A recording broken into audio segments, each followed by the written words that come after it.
Igual echar...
Bai, una maricondo de esas, Sucundadea, daukazu zure etxea como los anuncios, hija, que no es esto vivir, kontuz. Gauza bere lekuetan, pues begira edurne, pilatesa. Pilates? Bai, porque pilatesa egiten duzunean, nola esateko, zure gorputza ordenatu egiten duzu. Oreka. Osa, bai, oreka bat lortzen duzu. No me digas, porque nik ere pilatesa ez du egin inoiz. Eta zu, Jongi, barkatu, baina lehendik ja hain ordenatu baldin bazara, ez zaizu komenik kirola egiterakoan pixka bat desordenatzea edo, ez? Kirola ere ordenatuta egingo dugu? Ez, porque zu baldin bazara, horrelako pertsona bazara, kirolonekin sentituko zara ongi. Si notas desorden kirolean, no una sacoallín, por ejemplo, te va a desordenar mucho, mira esta señora, horrelako... Orduan, kontuz, hobe duzu pilatesarekin Pilatesera ez da dira, señora joaten edo. Hori. Edo mountain bike mendian hor lokatzetan, buf, ez. Laugarren alitxateke persona indecisosa, mila aldaketaria. Bai, mila aldaketaria. Aurpegi askoko jendea. Bestea, dena probatu nahi duzu, y no te quedas con nada, hija. Oietakoa bazara. Orduan crossfita da zurea. Begira, oso modan dago. Crossfita, azkenean, egin kontuk, denetik egiten da, ez da? Gehienarara dara 20 segundo, una cosa así. Orduan, egin kontu horrela izango dela, aldaketaria. Kambiau! Venga, beste. Gainera itzara despertuko. Hain zalantzatiak diren personaiek behar izaten dute lider bat. Claro. Crossfiteko irakasleak dira, bueno. Bai. Roma gutxi. Amaitzeko, zure lana leku itxi edo ambiente itogarriatan egiten baduzu. Ez dakit nola baiteko... Mehatzaria bazara, mina batean sartuta bizi baldin bazara. Estaz pelada eta bizitza te ahoga un poco. Bai, IBEX 35 lanik emazu. Hori da. Vives con miedo al Euribor. Horrelako beldurrekin bazara. Nordic Walking. Da, zure kirola oso. Nordic Walking. Eta gainera, presupuesto oso urriko kirola da. Bi bastoek, bi makil behar dituzu, eta gero ja hortik aurrera kalea. Es egin como la Marieta que Juan zen con la Nordic Walking, kiroldegira a la cinta. Es kalean, gaztatako, gaztatako, Nordic Walkinga, aire libreko aktibitatea. Que te dé el aire. Nabardura bat, Jongi. Zer. Nordic Walking ona da mundu guztiarentzat. Bai. Egia da. Denentzat. Egia da. Denek egin beharra daukagu Nordic Walking. Onak dira denak. Baina ematen diozu a la del kickboxing, Nordic Walking igual te da con el palo. Da igual egokia ez dela. Azaldu duzuna guztia pixka bate praktikoki ondo kokatzeko gure buruetan, gutako bakoitzari zein kirol legokiok, Gozen ariketa hori egitera tira. Baina lehenazu gehi ezagutzen. Juleni kickboxing. Dios! Ze ikusten diazu, ¿verdad? Desagorako beharra. Julenekin dezaken nahi duna. Zu behar duzu tentzinoa bota, korrika botatzen duzu. Kaso honetan, venga, te doy impacto. Antxon, yoga. Yoga, bai, pausatu da nahize. Un piano. Aialeni, botako diote, eta no, porque gurekin zaude en un ambiente itogarria. Nordic Walking, eta zalantzari gabe, a la cría, crossfita. Edurnenetzat cross... Bueno, mesedez. Enazu maite bate. Zuretzako? Crossfita ez detingo peña. A mí, déjame, ni probatzen du un poquito de todo. Bai, jogotone gainerako guztiekin. Lapingo de todo, sobre todo de comer. Beraz, importantea da noski, kirolea egitea, baina are importantegoa behar bezala zure kirola aukeratzea ere, ez da? Ala dedi. Jongi Nolitz, eskerrik asko da Marena. Ez da asko. Hemen berritxarrak, zaldi zauritu bat idan! Guretzako berezia zara, ez okazu ezer, naufrago izateko bidali buron bat, ederetan eder. Guretzako berezia zara, guretzako berezia zara. Inoiz ez da jakiten etorkizunak zer eskainiko digun. Emandako pausu bakoitzak ordea, bere aztarna utziko du.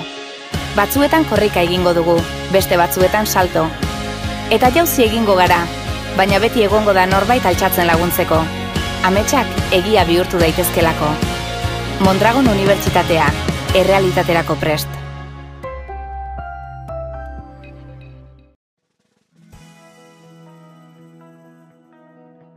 Aino Adriozola naiz eta prozesu industrialetako ekoteknologien ingenieritza ikastet. PBL nola taldinitean lan badan, alkarrekin antolatzen ikaste dugu proiektu bat nola garau beste hainbat gauzan artien. Bambuzko bizikleta landu genuen proiektu hortan, material aukeratziz gain, bambu zati hori gero gainerako bizikleta zatiei nola lotu erabaki genuen.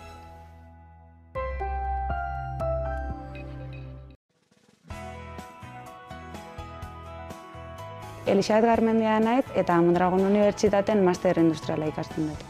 Ikasketa udalari esker, ikasteaz gain Mondragon Unibertsitatea eta ikerlanak daukaten ikerketa talde batean aritzen naiz. Ikerketa talde honetan gai ezberdinetan aritzen naiz. Oraingoz Texas Instrumentseko plaka bat simulinken programatzen ikasten aritu naiz, ondoren aplikazio praktikoetan lagundu ahal izateko. Eredu udalak ikasleoi lan mundua gertutik ezagutzeko aukera ematen digu, lan esperientzia bat bizitzeko aukera dugularik. Gerora begira, energiaren arloan arituko naiz mikrored aukera desberdinak aztertuz.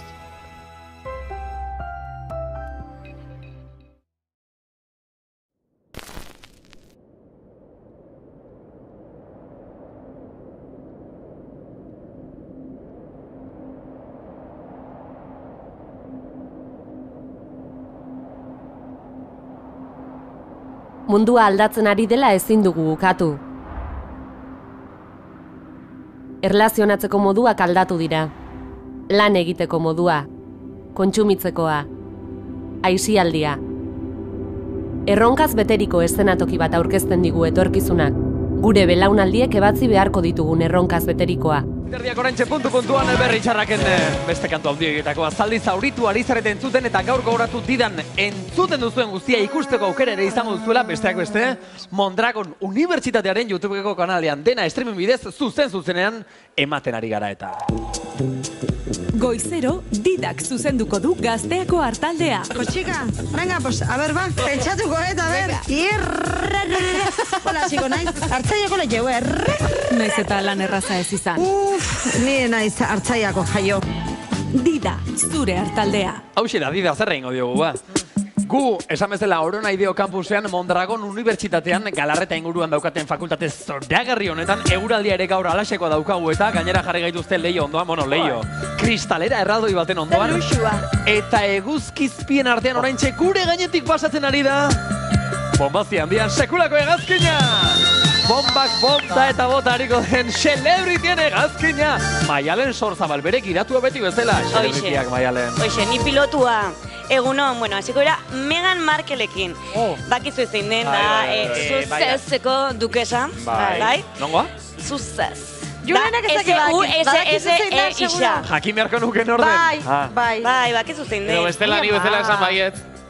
Jakin ezagatik ere. Da Harry printzearen emaztea. Horrela bai. Harry da rubio. Megan, bai. Bere garaian... Bueno, rubio pelirrojo modukoa. Kaska horria. Bere garaian kanutotxoak eta erreten zituen. Bai, horrela esan da, bai. Eta hau da Megan. Hori da, bueno, Meganek daka talde bat. Eta talde hori arduratzen da, sekretaria eta idazkaritza. Baina ez talde, musika, rock talde bat? Ez, talde bat. Du talde bat, bera babesteko, laguntzeko, ekitaldietara eta hola laguntzeko, eta bat. Bere komitiba esaten dira.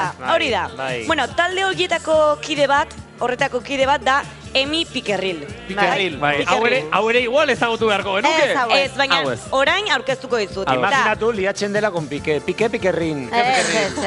La criatura Pique Pikerrin. Bueno, ez nahi buen Piquekin. 33 urte dauzka, komunikazio arduraduna da, erlazio oso estua dauka Meghan Markleekin. Estua diozunean? Laguna dia. Oso lagunak diela, baina jazta hor gelditzen da. Bai? Eta, bueno, aukera asko zituen etorkizunean Meganen idazkari pribatua izateko. Bai. Zer pasada? Bueno, Meganen beste taldekide asko bezala abandonatu egin du. Esan du, ja... Emi Pikerrilek abandonatu du Meghan Markle. Esan du, oneraino, ez dula gehiago, exigenta herria dela. Presioa onditu egin da. Hori da. Eta aurraren jaiotzan eta bat lagunduko dio, baina gero ja, ospa. Hau da, kargua igo egin zaio, Megani. Hori da. Pero que es matrona, o aurraren jaiotzan laguntzeko? Bueno, ez komunikatzen lagunduko du. Puntua da, eskatzen ditun gauzak... Oso exigentea diala. Hori da. Maia igo du. Bueno. Igual le medirá los... Ya estás... Entzun diozu, Jon Gotzon. Gero esplikatuko izu. Entzun. Emi Pikerril, Jon Gotzon, da laugarren taldekidea abandonatzen duna, bai?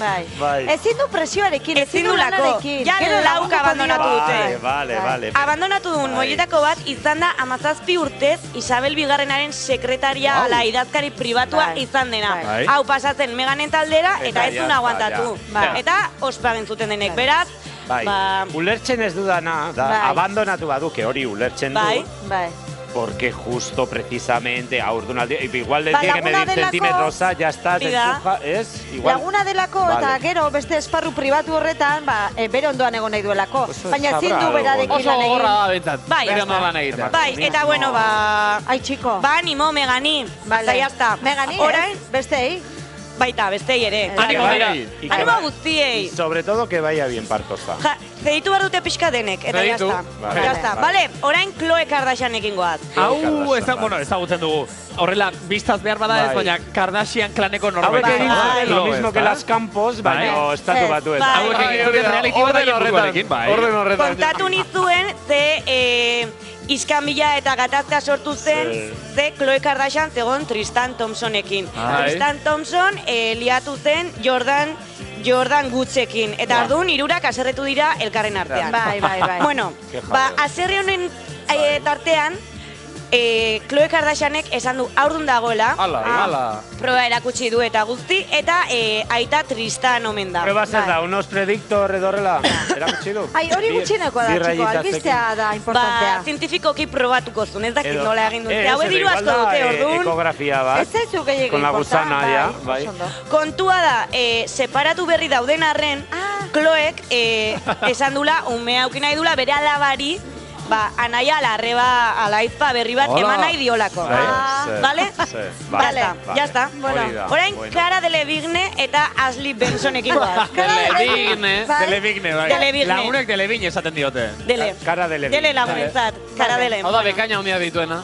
Bai, hori da. Bueno, ofizial egin dute haien erlazioa, bai, aktoreak eta modeloak.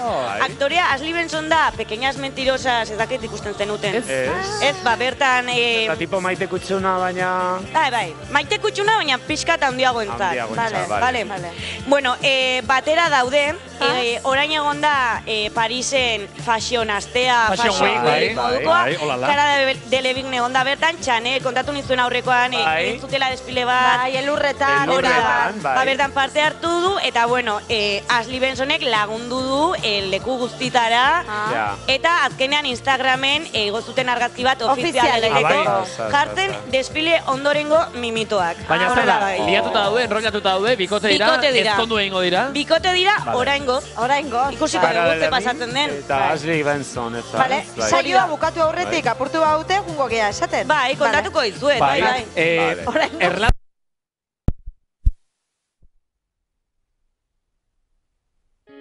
Inoiz ez da jakiten etorkizunak zer eskainiko digun. Emandako pausu bakoitzak ordea, bere aztarna utziko du. Batzuetan korrika egingo dugu, beste batzuetan salto. Eta jauzi egingo gara, baina beti egongo da norbait altxatzen laguntzeko. Ametsak egia bihurtu daitezkelako. Mondragon Unibertsitatea, errealitaterako prest.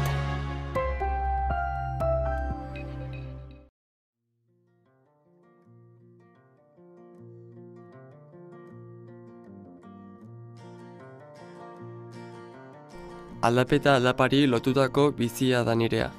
Horrela laburtu baiteke. Umetatik motxila sorbaldan nuela, Konpainia de Maria eskolara igotzen nintzen goizero, aldapetan gora. Aldaparen puntan dago eskolari izena ematen dion muinoa, San Bartolome. Orduan, nola ez, futbola zan nire pasioa. Ez ditut erraz ahaztuko garaiko futbol partida mitikoak, jolastokiko asfaltoan edo hondartzan jolasten genituenak. Konturatzerako batxiergoa ikasten nengoen. Motxilaren zamagatik ohartu nintzen horretaz, geroz eta pisu gehiago zuen eta.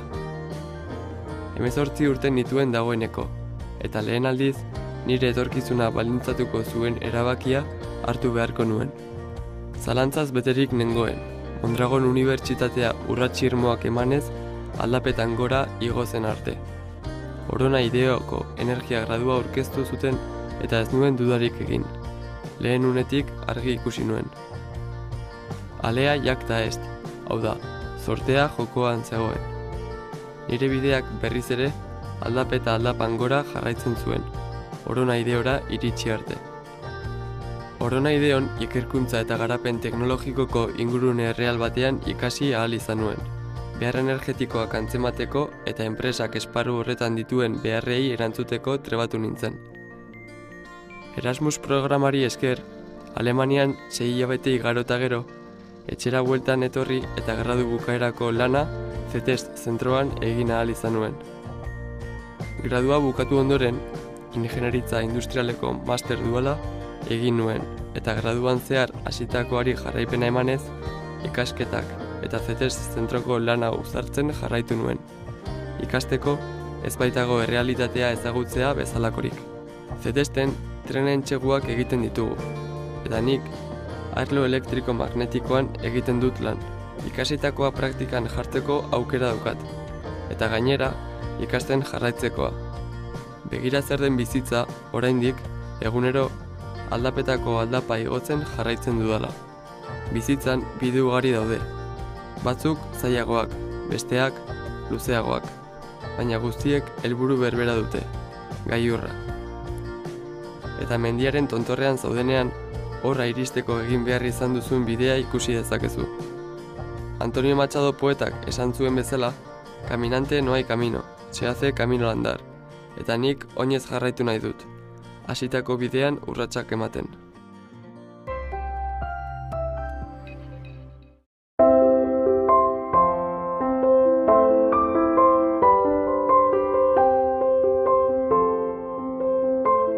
Gogoan dut oraindik txikia nintzenean nola musika entzunaz bat oinak mugitzen hasten zitzaizkidan.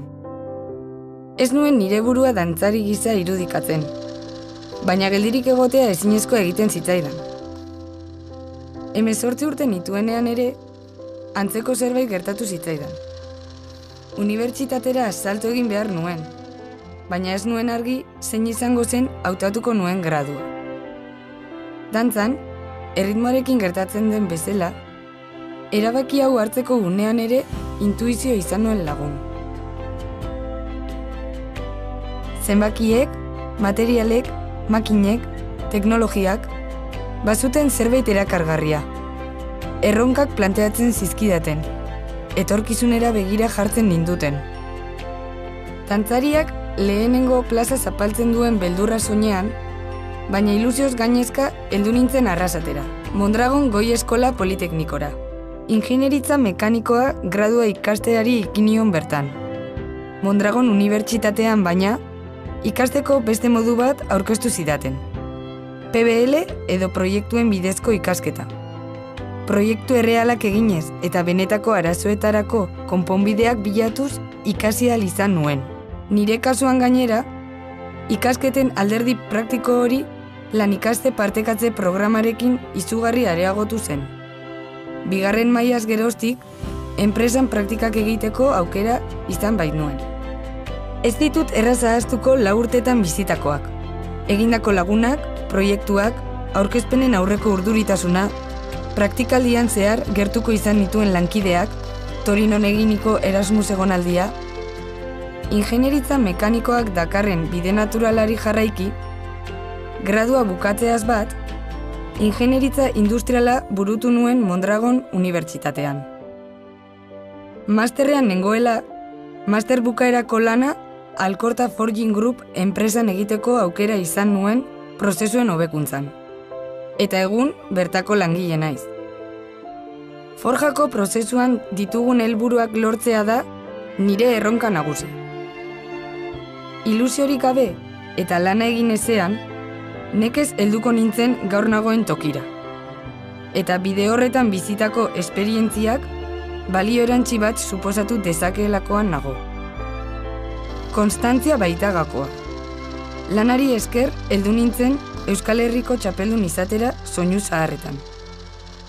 Dantzarekin gertatu ohi den gisa, erritmoa aurrez ezartzen diguten arren, norberak erabakitzen duelako zein den pausu egokia.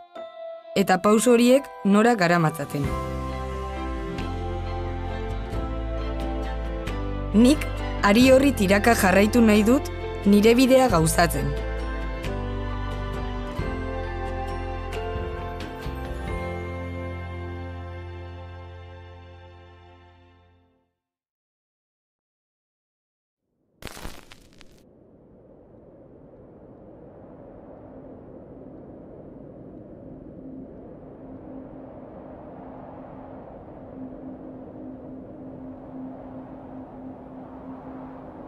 Mundua aldatzen ari dela ezin dugu ukatu.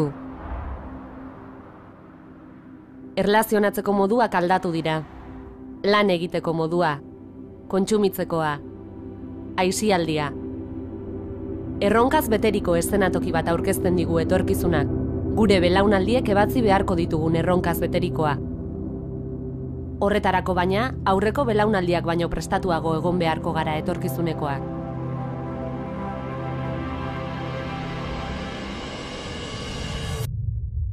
Ez ziguten esan erraza izango zenik. Gaur gaurkoz, ziurgabetasunez beterik aurkezten zaigun errealitate horri erantzun nahian, gizarteak etorkizunerako erronkaz betetako motxila bat ezarri du hezkuntza komunitatearen bizkarrean, eta Mondragon Unibertsitatean, komunitateko eragile aktibo izaki, erantzuteko prest gaude. Ondorioz, mende berri 20-25 deritzon hezkuntza eredu bat definitu dugu pertsonaren garapenean oinarritutakoa. Ezagutu nahi dugun munduarekin konektatuta egoteko, eta bertan bizitzan zehar nola parte hartu erabakitzeko 6 ardatz identifikatu dira. Eta Mondragon Unibertsitateko tituludunek eredu hori baliatuko dute aldaketa honen gidari izateko. Bestela nola egin aurre aldatzen ari den egoera honi, munduko herritarra izan gabe. Baina ezin du mundua ezagutu, aurrez norbere burua ezagutzen ez duena. Eta orain egiozu galdera zure buruari. Ezagutzen altzara. helburu pertsonalak aldauzkazu.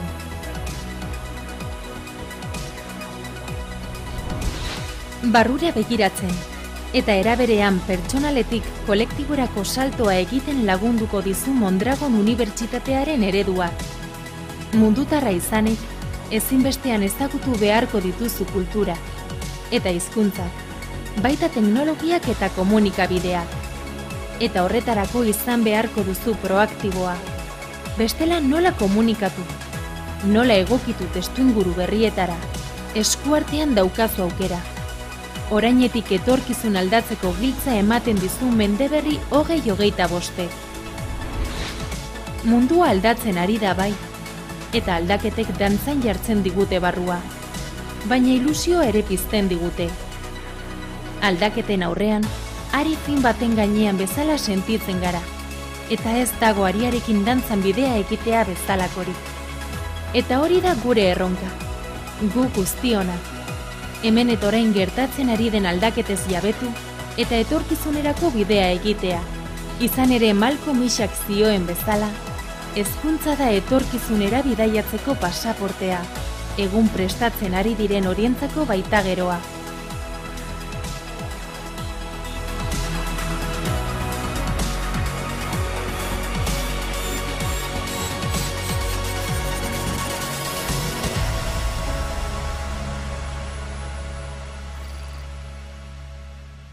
Mondragon Unibertsitatea, Learning from Reality. Inoiz ez da jakiten etorkizunak zer eskainiko digun. Emandako pausu bakoitzak ordea, bere aztarna utziko du.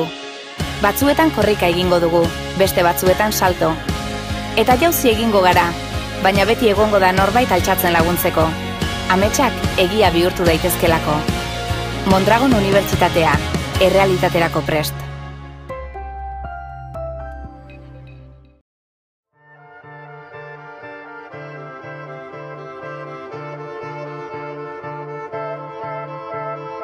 Hay ocasiones en la vida en las que tomamos decisiones sin una razón clara, simplemente porque nuestra intuición así nos lo indica.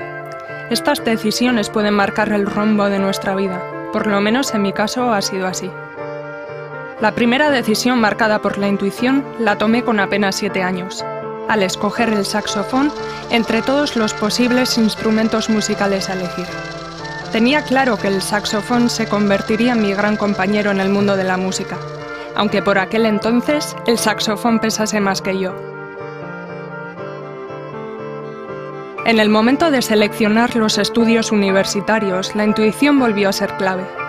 Desde un principio tenía claro que quería ser ingeniera informática, aún no habiendo referentes femeninos, y consciente de que estaba haciendo caso omiso a los estereotipos asociados a la informática. Decidí estudiar en Mondragon Unibertsitatea por su metodología orientada a proyectos, que permite poner en práctica todo lo aprendido mediante vivencias reales. Tengo un buen recuerdo de los años en la universidad, años de esfuerzo, pero donde la ayuda de los compañeros, profesores, amigos y familia fueron fundamentales. Fue entonces cuando empecé a percatarme del bajo porcentaje de mujeres que seleccionaban cualquier opción TIC como su profesión, tal vez debido a los estereotipos asociados a este sector. Sin embargo, no es como lo pintan. En este sector he conocido gente entusiasta, trabajadora, sociable y con gran disposición a colaborar. Y ser mujer no es un impedimento para trabajar. Una vez terminado este grado, realicé el máster en sistemas embebidos también en Mondragon Unibertsitatea, con idea de encaminar mi trayectoria profesional al mundo de la investigación. Sin embargo, habiendo ya concretado una temática para la tesis, me surgió la oportunidad de realizar el trabajo fin de máster en Orona, y una corazonada me llevó a cambiar de planes de un día para otro, decisión de la que no me arrepiento. En Orona encontré un equipo magnífico, con unas inmensas ganas de ayudar, motivado y decidido a avanzar. Una vez finalizado el máster, tuve la oportunidad de comenzar mi carrera profesional en Orona, donde actualmente trabajo, realizando la gestión y el soporte de proyectos que permitan digitalizar los procesos operativos de la empresa, en la que es imprescindible el trabajo con otros equipos. Nada tiene que ver el primer ascensor desarrollado en neurona con los actuales, y la informática es uno de los principales actores en ese cambio. Como en todos los ámbitos de nuestra vida, la informática participa dando soluciones como mejorar nuestros modos de comunicación y el acceso a la información. En definitiva, la vida me ha enseñado que también puede resultar una canción, ya que como al igual que unas notas hacen una partitura, las decisiones, una a una, suman para construir tu propio camino.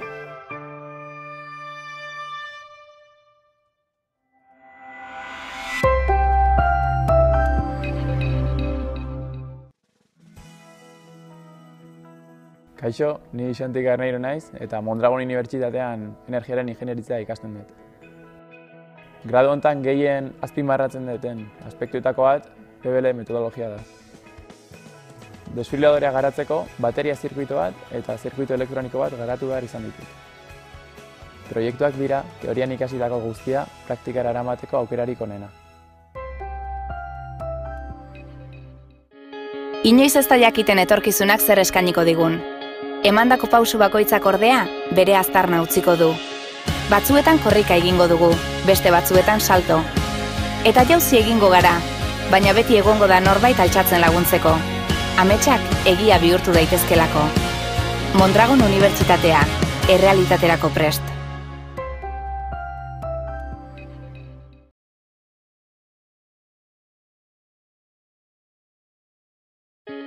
Inoiz ez da jakiten etorkizunak zer eskainiko digun. Emandako pausu bakoitzak ordea, bere aztarna utziko du. Batzuetan korrika egingo dugu, beste batzuetan salto. Eta jauzi egingo gara, baina beti egongo da norbait altxatzen laguntzeko. Ametsak egia bihurtu daitezkelako. Mondragon Unibertsitatea, errealitaterako prest.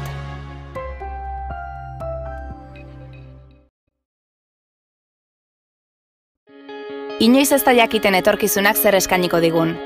Emandako pausu bakoitzak ordea, bere aztarna utziko du. Batzuetan korrika egingo dugu, beste batzuetan salto. Eta jauzi egingo gara, baina beti egongo da norbait altxatzen laguntzeko. Ametsak egia bihurtu daitezkelako. Mondragon Unibertsitatea, errealitaterako prest.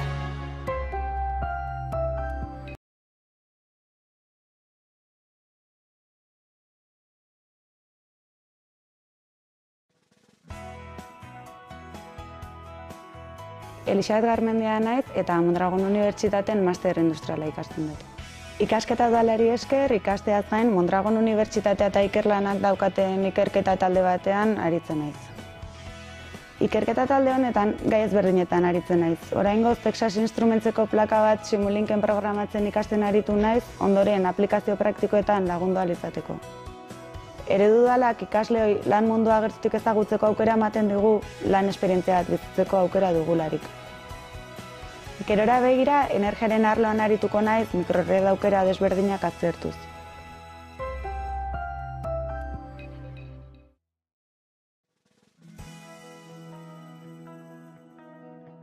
Ainhoa Odriozola naiz eta prozesu industrialetako ekoteknologian ingenieritza ikastet. Ez duzue ikusten, nahi ez duzuelako, porque esto lo están dando. O sea que hemen nago, aurrean, kamararen aurrean. Ongi entzuten, dena ongi entzuten? Vale, venga.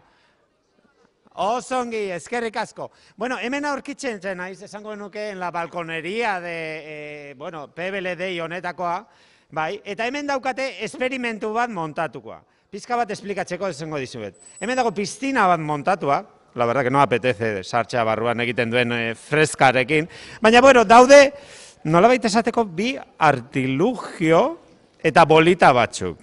Bueno, artilugio hauek zertarako diran, egileek esplikatuko digute, baina, a ver, me voy a quitar el casco porque nago retono batekin.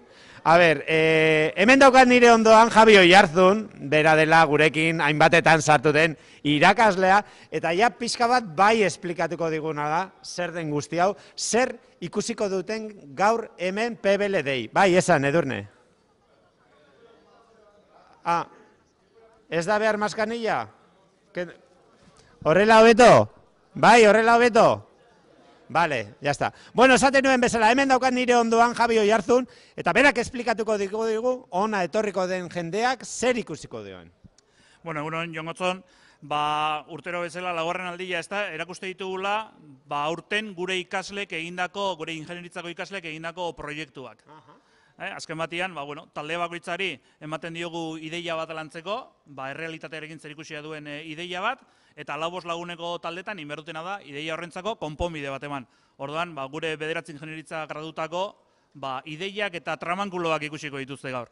Bale, hau, hemengo jendeaz aparte, kanpotik ere etorri daiteke jendea, ez? Hori da, erakusketa egongo dako izosuan zehar, azkenian 27 proiektu dira, eta nahi duen oro, etor daiteke honea bisitan. Oso ondo. Bueno, orain pasako gara pizka bat esperimentuaren fasera, hemen daukagu Latxabaleberia, egin duena esperimentu hau, eta nila da kontaktu bat egina daukat. Nola da zure izena? Aitor.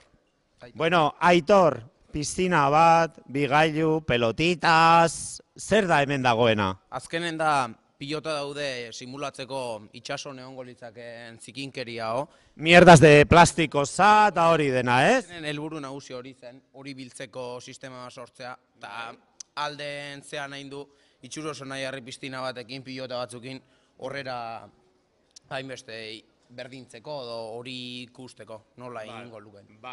Bueno, orduan besterik gabe egingo dugu jada esperimentu hau, bolatxo horiek ikusiko dugu nola jasotzen dituen, eta gainera lankideok, aprobetxatu dugu esperimentu hau, badakizute 4 zenbaki ditugula iPada irabazteko, harrapatzen duen lehen bolatxo horietako bat izango da irabazlea, bai?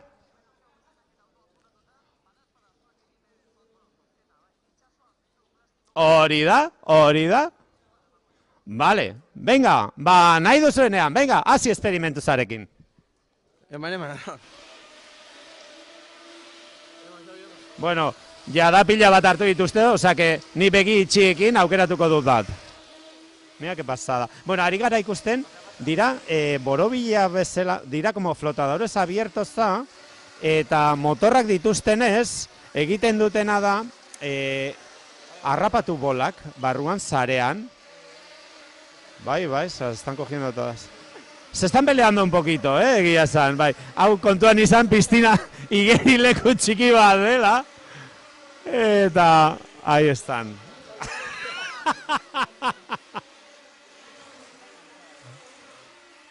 Bai. A ver, desengancha. A ver, venga, ala, dale, eman, venga.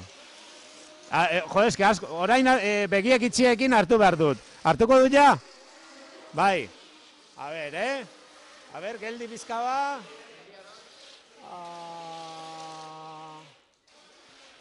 Bueno, hemen daukat agarraziatuaren zenbakia. Osongi, kamara aurrean ari naiz, haizu, zer nahi duzu hobe egin, hija. Bueno, gure iPadaren Bai. Ja, vale. Venga. Vale. Aste honetan, MUk PBL dela eta ematen duen Apple da? Apple iPadaren irabazlea da? 3 zenbakia! Onintxa gandaria zorionak! Bueno,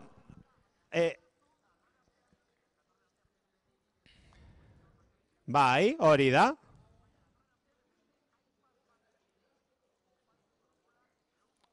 Bat gehiago. Vale. Bueno, eskerrik asko hauei ere, eskerrik asko zuen froga honengatik. Ez da deus. Bai, orain kampusaren barrura, bale? Orain arte. Venga, agur! Inoiz ez da jakiten etorkizunak zer eskainiko digun.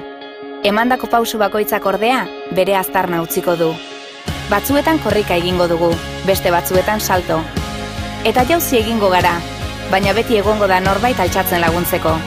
Ametsak egia bihurtu daitezkelako. Mondragon Unibertsitatea, errealitaterako prest.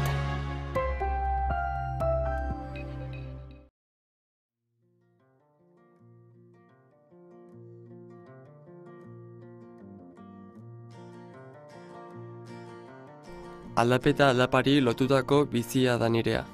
Horrela laburtu baiteke. Umetatik motxila sorbaldan nuela, Konpainia de Maria eskolara igotzen nintzen goizero, aldapetan gora. Aldaparen puntan dago eskolari izena ematen dion muinoa, San Bartolome. Orduan, nola ez, futbola zan nire pasioa. Ez ditut erraz ahaztuko garaiko futbol partida mitikoak, olazokiko asfaltoan edo ondartzan jolasten genituenak. Konturatzerako batxillergoa ikasten nengoen. Motxilaren zamagatik ohartu nintzen horretaz, geroz eta pisu gehiago zuen eta. 18 urte nituen dagoeneko, eta lehen aldiz nire etorkizuna baldintzatuko zuen erabakia hartu beharko nuen. Zalantzaz beterik nengoen, Mondragon Unibertsitatea urratsi irmoak emanez aldapetan gora igo zen arte. Orona ideoko energia gradua aurkeztu zuten eta ez nuen dudarik egin. Lehen unetik argi ikusi nuen. Alea jakta est, hau da, zortea jokoan zegoen. Nire bideak berriz ere aldapeta aldapan gora jarraitzen zuen, Orona ideora iritsi arte. Orona ideon ikerkuntza eta garapen teknologikoko ingurune real batean ikasi ahal izan nuen. Behar energetikoak antzemateko eta enpresak esparru horretan dituen beharrei erantzuteko trebatu nintzen. Erasmus programari esker, Alemanian 6 hilabete igaro eta gero, etxera bueltan etorri eta gradu bukaerako lana CETEST zentroan egin ahal izan nuen. Gradua bukatu ondoren, ingenieritza industrialeko master duala egin nuen, eta graduan zehar hasitakoari jarraipena emanez, ikasketak eta CETEST zentroko lana uzartzen jarraitu nuen. Ikasteko, ez baitago errealitatea ezagutzea bezalakorik. CETESTen trenen txeguak egiten ditugu, eta nik arlo elektriko magnetikoan egiten dut lan. Ikasitakoa praktikan jartzeko aukera daukat, eta gainera ikasten jarraitzekoa. Begira zer den bizitza, oraindik, egunero aldapetako aldapa igotzen jarraitzen dudala. Bizitzan bide ugari daude. Batzuk zailagoak, besteak luzeagoak, baina guztiek helburu berbera dute, gailurra. Eta mendiaren tontorrean zaudenean, horra iristeko egin behar izan duzun bidea ikusi dezakezu. Antonio Machado poetak esan zuen bezala, caminante no hay camino, se hace camino al andar, eta nik oinez jarraitu nahi dut, hasitako bidean urratsak ematen.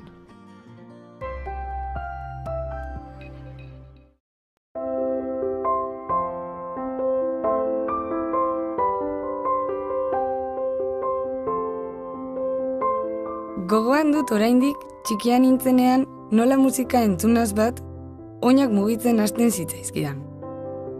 Ez nuen nire burua dantzari gisa irudikatzen, baina geldirik egotea ezinezko egiten zitzaidan. 18 urte nituenean ere, antzeko zerbait gertatu zitzaidan. Unibertsitatera salto egin behar nuen, baina ez nuen argi zein izango zen hautatuko nuen gradua. Dantzan, erritmoarekin gertatzen den bezala, erabaki hau hartzeko gunean ere intuizio izan nuen lagun. Zenbakiek, materialek, makinek, teknologiak, bazuten zerbait erakargarria. Erronkak planteatzen zizkidaten, etorkizunera begira jartzen ninduten. Dantzariak lehenengo plaza zapaltzen duen beldurra soinean, baina ilusioz gainezka heldu nintzen arrasatera, Mondragon Goi Eskola Politeknikora. Ingenieritza mekanikoa gradua ikasteari ikinion bertan. Mondragon Unibertsitatean baina, ikasteko beste modu bat aurkeztu zidaten. PBL edo proiektuen bidezko ikasketa. Proiektu errealak eginez eta benetako arazoetarako konponbideak bilatuz ikasi ahal izan nuen. Nire kasuan gainera, ikasketen alderdi praktiko hori lan ikaste partekatze programarekin izugarri areagotu zen. Bigarren mailaz geroztik, enpresan praktikak egiteko aukera izan bait nuen. Ez ditut erraz ahaztuko 4 urtetan bizitakoak. egindako lagunak, proiektuak, aurkezpenen aurreko urduritasuna, praktikaldian zehar gertuko izan dituen lankideak, Torinon eginiko Erasmus egonaldia, ingenieritza mekanikoak dakarren bide naturalari jarraiki, gradua bukatzeaz bat, ingenieritza industriala burutu nuen Mondragon Unibertsitatean. Masterrean nengoela, master bukaerako lana Alkorta Forging Group enpresan egiteko aukera izan nuen prozesuen hobekuntzan. Eta egun bertako langile naiz. Forjako prozesuan ditugun helburuak lortzea da nire erronka nagusi. Ilusiorik gabe eta lana egin ezean, nekez helduko nintzen gaur nagoen tokira. Eta bide horretan bizitako esperientziak balio erantzi bat suposatu dezakeelakoan nago. Konstantzia baita gakoa. Lanari esker heldu nintzen Euskal Herriko txapeldun izatera soinu zaharretan. Dantzarekin gertatu ohi den giza, erritmoa aurrez ezartzen diguten arren, norberak erabakitzen duelako zein den pausu egokia. Eta pausu horiek nora garamatzaten. Nik ari horri tiraka jarraitu nahi dut nire bidea gauzatzen.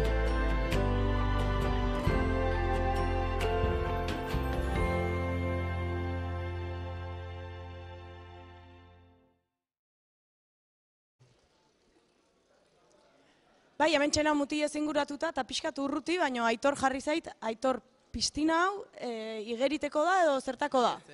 Guk indun lehenbiziko kuatrimestreko proiektuntzako izan da, eta azkenen gure helburua zen itsasoko zikinkeria jasotzen zuen proiektua sortzea eta sistema bat hori ikentzuna ia. Eta hemen da gutxi gora bera hori simulatzen duen gauza bat, pilo eta zikinkeri izango bazien bezala eta ikusten zuten bezala gure proiektu ordola. Bale, nik ulertzeko moun, esplikatuko jazu ber nola jasotzen zikinkeria proiektuak behak, o sistemak nola funtzionatzen? Azkenen guri eman zituen hasiera baten flotadore batzuk eta bi barku, ez? Eta guk inbarran ginen nola moztu, gero kalkulokatere abiaura handio lortzeko eta hola. Azkenen egiten dena da, flotadoretik sartzen dia gauzak, eta izan barrazun barkuten gantzeko oso azkarrak eta hola, momentu prestatzeko eta itxasora botzeko, eta gero, ja behin gurengan nahi itzulita, zikinkeri hori hartzeko erresi izan zileken. Eta hau iteko, zenba denboa gutxi gora bera? Hilabete bat eman ziguten dena iteko. Baina, junginen plazok aiten, ematen ziguten, adibidez, astebete presentatzeko igual prototipon diseinu bat, gero beste aste bat, txostenan lehen bertsio bat presentatzeko eta bar. Eta gero baita, aparte izan ditugu ordu espezifiko batzuk tailerren lan egiteko. Osa, pixkanaka jundala forma hartzen, ez? Bai, pixkanaka. Danon arten, bakoitzak hasieran lana banau deu pixkanaka, baina gero azkenen danon arten gure arten lagunduz dana ateatza lortu dugu. Eta gaur goizeako listo zeon, o duda zeuden aber funtzionatuko zuen, o ez? Aurreko baten proiektua presentatu behar izan genuen irakasle guztien aurren eta oso ondo atera zen, orduan gaur bagenekin ondo funtzionatuko zula gure proiektuak. Orduan igual urrengo baten kontxako badia, nola ikusiko dugu olako sisteman bat. Inoiz ez da jakiten etorkizunak zer eskainiko digun.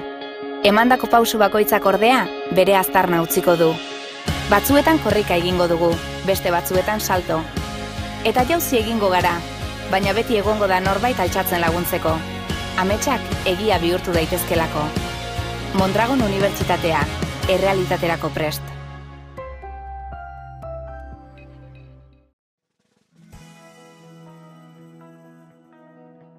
Aino Adriozola naiz eta prozesu industrialetako ekoteknologien ingenieritza ikastet.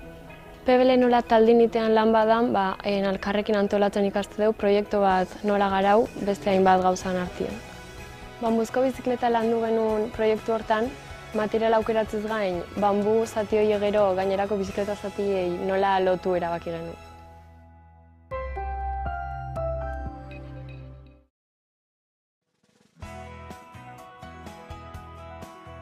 Elixabet Garmendia naiz eta Mondragon Unibertsitatean master industriala ikasten dut. Ikasketa udalari esker, ikasteaz gain Mondragon Unibertsitatea eta ikerlanak daukaten ikerketa talde batean aritzen naiz. Ikerketa talde honetan gai ezberdinetan aritzen naiz. Oraingoz Texas Instrumentseko plaka bat Simulinken programatzen ikasten aritu naiz, ondoren aplikazio praktikoetan lagundu ahal izateko. Eredu dalak ikasleoi lan mundua gertutik ezagutzeko aukera ematen digu lan esperientzia bat bizitzeko aukera dugularik. Gerora begira, energiaren arloan arituko naiz mikrored aukera desberdinak aztertuz.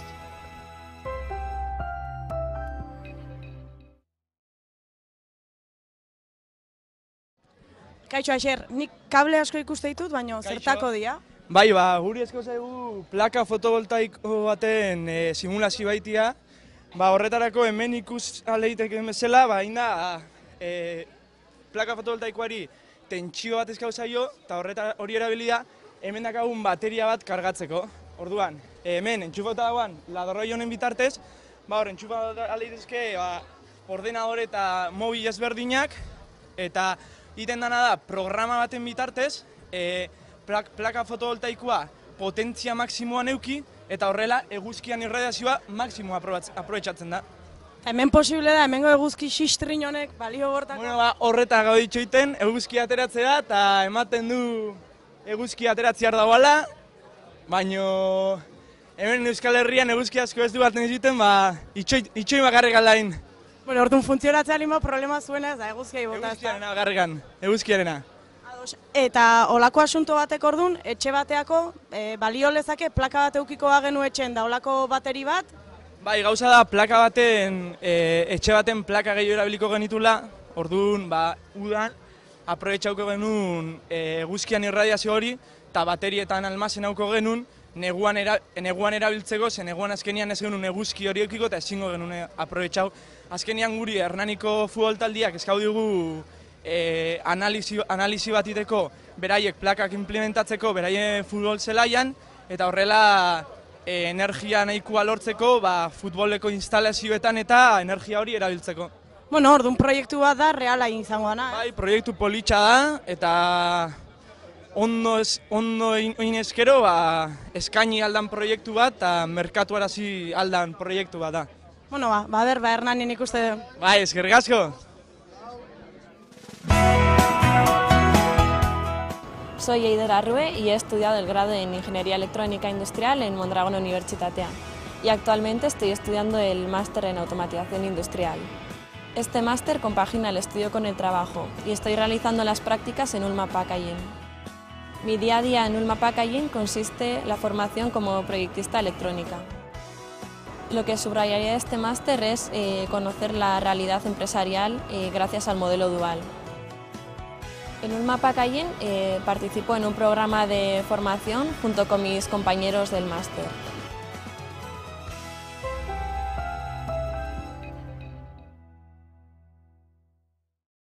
Kaixo, Idaskun. Kaixo. Kontatu jazu pixkat. Ikuste zuenez, hau da, gukin deuna da pixkat simulatu mini-zentral hidroelektriko bat, eta azkaun da, bi enbalse eta hor bomba bat saltu aiteko eta turbina bat, eta horrekin lortze dugu gure helburuan azkenen energia generatzia. Nolabait eta lortze dugu más o menos aprobetxatzia, mobilak kargatzia eta lortze dugu. Gauza reala, mobil bat honekin? Bai, kargatzia da, igual pixka den boa tardatuko zuen, normalen baino, igual pixkat haundia ez, mobila baino haundigoa da. Ja, nolabait akusteko da, azkenean mobilak kargatzeko bakarri tramankulu guztia hau ez genuke erabiliko, baino... Baino balio, nahi bukatzea lima zait gaur? Funtzionateu. Bale, eskerrik asko.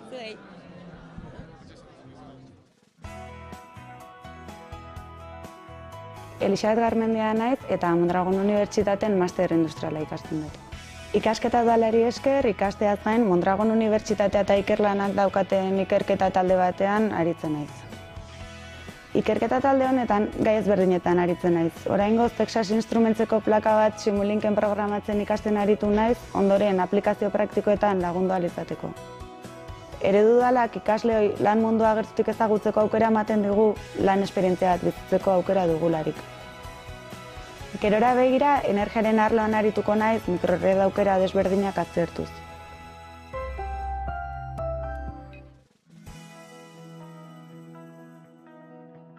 Ainhoa Odriozola naiz eta prozesu industrialetako ekoteknologian ingenieritza ikastet. PBL nola taldinitean lan badan, elkarrekin antolatzen ikaste dugu proiektu bat nola garau beste hainbat gauzan artean. Bambuzko bizikleta landu genuen proiektu hortan, material aukeratziz gain, bambu zati hori gero gainerako bizikleta zatiei nola lotu erabaki genuen.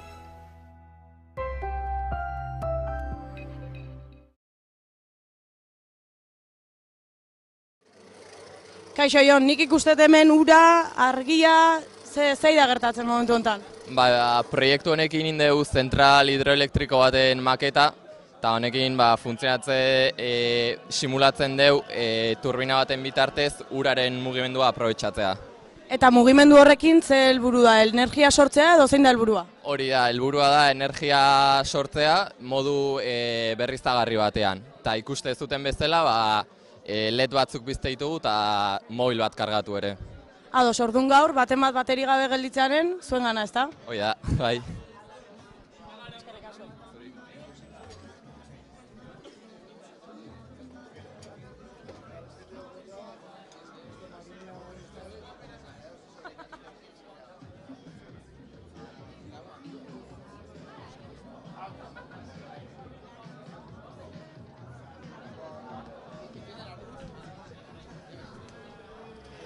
Makina martxan jarri da,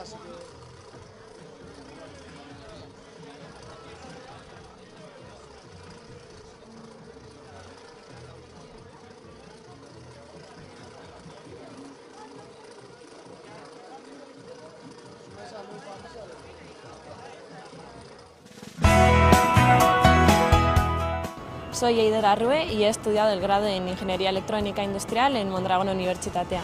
Y actualmente estoy estudiando el máster en automatización industrial.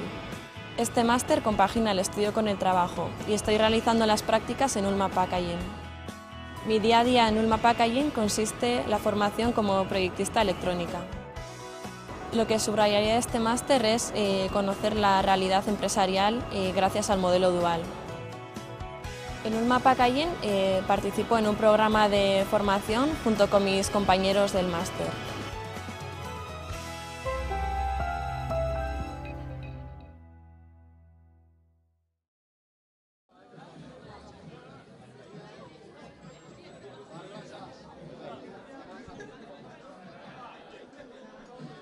Jarriko nahi zen zen.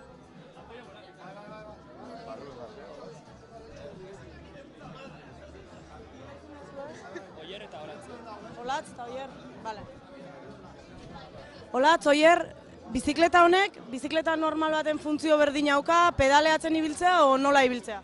Bai, berez dauka funtzio berdina eta gehitu diogu elektrikoa bihurtu daitekela. Hemen daukazuen gurpilan bidez, aurreko gurpilan gatik ordezkatzen duzu eta modu honetan baukazu hemengo pedala eta horren bidez eman aliozu boltai bat eta elektrikoa bihurtu. Esfortzu txia egiteko. Orduan, botoi hori da, botoi magiko bat bezala zer du ba? Azkenean horrek korronte ematen dio aurreko gurpilari eta honela zunezun velozidadea handitu edo txikitu dezakezu. Eta gero jakiteko bateriaren karga maila do egin dugu alarma sistema bat jakiteko bateriak zenbat aguantatuko duen eta noiz karatu behar den.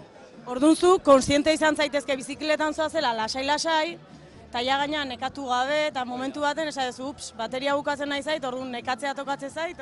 Abixatuko dizu horre, karratzen hasi beharko zea, june etxeruntz gerturatzen, eta igual gatu beharko zea zu pedalatzuz denbora batean. Eta kargatu gero, nola kargatzea, bateria normal bat bezala? Hori, bateria atera egiten da erraz, atatzen duzu eta karga sistema normal bat moduan. Osak, etxean bertan kargatu dezakezu. Gaur egun kalen desente ikusteiala, zuei zenbat kostatu zaizue olako bizikleta bat itea? Bizikleta komertzial batetik abiatuz eta jasotako bambu edo gurpilan arabera gutxi gora zenbat izango zen. Azkenak guk ez dugu, baina unibertsiak eman digu guri materiala orduan ez dugu jakingo, pero... Baina gutxi gora, proiektua dintzat hilabete baten bueltan o nola ibilizeate? Hori, 6 asten bitartean ibili gara, gehien bat, baterian asuntoa binean gehien kostatu izan zaiguna, izan da bizikletan analisi guztia egitea, eta ondoren bambuagatik ordezkatzea. Orduan, hori berez sortzea bizikleta bambu barrekin da gehien kostatzen duna denbora. gatik. Gero ekonomikoki bai gurpila dela nahiko garestiagoa azken batean, gurpin baten bidez sortu zu bizikleta normal batetik elektriko batetara. Bueno, gurpil baten bakarri balima magia, prezioaren beste ez da igoko. Ados, eta hoan ja, listo dago, etxea ni hemen montatuta ju naiteke, o? Bai, nebazu gero hau guztia bukatuta ero, utziko izugu probatzen, eta altza etxea joan, edo bueltat eman, edo nazuna. Ados, Mikel, ni gaur bizikletan noa etxea. Kaixo, ni Xanti Garneiro naiz, eta Mondragon Unibertsitatean energiaren ingeniaritza ikasten dut. Gradu honetan gehien azpimarratzen duten aspektuetako bat PBL metodologia da. Desfibriladorea garatzeko bateria zirkuito bat eta zirkuito elektroniko bat garatu behar izan ditut. Proiektuak dira teorian ikasitako guztia praktikara eramateko aukerarik onena.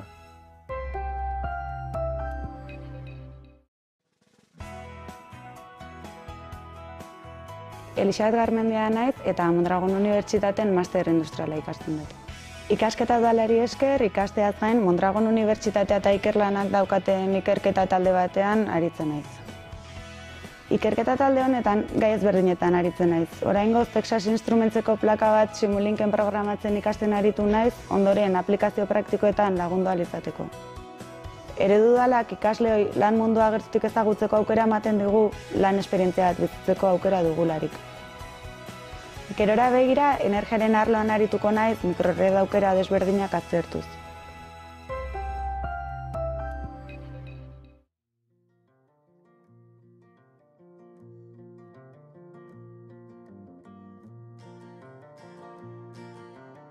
Aldapeta aldapari lotutako bizia da nirea.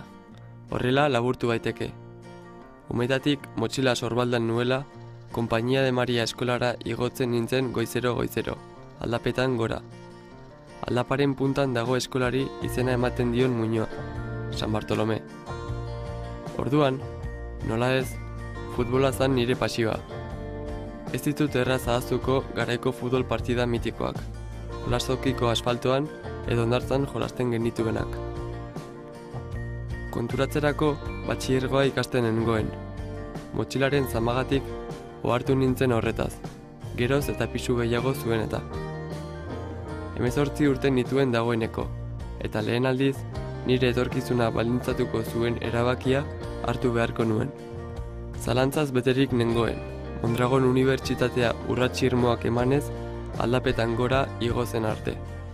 Orona ideoko energia gradua aurkeztu zuten eta ez nuen dudarik egin. Lehen unetik argi ikusi nuen. Alea jakta est, hau da, zortea jokoan zegoen. Nire bideak berriz ere aldapeta aldapan gora jarraitzen zuen, Orona ideora iritsi arte. Orona ideon ikerkuntza eta garapen teknologikoko ingurune erreal batean ikasi ahal izan nuen. Behar energetikoak antzemateko eta enpresak esparru horretan dituen beharrei erantzuteko trebatu nintzen. Erasmus programari esker, Alemanian 6 hilabete igarota gero, etxera bueltan etorri eta gradu bukaerako lana CETES zentroan egin ahal izan nuen. Gradua bukatu ondoren, ingeniaritza industrialeko master duala egin nuen, eta graduan zehar hasitakoari jarraipena emanez, ikasketak eta CETES zentroko lana uzartzen jarraitu nuen. Ikasteko ez baitago errealitatea ezagutzea bezalakorik. CETESten trenen txeguak egiten ditugu, eta nik arlo elektriko magnetikoan egiten dut lan.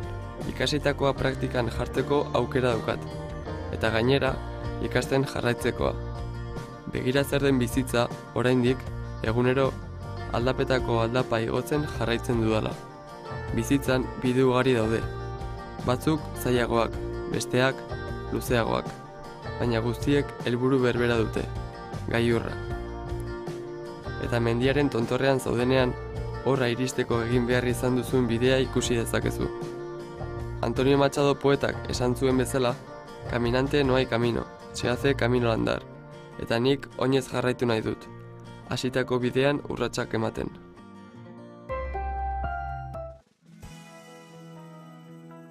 Kaixo, ni Xanti Garneiro naiz eta Mondragon Unibertsitatean energiaren ingeniaritza ikasten dut.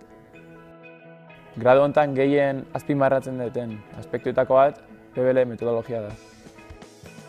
desfibriladorea garatzeko bateria zirkuito bat eta zirkuito elektroniko bat garatu behar izan ditut. Proiektuak dira, teorian ikasitako guztia, praktikara eramateko aukerarik onena.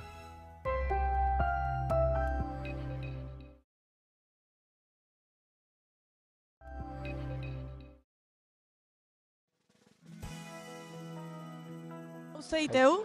Bueno, pues robot hau da hori, pilota jasotzen dituen robot bat.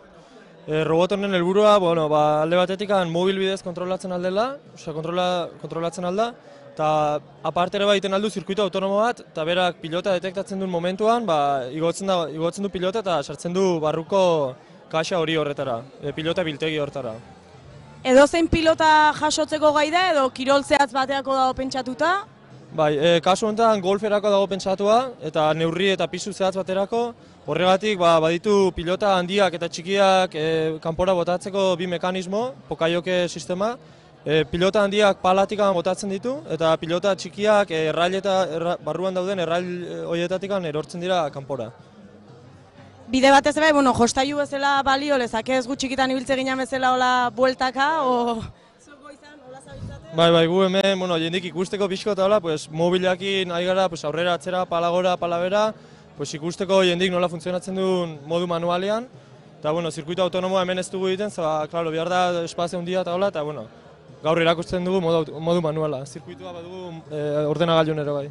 Eta zirkuito autonomo hoi, indezue pentsatuz ja hemen inguruko toki errealen bat golfen iteana edo zuek asmatutakoa ere bai? Ez, gure kasun hori, limitazioen gatikan ezin ginen nahi genituen sensore guztiak eta jarri, eta da zirkuito itxi bat, irakasle taldek errantzigun zirkuito bat, eta de momento egiten du zirkuito itxi hori eta bertan aurkitzen dituen pilotak igotzen ditu.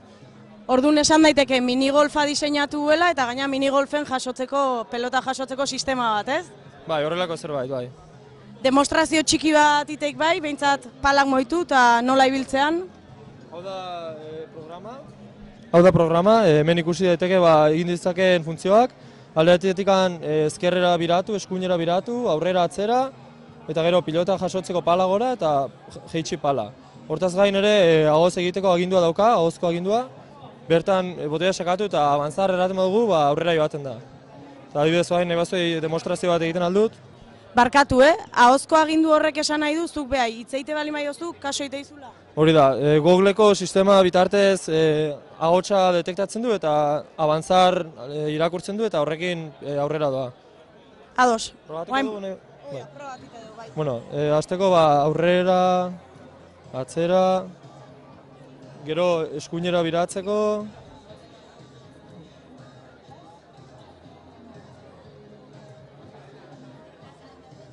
Eta bain ahozko nahi duzu, avanzar.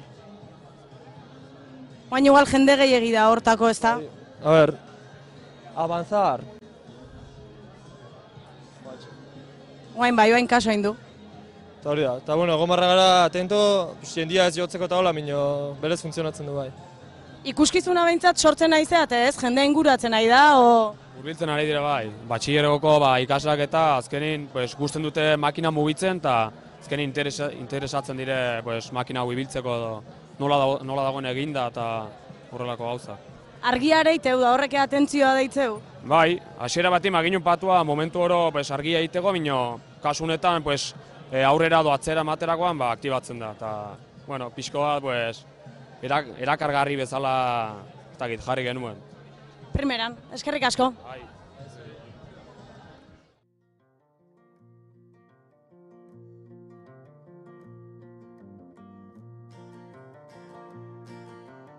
Aldapeta aldapari lotutako bizia da nirea.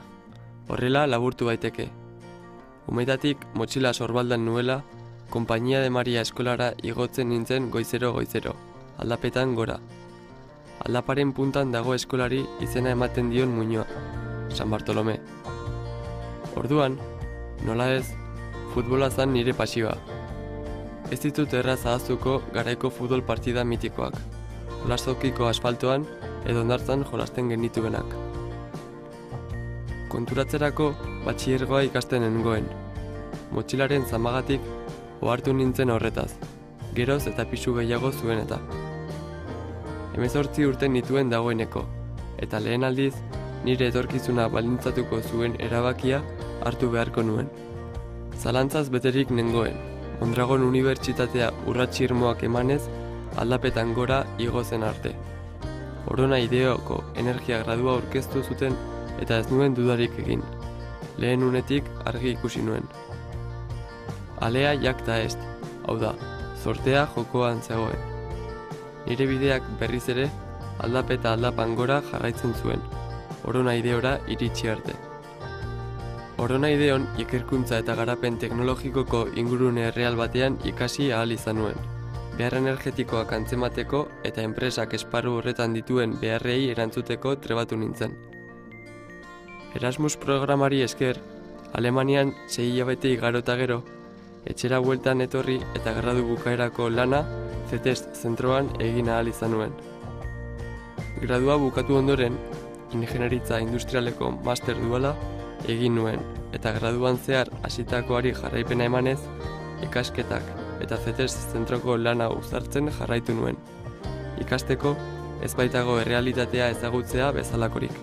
CETESTen trenen txeguak egiten ditugu, eta nik arlo elektriko magnetikoan egiten dut lan.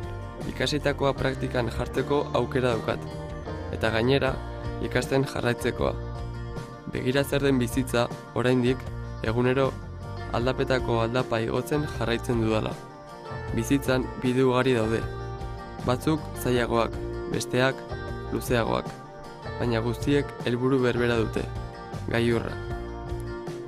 Eta mendiaren tontorrean zaudenean, horra iristeko egin behar izan duzun bidea ikusi dezakezu. Antonio Machado poetak esan zuen bezala, caminante no hay camino, se hace camino al andar, eta nik oinez jarraitu nahi dut, hasitako bidean urratsak ematen.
Ondanoi da eskerrik asko beste behin, PBLDI ekitaldi ontara etortzearen, labur-labur aurkezpenak, espai kabiz denporaz ondo. Gaurko lehenengo hitzaldirako, Jon Salsamendi, Orio Arraun taldeko gizonezko taldean entrenatzailea, eta Martxel Aldai, talde hortako arraunlari gaztena ditugu, eta talde lana eta erabakiak hartzeko prozesuen inguruan hitz egingo digute batez ere. Gero bukaeran egongo da tarte bat galderak egin ahal izateko, beraz gozatu eta gero galdetu lasai.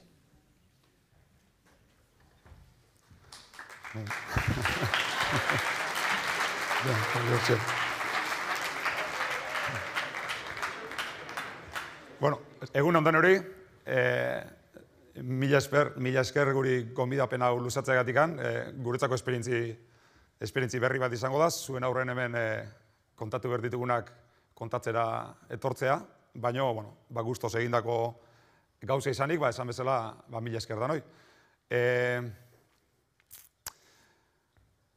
Ez gatoz konsejuak ematera, Dios me libre, gatoz esperientzi bat zuekin partekatzea, bai. Aurkezpenen esan duten bezala, pixka bat, pixkaten muina izango da, gure kirola, talde kirola izanik, eta agian zuek etorkizunean, talde lana edo taldean egin beharko zuten ez lana, pixka bat gure esperientzia kontatzera gatoz, bai, talden kohesioa, deitzen dugun horretan, pixkat nola saiatzen geran gauzak egiten, eta horrekin batera, kompetizioari begira, nola prestatzen garenez gain, tipat gaur hitz egin nahi duguna da, erabakiak hartu behar diren momentuan, zeini egin kasu, ez da?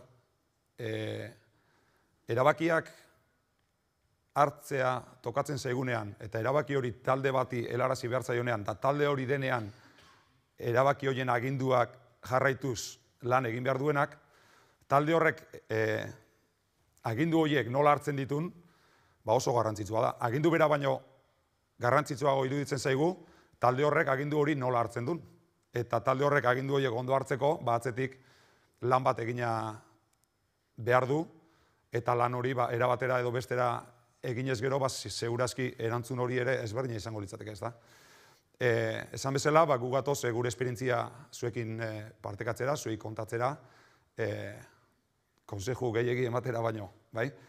Erabaki hartze horietaz hitz egiten degunean, gaur pixka bat zuekin partekatuko dugun adibidea, izango da, gu deitzen diguna, puntako erabakiak, ez da? Agian, ohituta ez gauden, edo kontrolatuta ez daukagun toki, momentu eta konteksto batean, neurtu gabe, kontrolatu gabe, ziur ez dakigu zer behar dan momentu horretan, baina erabaki bat hartu behar duzu, ze talde horrek lan bat egin behar du. Eta errezagoa izaten da, dena kontrolatuta dagoenean, erabakik hartzea. Ze, suposatzen da, base bat daukala erabaki horrek, ez da? Eta gero emaitza hobea edo okerrago izango da. Aurreko lanaren arabera. Baina erabakia helaratzekoan, base bat dago, fundamento bat dago. Baina batzutan, gertatzen da, lan bat egin behar dugunean, erabaki edo agindu horiek eman behar dituguren, kontekstu hori berria dela. Sekula ez da eman alakorik. Ez gaude ohituta gauden tokian. Ez gaude neurtu ditugun gauzak balio dizkigun momentu batean. Baina erabaki hartu behar da. Eta agindu eman behar da. Eta lan egin behar da. Horretaz hitzeitera gatoz. Eta bukerara jungo naiz, berriz hasiera etortzeko, Pulp Fiction pelikula bezala, zuen nahiko gazte zeate, eta igual, ez tezu ikusi baino. Ni esatera nator, instintuari kasu egin behar zaiola. Eta instintuataz hitzeiten nahi geanen, instintuak normalen, ideak, etortze eskigu ideak, nik pixu, balore, indarra handi ematen diot aurreneko ideari. Eta oantxe pentsatzen nahiko zeate, ez deti ez da txalau. Osea, danak ikasle zeate, ingenieritzakoak, ez tekiz emat urte egongo zeate ikasten, praktikak egiten, masterrak egiten, lan egiten, eta tipo bat etorri zaigu honea, esatea, institua ikasu egiteko. Eta, bueno, guzti hori, zergatik esaten deten, pixka bat partekatuko dugu. Neri tokatzen zait aurkezpen hau ematea, bukatzen danean nahi dituzuen galderak eta egiteko eta bai Martxel eta nik gaude, baino aurkezpena egiten ari naizen bitartean ere Martxelek horrela ikusten duelako edo nik horrela ikusten dutelako iruditzen bazaigu beak ere azken finean nik uste bere ikuspuntua, praktikaren ikuspuntua da, eta nik esaten detenaren izan daiteke pixkat elementu kritikoa, ez da? Ez dut bihar entrenamentuan zigortuko gaur nire kontrako esaten baldin badu, ez dago arazorikan. Orduan, bien artean eramango dugu aurrera. Arrankatuko dugu. Gonbidatu ziatenean, itzegin ziaten, itzegin zerbait, ez dakit, azken finen, historia dala, sormena dala, gauza asko juntatzen dira, bai zuen ikasketa prozesu honetan, eta gure lanetan ere bai, ezta? Esan dizuten bezala, talde konteksto baten gaude, lan egin beharra daukau, oantxe esan dut instintuari kasu handia eman bertzaiola, baino, eta hemen dago gakoa, ni ausartzen naiz, nire instintoa edo nire aurreneko idea hoiei kasu egitera, nahiko lasai sentitzen naizelako, ziur ez da hitza, ziur segula ez gehoten, baino, atzetikan lan bat, konpromiso bat, responsabilidade bat, trajektoria bat, esperientzi bat, ikasketa batzuk, eta gauza asko daudelako. Guzti hori egin baldin badeu, ez eduki bildurrik instintuak une larri horietan esaten dizuenari kasu egiteko. Hortik tirako dugu pixka bat, bai? Batzuk arrona agian ezagutzen dezute, bestek esain beste. Nik laguma daukat galegua, behin esan zidala, hemen oporretan zegon, eta esan zidan,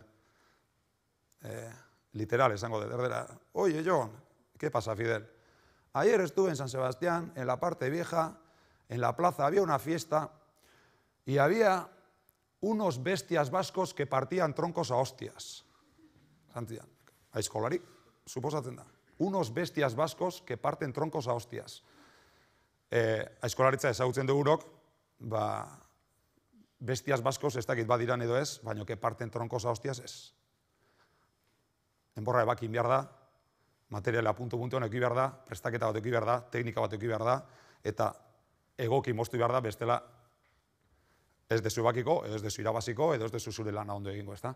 Orduan askotan, iruditzen zait, gai bat ezagutzen ez dugunean, edo gure kontestotik kanpora ateratzen ganean, arrotzak garenean, askotan iritzi, beste esango ekibokatua, baina, informazioa falta zigula, ezta? Eta orduan gustatzen zaigu guri ere, guarrolari gea, eta arraun mundua gaur egun nola dagoen pixka bat adieraztea. Zarera gisa,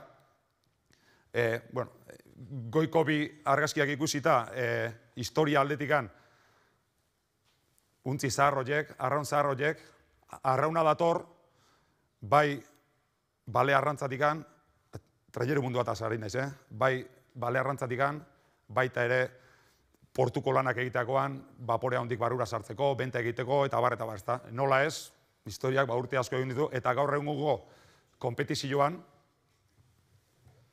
historiaz aparte, instintuaz aparte, sormen puntua ondila ere badago, ezta? Hor bi argazki jarri ditut, elementu ezberdinakin, begilak tapatuta, arnasteko gailu batekin, eta gauza asko egiten dira arraun munduan, gaur egun. Evoluzioa dago, zer gauzetan bezala, baino, evoluzio hori sormen idea hori, ez gera guk ez dugu esango oain elementu asko ditugu arraunan aplikatzeko, baino ez gera gu sormenaren pioneroak. Ez arraunean da, uste zertan, dala eundaka urte ere, gu baino sormen hobeago eta inteligente hozieran, jende asko ere, baseon. Adibide gisa, eta ja konkretuki, adibidez hori jon, 70. hamarkadan, 78tik, 78 arte, hori jo izan zen, talde bat, Traineru Mundon zebilena, eta urteetan erabakizun, Traineru Mundutik, arronketa olimpikora, pausu bat ematea. Arronketa olimpiko mundu hortan sartu zirenean, beste mundu bat deskubritu omen zuten. Ordura arte, trainerua zen, herriko fuertenak hartu, prestatu, eta ber estropadak irazte zian, ez da? Beste mundura iriki zirenean, ez dakit sormen indarra eduki zuten, edo agian kuriosidadea besteik ez. Baina beste mundu bat ezagutu omen zuten. Eta hortik etorri zen, fisiologia kontrolatzen hasteko nahia, 70. urtean Orioko arraulariak Parisea jutezian esfortzu froga fisikoak egitera. 70. hamarkadan Orioko astilleroak untzi berezi batzuk egin zituzten, treneruak, aholku mugikorreko material eta teknikak erabiliz, urte haietan entrenamentuak, berak ez egiten prestaketa fisikotaz, baina zerbait entzun zuten. Zer egin zuten? Lasarten cross bat egoten da, urtero, nazioarteko cross bat, urtarrilan, enteratu zian, ez dakiz taldeko prestatzaile frantzez bat zarautzen omentzion egun batzu pasatzen, direktamente harrengana juntzian. Eta horrek eraman zituen Parisea. Materialetikan, etzekiten aholku mugikorrean nun egiten zen materiala, zientzian honak, eta haitu zuten, Alemanin untzi honenak itemen ditue, bai, bagoazen Alemania. Eta Alemania juntzian, eta bar. Zezan edo guzti honekin. Aspalditik datorrela hobetzeko kutsu kultura hori, 70. hamarkada horretan Orion behintzat dena aldatu zen, eta anekdota gisa esango izuet, Orio izan zala Kontxako bandera baten, estropada aurretik, 20-30 minutuko beroketa bat egitea okurritu zitzaion aurreneko taldia. Eta denak, noa dijoaz, erotuta zauden. Orduan estropadak zian, irterera junda jo estropa.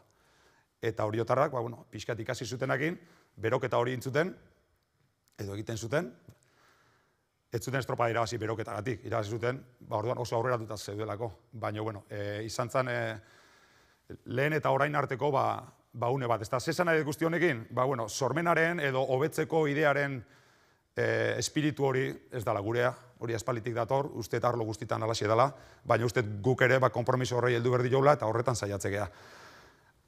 Sarrera gisa baldin bada ere, oen aipatzen egian tradizio, histori, sormen, gauzio janak ustartuz, pixkator beranda hona, oentxe kontatu dizuedana, esan nahi deuna da, edo esplikatu nahi dizueguna da, gaur egun gure baliabideen arabera, arraun mundua nola manejatzen den.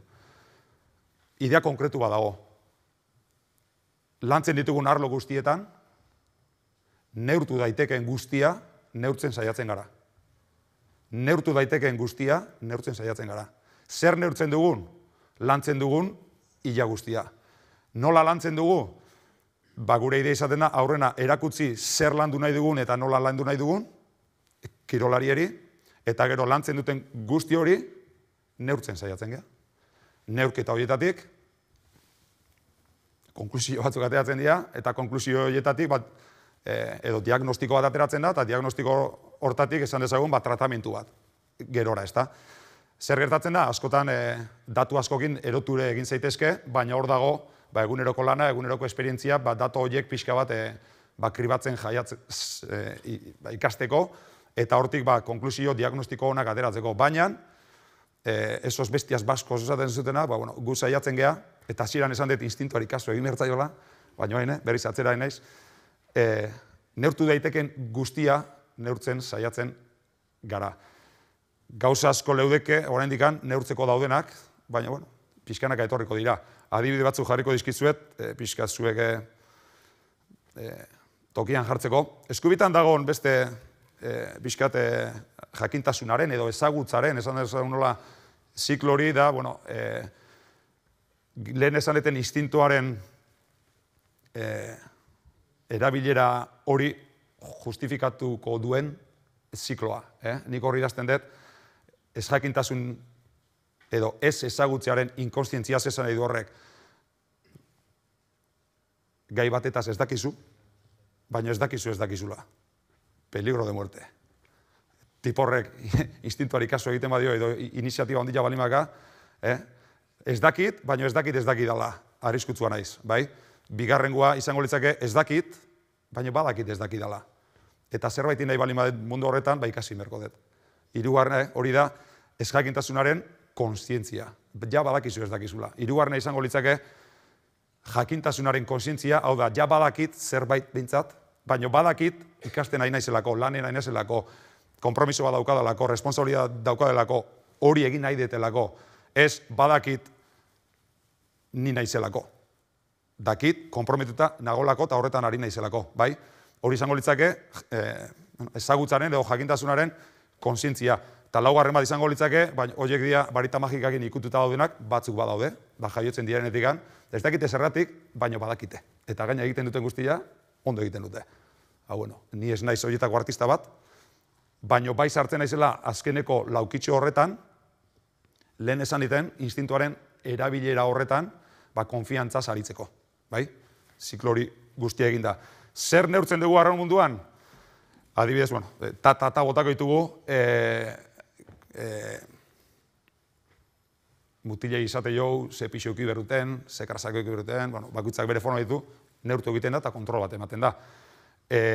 Esfortzu frogak egiten dira, eta rolari bakoitzari, bere momentuan nola dagoen, ez dagoen, ze entrenatu duen, ez duen, eta zer entrenatu behar duen, ze intensidadetan, neurtzen da eta aplikatzen da. Ez da, neurtu eta jazta.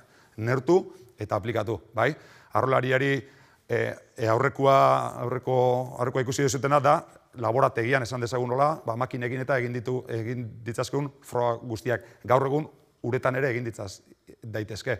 Adibide hau da, arrolari batek uretan, bere arraunakin, ze potentzia produzitzen duen, ze angulutan arraun egiten duen, ze indar kurba daukan, bere palak zer rekorrido daukan, ze movimentu, untziarekiko zer relazio daukan movimentu horrek, mila gauza neurtzia daude, bai?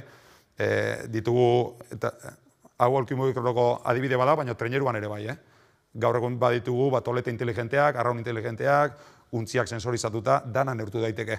Konpromisoa da, teknologia hori erabiltzea. Ez bakarrikan ojimetro esaten dan hori erabiltzea. Beste arlotan, mutilei osasunagatikan erakusten diegu, edo aipatzen diegu, bizkarra ondo gordetzeko, muskulo batzuk daudela, oso garrantzitsuak diala, estiratu behar diala, nola estiratu behar dien, alegia, erakusten dion guztia, eginarazi eta neurtu iten dugu. Hau entrenatzen da, eta gero neurtu iten da, nola dagon muskulo hori. Estiramentuak neurtu egiten dira, test badago horretarako. Kore lanak, barruko lanak erakusten diogu egiten, zergatik egiten dugun esaten digu, eta test badago jakideko mutil hori nola dagon, neurtu egiten da hori ere, badago modua. Rekuperatzeko erakusten digu modu ezberdinak daudela, suplementazioa dagoela, dieta dagoela, hidratazioa dagoela, esfortzu handiak egiten diren, krioterapia dala, ez dala, erakutsi, aukera eman erabiltzeko, obligatu ezerta ez da obligatzen, baina beti justifikatzen dugu gauzak zergatik esaten ditugun, eta gero kontrolatu egiten dugu. Hor sartze garen, bada aparatito bat, azalak horren beste temperatura daukanen, okei zaude, bestela ez zaude okei, eta bar, bai? Lo egiteko ordutegiak diala, ziklo zirkadiano nola da, dana esplikatzen zaino, arnaz egiten erakusten diegu, arnaz egiten erakutsi, bai? Arnaz egiten erakutsi beharra dago, horretarako badaude gailuak, eta nola arnazten duten neurtu egiten dugu. Espirometria batekin, esfortzu froga batekin, ventilazioan neurtuz, eta bar. Uretan gaur egun edozer gauza kontrola daiteke, esan dizuez, sensore pila badaude, entrenatzaileak ikus dezakegu aparatu pila badaude, edo arrolaria, badaude guk ez da berabiltzen, baina badaude aparatu batzuk, zuarraunen zuaz, eta antiaju modernoitako batzu daude, zuarraunen zuaz, eta zure imagina ikusten naizera, momentu horretan bertan, antiaju horien bidez, eta bar. Sarrera honekin zer esan nahi dut. Ez gerala esos bestias baskos que pegan hostias al agua a palos, eta ez gehala ojimetroak inibiltzen, saiatzen gehala, edo konpromisioa daukaula, ditugun baliabide guztiak erabiliz, ustez neurtu daiteken guzti hori, neurtzeko konpromisoa daukagu, eta neurtutako haren emaitzaren erabilerakin oso konpromituta gaude. Ez directamente instintuarekin. Baina ze gertatzen da?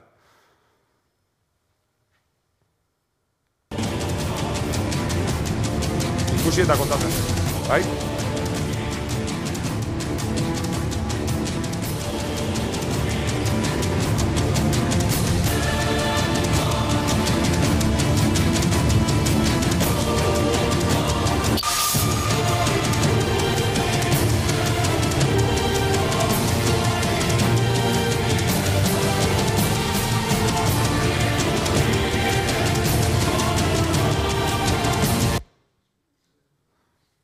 Oiek emakumeak dira, oen dela 2 urte, Kontxako banderan. Zer gertatzen da?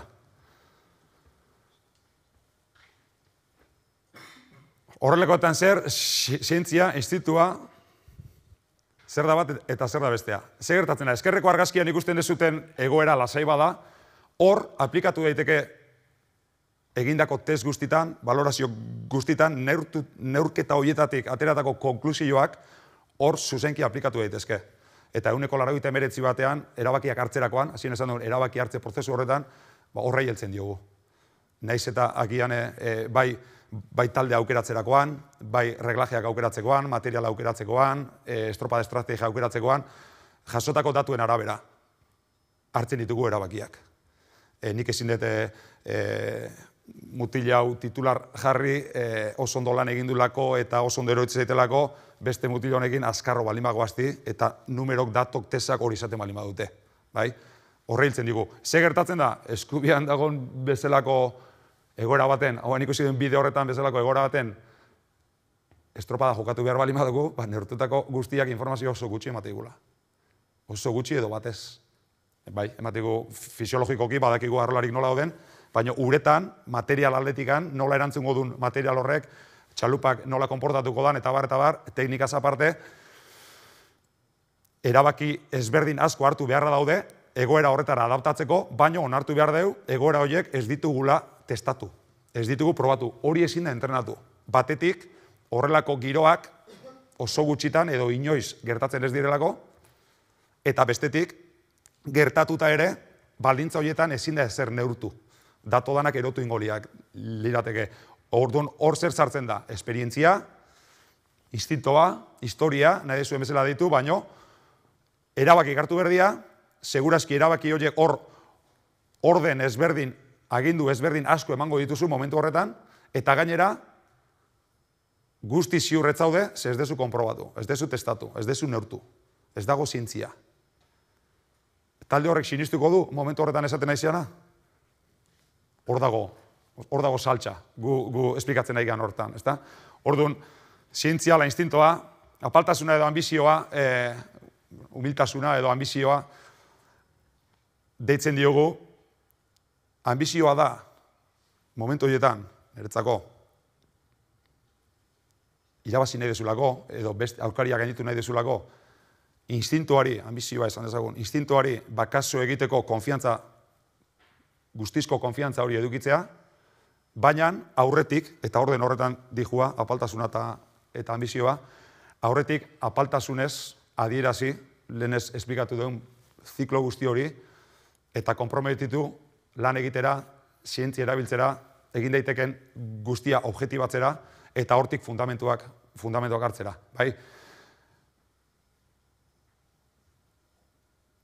Guzti hau esan da, iruditze zait, halako erabaki improvisatuak hartzen diranean,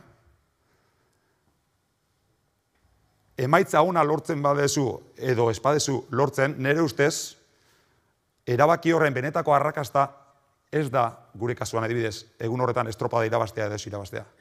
Niretzako, talde giro batean, lan talde batean, erabaki horren benetako arrakasta da, zuk agindu berri horiek eman dituzun une, gaina tentsiozko une bada, agindu berri horiek eman dituzunen, talde horrek zurekiko ze erantzun ematen duen. Zuzenean egiten duen esandakoa, dudak dituzten edo ez, konfiantza daukaten edo ez, itxu egiten duten edo ez, segun eta nola erantzen duten, horrek zergatik bat dauka, zergati hori atzetik dator. Lan talde hori, edo talde hori nola landu duzun, talde bezala, edo individuo talde bat bezala, ez da? Talde koesia guk horri ditzen digu. Esperientzi txiki bezala, 17ko estropada horretan, beste bideo ikusiko dugu, eta ero komentatzen dut. Nere gomendioa da, ikusteaz gain, entzun. Bai? Eta gero komentatzen dut. Aurretik bakarrik esango dizuet, duela, ni arrolari nintzen hementzat, 80 markadan, da 2010 arte, hola, normalen trainerutan, han mundu guztiak itzaitezun. Patroiak, aurrekuak, erdikuak, atzekuak, estropada ondo balima dijua, bata bestiari animatzen. Gaski balima dijua, batek zerbait esan, kallarte, sige, tal, pun, ez dakize, eman, tal, aurretik balima zuan, haupa, hori, gaur ira, estropadan, Zan, un pupurri. Bueno, ikusi bideo hau. Egun berdina da,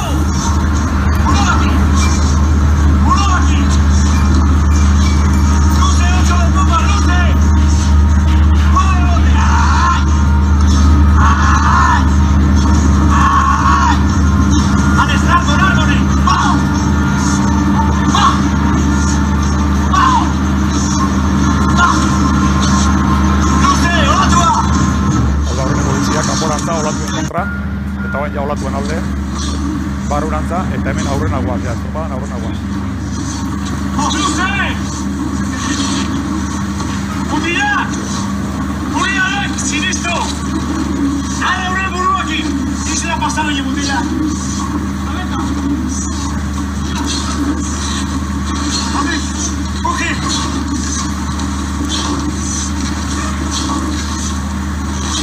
Abeta, coge, atento, va a pasarte, ¿Listos? ¡Sí! ¡Bandera! ¡Sí, gracias! ¡Hold on, ¡Hold on, ¡Inusa darle! ¡Luze dara zelizara! ¡Nasa gaina! Ez dakit atentzioa deitzen dizuten edo ez, baina hor batek bakarrik egiten du. Patroiak. Arrolari batek, momentu baten, ja barurak egigoaz ziren, esaten du, bandera, eta segitu batek esaten jo, isilikan. Beste hitz bat aitzen da, bestek ez, kabeza, esanaz, burua, bai?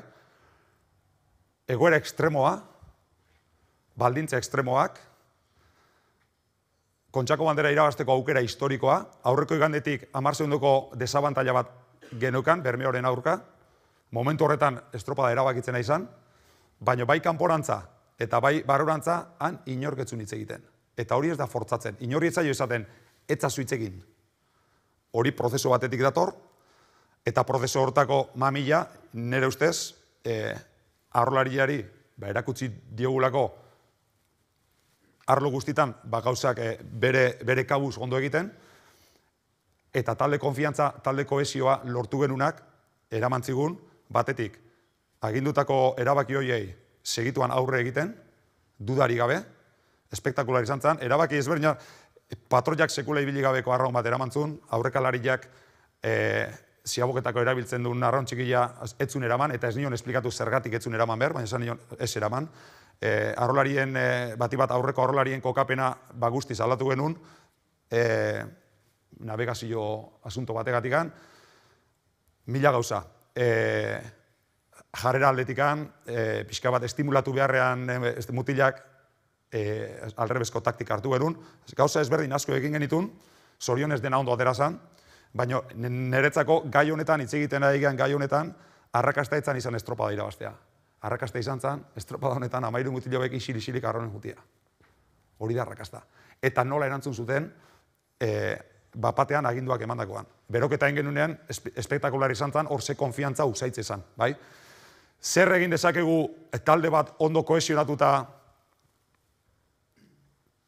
konpetitzera eramateko? Konpetitzera edo dana dalakoa lanera azken finen.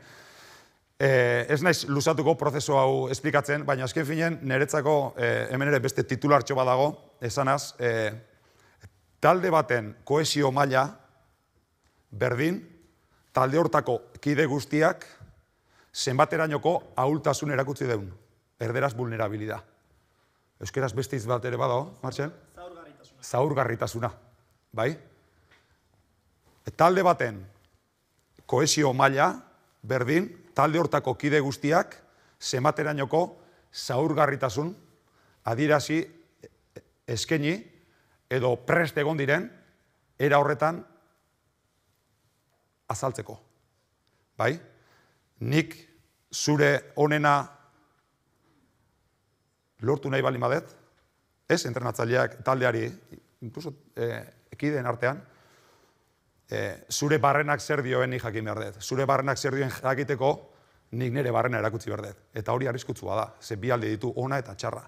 Ona, bila dezakezula, sekula bilatuko etzen dituzken gauza asko, eta txarra da, hau lazaltze horrek, apetxo deskuberto zoaz, bai? Eta horrek bere arriskuak ere baditu. Baina hemen nahi gehaitziten, talde maila bezala, beste buelta bat ematea. Futbolean, gaur egun, ze diferentzia egon daiteke Barcelona, Real Madrid, Messi kenduta, Barcelona, Real Madrid, Manchester City, Manchester United, munduko talde honenak hartu, entrenatzaile guztiek ez dakite más menos berdina. Beren talde teknikoak ez dakite más menos berdina. Teknologia aletik ez daukate danak más menos baliabide berdinak bai, eta zenek markatzen du diferentzia. Adibide pixkat zea da, futbola jokua da, eta jokua da, baina talde kohesio, talde indar hori lantzeko, danen artean iberko zerbait da, baino ardura daukanak, iruditze zait, gaur egun izaten dan, nagusi baino lider bat izan behar dula. Lider kontzeptua uste gaur egun oso ekibokatuta ere badagola. Futbol talde baten, mutila hau da kapitana, eta este es el líder, es el capitán, le hemos elegido entre todos. Edo gelako ardura duna, nola danok aukeratu deun, bea da liderra.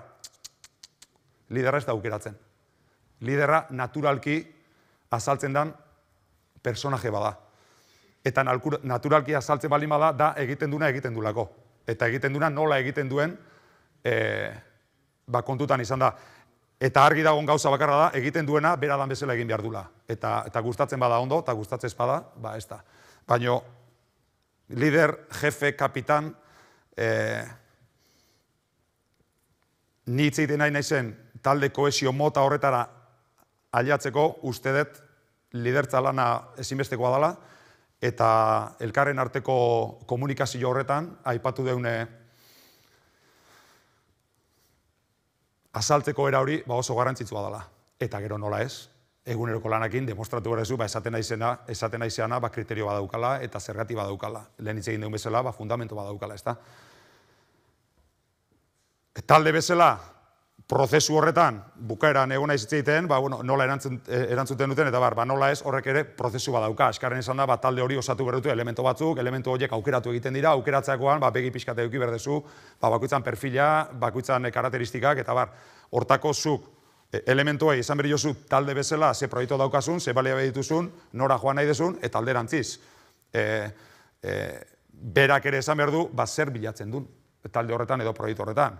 Eta hor konsientzi batzu balin badaude, elementu hori segurazki egokia izango da plantilla horrentzako bestela ez. Bestela ez dauka zentzurik. Hasieratik ere pixka jakin behar da. Beharretara helduz, selekzio txiki bat egiten. Eta gero, talde hori landu, baina argi itzen behar da hasieratik. Oain 2 urte hori joa azaldu nintzaren, entrenatzaile bezala, aurreneko txarla izan zen, kuadro azkar bat dau, esan nioen, aurtengo helburu nagusia, Kontxako bandera irabaztea da. Baino, lehengo urten, talde honek, bataz beste, estropada bakoitzeko, irabazleangatik 23 segundutara egon zen. Orduan, nola kristaziko gauan hitz egiten, Kontxako bandera irabazi nahi duela. Goazen bide bat egitera, eta gero hitzengo dugu horretaz. Orduan, uste, helburuak finkatzeakoan argi eta garbi hitzein behar dela, hemen ezin da, guk hau lortu nahi dugu, goazen horren bila. Lasai, zeintzea, nuntzaude, nundi jun behar da arailatzeko, zer behar da arailatzeko, gauzoieko oso garbi hitzein behar dia hasieratik, taldia diseinatzeakoan. Eta gero dator, lehen aipatu deun, aritzeko modu hori. Lideran asuntua esan dugu, irutze zait guk ardura daukagunok ere, ez degula lotzarik euki behar, edo ez degula perezarik euki behar, beti, batetik, ikasten jarraitzeko eta erakusteko. Irutze zait, erakusten duen edozein, aldi beren ikasten ari dela. Erakusten ari garen, uste askoz gehiago ikasten ari gala. Orduan ez da pereza euki behar. Ez erakusteko, ez ikasteko, eta era horretan, zure lana ikasketa dela edo dana dalakoa, azkenen pixka pasio bezala bihurtzen da, ez da? Bideo, gu behintzat, ni behintzat, bideo horretatik ibiltzen naiz, aritzen naiz, horrek ematen diolako sentidua egiten dugun guztiari. Bestela, segurazki, beste, nik ostalaritza ikasi nun, sukaldaria nintzen, eta hoain nago hemen, entzuten ari zaretena esaten.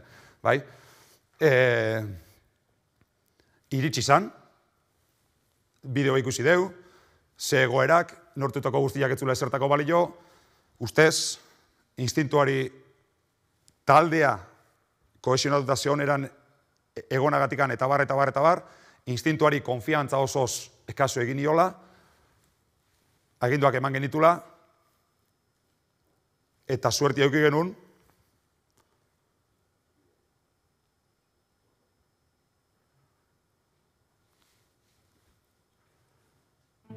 eta oso laburtuta, egun horretan hauxe gertatu zen. Gure zorionerako. Hau, aurreneko luzia da, kanporantza estrategia aletik teknikoki esan da, gure estrategia izan zen, olatuen kontra arraunean egin baino gehiago, olatuekin arraunean egiten saiatu. Gu ez ginen jun bide zuzenetik. Ez ginen bide zuzenetik jun. Saiatu ginen navegatzen. Saiatu ginen untzia garbi eramaten. Urik ez hartzen. Esfortzuak dosifikatzen. Bagenekilako, buelta hartutakoan, klabia izango zala, olaturik onenak aprobetxatu ahal izatea. Olatu onenak aprobetxatu ezkero, abantaila handia atera genezake, surfistak bezala. Baina hiru olatu honenak ez badituzu aprobetxatzen, ezinezkoa zen abantaila hori ateatzea. Ze gertatzen da, hiru olatu horiek momentu konkretu batean etortzen direla, eta zuk ez dakizu dutan, bigarrengo luzearen hasieran, erdikaldean edo bukaeran, ez dakizu noiz etorriko dian, serie hon hori, bai? Baina etortzen danen aprobetxatu merrezu. Eta horretarako pazientzia eduki behar da. Horretarako taldeak egin behar du lehen ikusi dezuten bezala. Konzentratuta, oso konzentratuta, baina aldi beren relajatuta. Hori da kombinazioa. Eta guzti hori lortzeko, atzetik esplikatu duen pixkat prozeso guzti hori. Bai? Barrukaldera hasi ginen etortzen, lehen ikusi dezuten bezala, zailtasun handiak zeuden, txalupak gobernatzeko, ekipo askok ginadak egiten zituzten, ura hartu, ez hartu, baina gure zorionerako,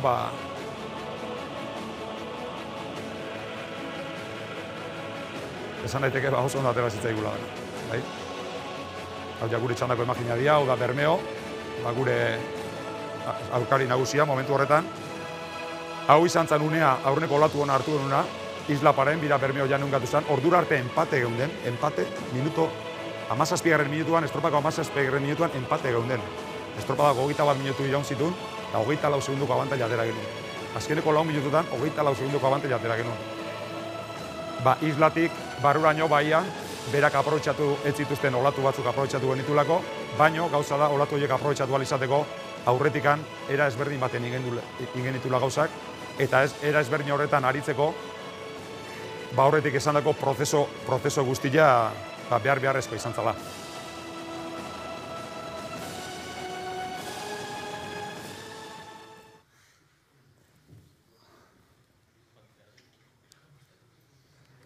Segitu bukatzen dut, bi hiru diapositiba ditut, bukatzeko ja.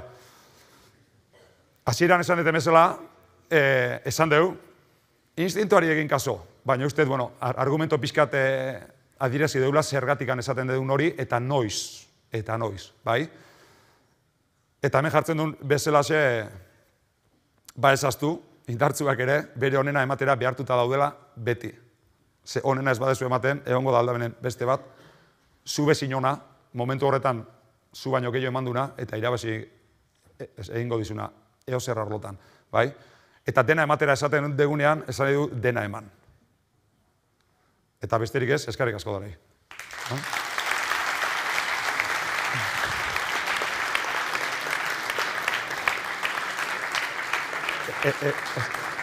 Esan diate, 11 bitartean, edozein galdera egin nahi badezute, libre esate egiteko, eta gustoz hartuko ditugu galderak, eta gustatuko litzaidake, okurritze bat zeizue behintzat, galderak martxeli bideratzia, batipat agian nik esandakoarekin relazionatuta baldin badaude, kuriosidadeak baldin badira, galdetu lasai. Baina esandakoarekin zerikusia baldin badaukate ere, segurazki beharrolari da, ez da, entrenatzaile, eta segurazki agian iritzi ez ezberdin, baina, matizatuta edo kritikoa edo izan dezake, bai? Lehen ere esan diot, nik esandakoaren aurkako esategatik ez du bihar doble entrenatuko, berdin entrenatuko du, bai? Baina, azken finean, beak azaldutako metodologia guzti hori guk bere funtsa igual ez dut zautuko, baina beak emandako aginduakiko gudakaun konpromizua eta dakaun segurtasuna olako egun baten adieraztea. Egun horretan gu Donostia iritsi gineanen eta ikusi genuen zertzeon, naturan baldintza horiek, urte guztian ezagutu ez genitunak, bildurtu ordez aukera bat ikusi genuen. Aukera bat baliatzeko aurkariakiko genezkan 10 segundoiei buelta emateko. Zergatik, Jonek azaltzen modu hortan, gure metodologiagatik edo bere metodologiagatik olako baldintzetan, badazka olako baliabidek modu batean improvisatzeko eta senai jarraituz bestekiko distantzia hori markatzeko. Eta uste egun hortan garbi gatu zala ikusi duzuen bezala. Eta hori, ez dakit galdera ikan badakazuen norbaitek, zen egunerokotasunan inguruan, edo beak esandakoa nola aplikatzen gu gure lanian. Galderaik euki eskero, mikrofono badago altxago eskua, eta lasai galderi,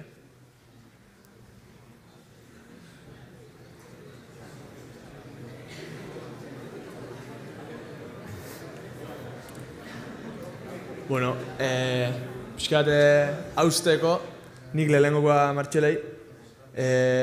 Martxel arraunlari zitez gain ingenieritza ikasten dabil. Bizitzan oroar, ikasketetan, Jonek erakutsitako horrek norarte balio du? Bueno, ikasketetan momentu jakin batzutan hartu berituzu erabaki batzuk ziurtasun eza da honen eta inestabilidade hortan zaudenian, ez? Eta batetik edo bestetik jo, eta arraunak erakutsi izkiten gauza asko eta Jonek tartian balio izan diate. Baita ere hori alde batea utzitan metodologia hortaz aparte arraunak emandako balore asko aplikatu behar ditut ikasketetan. Eguneroko lana, pazientzia, gauzak gaizki ateatzean naiz dazuk gauzak ondoin burua ez galtzia eta zure bidetik jarraitzea iruditzen bazaizu zure bidea egokina dela.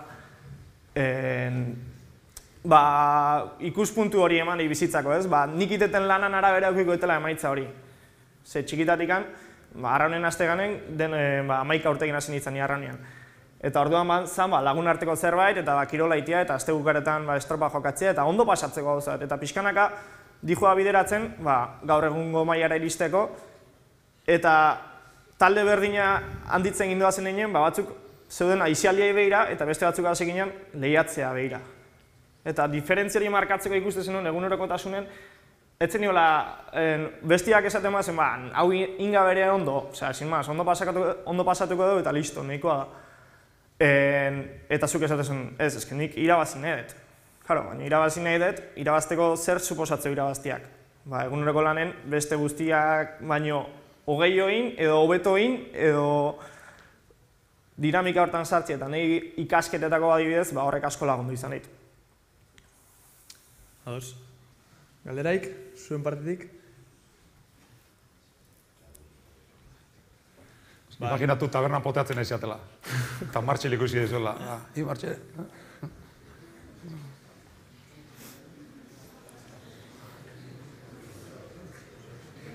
Nik bestela, azkena zuretza dion, entrenatzaile bezala 3 taldetan izan zara, metodologia bat aurkeztu diguzu, hori egokitu beharra dago, talde bakoitzean ulertzen dut egoerak desberdinak izango dela, talde desberdinak izango dela, norarte baldintzatua da metodologia? Egun naiz Astilleron, egun naiz Bermeon, egun naiz Orion, azken 6 urtetan suerte eukidet, eta Bermeon 4 urte egon naiz da 4 urtetan irazi dut Donostin, bat entre komillas, baina 4 urtetan irazi dut Donostin, eta gero hori jo etorri eta beste bat.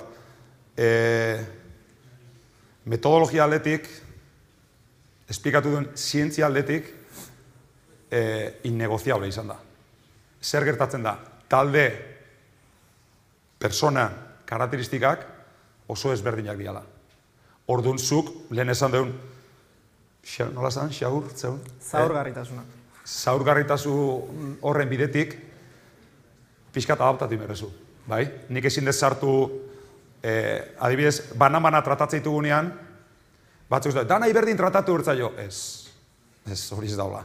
Danai errespetu berdinakin tratatu bertzaio, baina danai etzaio berdin tratatzen. Adibidez, mutilonek, egunero galdetuta zer modu zaude, egunon zer modu zaude, ateratzen dezu behar desuna horregatik. Eta beste honi, edo beste neska honi esan berri jozu, 24 ordutan zer egin behar duen, bestela ez dihua ondo. Eta bea ere konturatzen. Eta beste batzui, askatasun gehiago, beste, ez da berdina 40 urteko 3 seme ditun 8 ordu lan egiten duen arrolari bat, edo 21 urte ditun ingenieritza ikasten ari dan arrolari bat, edo beste erabatea dago beste bat. Ez gara da neberdinak. Bermeon, ni bat aiatu nitun, zaldi salvajeak ziala. Eta alasi zian, zaldi salvaje batzuk zian.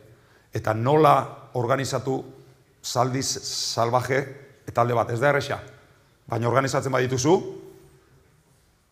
pura sangre batek emango ez dizuna ematen dizu zaldi salvaje batek. Baina horiek organizatzeko, bere mundun sartu behar duzu, eta bere mundun sartzeko bere zapatetan empatia, esaten da hori, empatia ez da entenderle al otro, hori ez da, zuk, ulertu behar duzu bestiai, baina bestian zapata jantzita. Eta bestian zapata jazteko aurrena zure kendu behar dituzu. Horrela lortu dezakezu, karakteristika ezberdinetako, ezaugarri ezberdinetako taldetan, zure ideak edo metodoak aplikatzen lortzia. Lortu dezak, baino, pixka trato personal horretan, adaptatzen zialako eta asmatzen dezulako, ez da? Astilleron zian jornaleros, beti zauden zein berda, eta iteko prest eta egin zuten. Bermeon, soka beste erabatera erabiltzezan, zaldi salvajeak, eta hori joan etorri nintzanen, topatu nuna zan, profesionalidade ikaragarria, mutilin aldetik. Oso ondo, zan dezagun nola, edukatuta zeuden, kontrolatzen ditudan gauza asko, kontrolatzeari utzi nion, ez nulako nahi obsesio bihurtzia. Beak aurreratze zirelako. Orduan, gauza da ezagutu taldean ezaugarriak zein diren, tratu personalean pixkat horretara moldatu, eta hori lortu ezkero, zientziatik datorren zure beste sinismen guzti hori aplikatu dezakezu, iruditzen zait, zailtasun gehierik gabe, baino eskatzen du pixkat malgutasun hori edukitzia segun eta zetaldetan zauden. Inkluso teknikoki arron egiterakoan. Ezaugarriak kontutan eduki behar dira, egin nahi desuna, kontzeptu aldatu gabe baldin bada ere, egin nahi desunaren pixkate azken ezaugarri horiek baldatzeko preste egon behar zela beti. Ados, galderarik ezpada, txalo bero bat biei, eskerrak eman.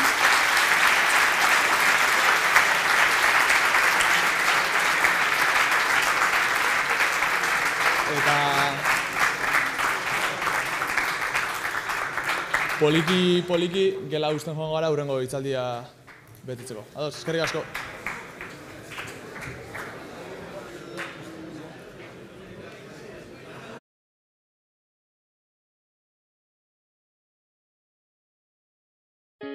Inoiz ez da jakiten etorkizunak zer eskainiko digun. Emandako pausu bakoitzak ordea, bere aztarna utziko du. Batzuetan korrika egingo dugu, beste batzuetan salto. Eta jauzi egingo gara, baina beti egongo da norbait altxatzen laguntzeko. Ametsak egia bihurtu daitezkelako. Mondragon Unibertsitatea, errealitaterako prest.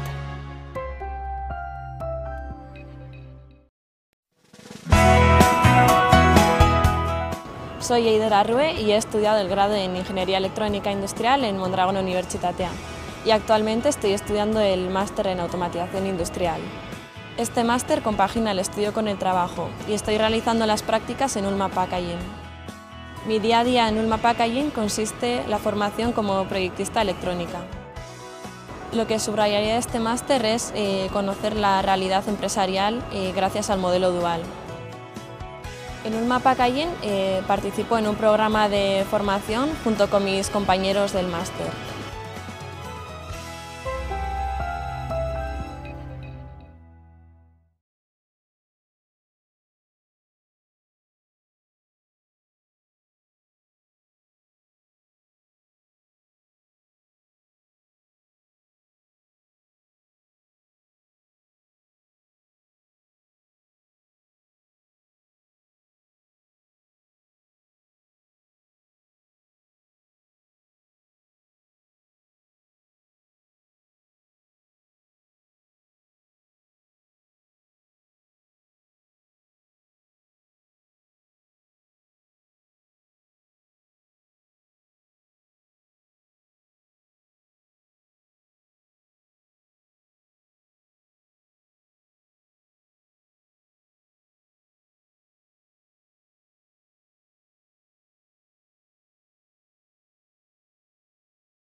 Egunon berriz ere, eta eskerrik asko gurera urreratzearren. Jarraian bi hitzaldi izango ditugu, edo bat bitan zatitua. Lehenengo zatirako Idoia Izeta etorri da, bera NEM Solution enpresako zuzendaritzakie da, eta gazteleraz egingo du bere hitzaldia, pixkat bere ibilbide profesionalen inguruan eta ingenieritzaren inguruan. Horrela deitu dio hitzaldiari eta berekin utziko zaituztet behin izenburua esan da. La ingeniería solo es una pieza del puzzle. Txalo bero bat eta eskerrik asko.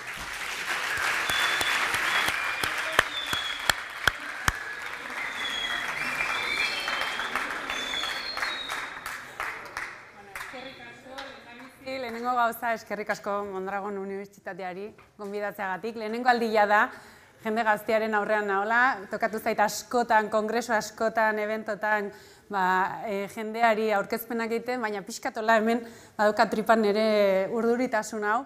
Baina, bueno, hori ez, hasiko naiz, cuando me comentaron lo de hacer aquí una charla a gente de bachiller, de primero de bachiller, digo, ¿y yo qué les cuento a estos? Aparte de no quiero dar una chapa, pues lo primero que pensé es en un puzzle, ¿no?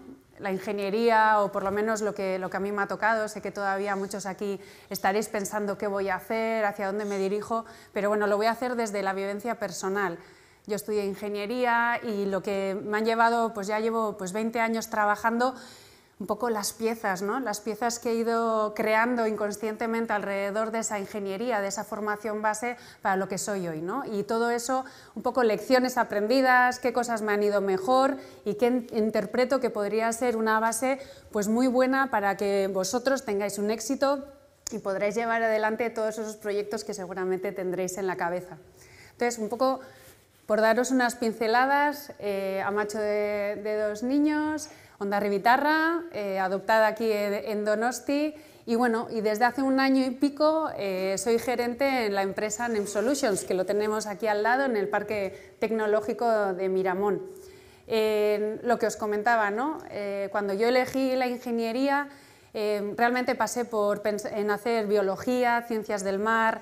La verdad es que no sabía qué hacer, me gustaban los animales, me gustaban las matemáticas y al final me decanté por la ingeniería porque de alguna manera no me encasillaba y me permitía crear una base, ¿no? A partir de la cual ya pensaría qué hacer. Y gracias a que por lo menos aquí al lado en Donosti pues estudié en Tecnun, pues bueno, la verdad es que creo que fue una gran decisión porque a partir de ahí la verdad es que se me abrieron muchas puertas. Sí que es cierto que la ingeniería como tal es muy abstracta y además ahora me estaban comentando, ¿no? Que hay hasta 9 especialidades. Bueno, no os preocupéis tampoco, que cada decisión que toméis sí que va a ir marcando un poco ese camino, pero tampoco os va a cerrar tantas puertas.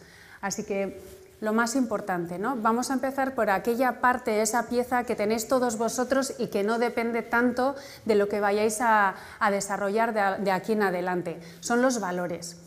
Yo me acuerdo cuando planteé mis primeros currículums, cuando empiezas a buscar, ¿no? Oportunidades de trabajo o te empiezas a plantear, esto ni se te pasa por la cabeza que sea importante.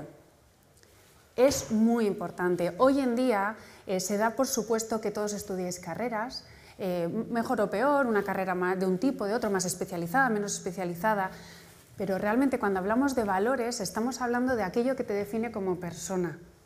Y eso no te das cuenta hasta que pones a trabajar, bueno, en el día a día sí, pero cuando empiezas a trabajar empiezan a sobresalir aquellas personas que sí tienen una serie de valores que les hacen pues, más fuertes, ¿no? A la hora de plantearse retos y afrontar pues, las dificultades que se van a encontrar en el día a día, ¿no? En sacar adelante ese proyecto que tengan en la cabeza.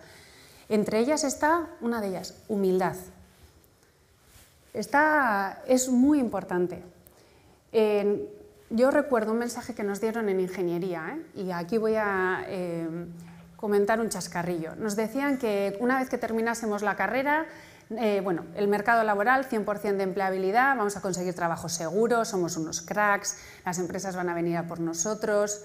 Bueno, la realidad es que al día siguiente eres uno más en una empresa y tienes que partir de humildad. De saber que ni mucho menos tienes todas las respuestas ni eres mejor que otra persona. Tienes que saber escuchar y ser muy, muy, muy polivalente. A partir de ahí, según el escenario donde estéis trabajando, tenéis que ser flexibles. Resiliencia, no sé si conocéis esta palabra. Eso significa que cuando os planteéis con dificultades, lo más importante es la capacidad que tengáis vosotros para adaptaros y ver oportunidades en ello. Compromiso. Antes estudiabas una carrera, te planteabas un trabajo y digamos que va a ser el trabajo de mi vida, 20 años en esa empresa. La realidad es que no. Ahora mismo diríamos que hay muy poca lealtad, lo que hay es mucha lealtad con uno mismo, pero sí que creo que es muy importante demostrar el compromiso con el proyecto por el que estás luchando. Y eso se va a ver muy claramente reflejado cuando se comparta con la pasión. Es muy importante encontrar esa chispa en lo que hagáis. En todo el trabajo aquel o que os planteéis proyecto, no necesariamente un trabajo, cualquier proyecto, buscar que tenga esa chispa, entender qué es aquello que os motiva, porque eso le va a dar un plus a toda vuestra formación. Vais a hacerlo muchísimo mejor si sois capaces de encontrar esa parte de pasión. Lo siguiente, a partir de ahora ya son habilidades, ¿no? Habilidades o cosas que tenéis que tener en cuenta de cara a vuestro desarrollo profesional. Lo que decimos, lo último de lo que voy a hablar es de la formación técnica, las habilidades personales. Creo que, a diferencia de mi caso, y Dorleta es muchísimo más joven que yo no hice Erasmus, no viajé hasta empezar con mis primeros salarios. En cambio, vosotros ya habéis nacido en un entorno donde el viajar es muy fácil, interactuáis ya con gente de otros países, consumís información de todo el mundo. Para vosotros esto es normalidad, ya otras culturas, somos globales. Pero lo que os vais a encontrar es que cuando lleguéis a la empresa, pues posiblemente no os encontréis un hindú o os encontréis un estadounidense, pero sí os vais a encontrar con personas de distintas generaciones, de distintas formaciones. Por tanto, la parte de habilidades personales, de interactuar con otras personas, pasa a ser un factor clave para llevar adelante un desarrollo profesional de éxito o por lo menos feliz. En ese sentido, aquí se han mostrado proyectos, de hecho, ¿no? En grupo, en equipo. Es necesario que entendáis que es tan importante lo que vosotros trabajéis como conseguir identificar de quién necesitáis y poder conseguir arrastrarlos a ese proyecto que vosotros queréis llevar adelante. En ese sentido existen dos caras y esto lo he aprendido le hemos dado forma hace pocos años. La formación de los profesionales ahora se enfoca mucho en las soft skills. No sé si lo conocéis, las habilidades blandas, que tienen que ver mucho más con cómo gestionamos cada uno nuestro trabajo. Tiene dos caras, es una moneda con dos caras. La primera es la directiva. Claro, esto realmente todos lo aprendemos, tener que organizarse, como si te organizas tu semana con todas tus actividades y demás. Lo mismo en el trabajo, eso es lo normal, planificar, organizar, coordinar, pero me quedo con la segunda parte, ¿no? Con esta, las habilidades personales. ¿No os ha pasado que trabajáis en equipo y siempre te toca que una persona, digamos que se escaquea un poquito más? El otro que tira mucho, uno que habla un montón, otro que le encanta el proyecto.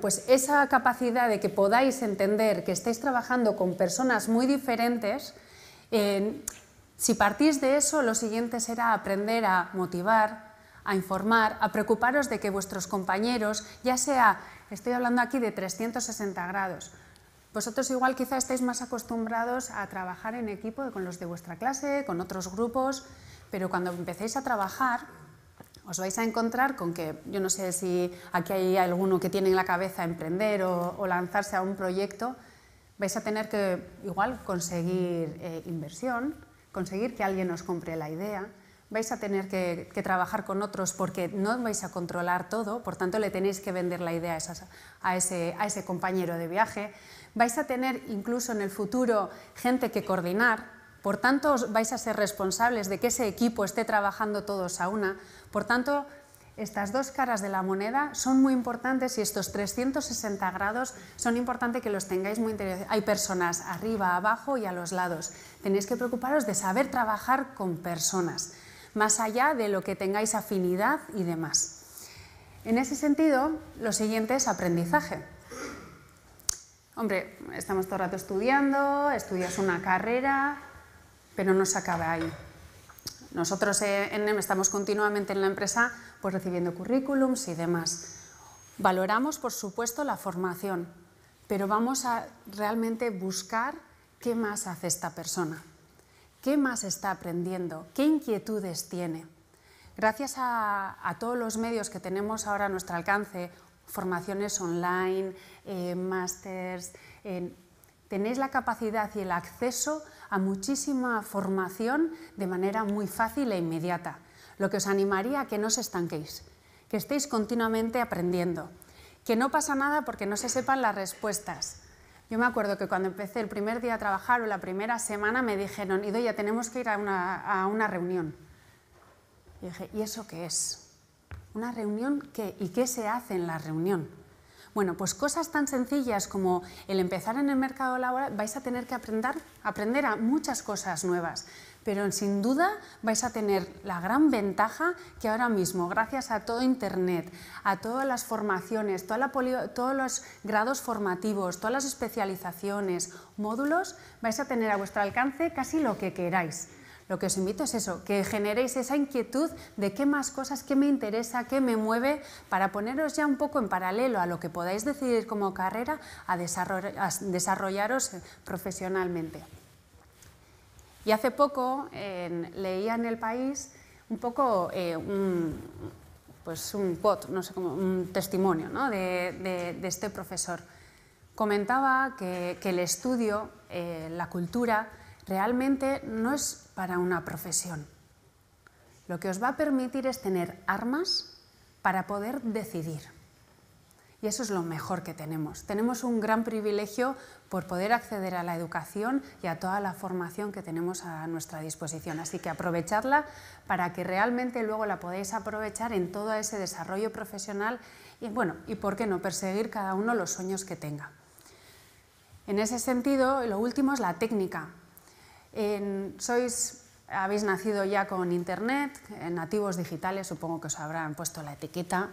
Yo no soy nativa digital, pero soy una enamorada de la digitalización.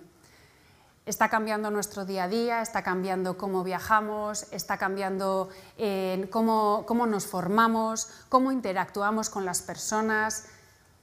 Eso no solo está cambiando el día a día de las personas, está cambiando absolutamente todo. Toda la industria, toda la economía. Eso significa que cada dispositivo que tenéis vosotros, cada máquina, todo esto, estamos conectados a Internet. Y eso está generando una gran oportunidad para lo que se llama la cuarta revolución industrial. Las empresas están ahora mismo, no habiendo nacido pues en un ámbito digital, toda la gente está en un proceso de transformación.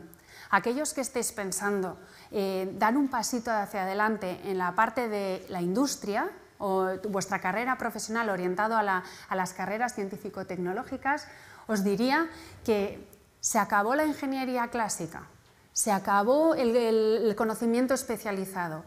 Tenemos que ir combinando muchísimas piezas para conseguir, digamos, esa revolución que está pasando en la industria. Está siendo una auténtica un cambio de tercio. Está habiendo en el proceso de selección de las empresas, ya no se buscan los conocimientos especializados, bueno, sí se buscan, pero ahora se está buscando más la capacidad de que la gente, los estudiantes, los profesionales sean capaces de adaptarse y aprender nuevas tecnologías. Estamos hablando de tecnologías digitales como el Internet of Things, la robótica. Bueno, es un mundo en el que yo es donde estoy trabajando, que me apasiona totalmente, y como tampoco hay oportunidad de aquí entrar mucho más en detalle, sí que os quería decir que si queréis saber más de este tema, por lo menos tengáis mi contacto y podamos hablar más de ello. Pero sí que seáis conscientes que todo esto de los móviles, de los sensores, de todo esto está revolucionando realmente las empresas y que tenéis que ser conscientes cuando os enfrentéis un poco a qué es lo que queréis hacer en el mundo profesional. Y finalmente un poco lo que os comentaba, yo estoy trabajando en NEM Solutions ya casi 10 años y lo que hacemos ahí realmente pues son soluciones digitales para la industria. amamos los datos, la digitalización y de alguna manera, antes me decían, ¿no? Pues le solemos llamar un poco que estamos desarrollando cerebros que permitan monitorizar las máquinas. ¿Y quién lo hace posible? Pues los NEMers. Detrás de toda esta tecnología digital no dejamos de ser personas profesionales y como veis aquí, tal y como nos definimos, muy poco tiene que ver con el estudio o la carrera que hemos hecho. Tiene que ver más con lo que nos motiva, lo que nos apasiona y por qué lo hacemos, ¿no? En este caso, nosotros nos dedicamos al sector ferroviario y la energía porque queremos cambiar las ciudades, queremos mejorar gracias a las tecnologías digitales. Y bueno, voy a poner aquí el ejemplo de Lucas Sangali. A raíz del ictus, la verdad que yo no soy nada futbolera, pero bueno, leí un poco lo que le pasó y ciertos testimonios y me llevé una gran sorpresa, porque además de conocerle como futbolista, él trasladaba que tenía otra pasión, que es la ingeniería. A la vez que está siendo futbolista, está aprendiendo, de hecho está en el máster de Mondragón, si no me equivoco, está haciendo un máster de ingeniería. A mí me sorprendió, la verdad. Son dos cosas que nunca te esperas, que es difícil que una misma persona pueda desarrollar una carrera profesional y a la vez esté desarrollando también otra formación muy diferente. Con esto os quiero decir que os tenéis que preguntar ¿quiénes sois? ¿Qué es lo que nos mueve? ¿Cuáles son vuestros objetivos? Y no estoy hablando de objetivos súper ambiciosos de irse a Silicon Valley. Es de pequeños pasitos que vayan un poco en una dirección. Haceros esa pregunta. Y por otro lado, también, ¿qué puzzle queréis crear vosotros? ¿Qué piezas os hacen únicos? ¿Qué es lo que realmente va ligado a vuestra pasión? Y eso, sobre todo, dar pasos que estén alineados con ese proyecto. Y en ese sentido sí que me gustaría que luego, por favor, os animéis a hacer preguntas.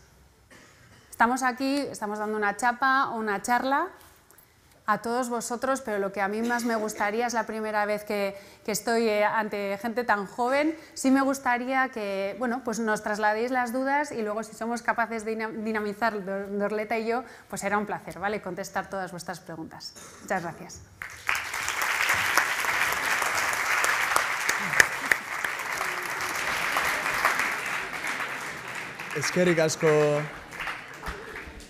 Eskerrik asko Idoia. Jarraian Dorleta Fernandezek hitz egingo du. Dorleta Mondragon Unibertsitateko ikasle ohia da eta seguruenik nik baino hobeto bideo honek azalduko dizue zein den bera eta gaur egun nun egiten duen lan.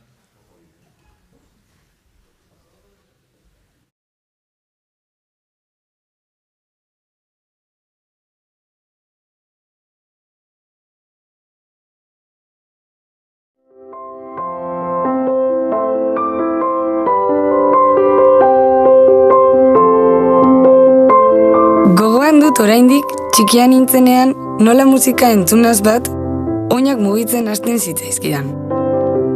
Ez nuen nire burua dantzari gisa irudikatzen, baina geldirik egotea ezinezkoa egiten zitzaidan.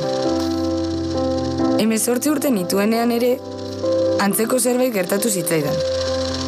Unibertsitatera salto egin behar nuen, baina ez nuen argi zein izango zen hautatuko nuen gradua.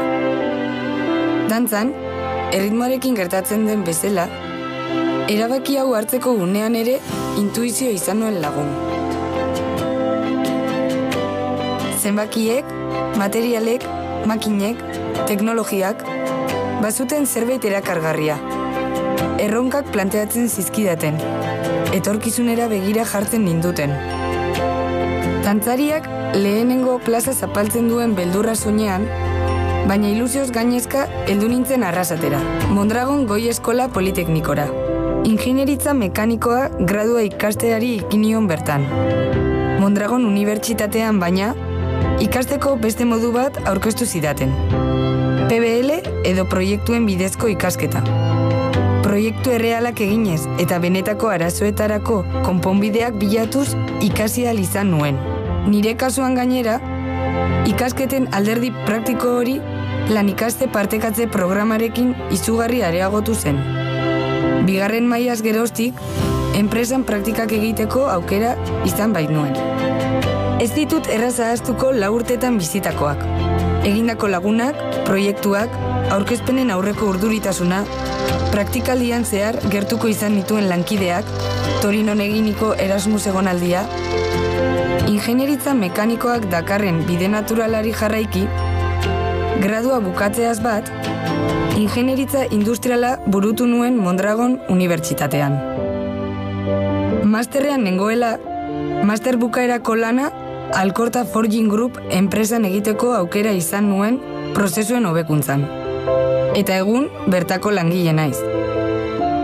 Forjako prozesuan ditugun helburuak lortzea da nire erronka nagusi. Ilusiorik gabe eta lana egin ezean, nekez helduko nintzen gaur nagoen tokira.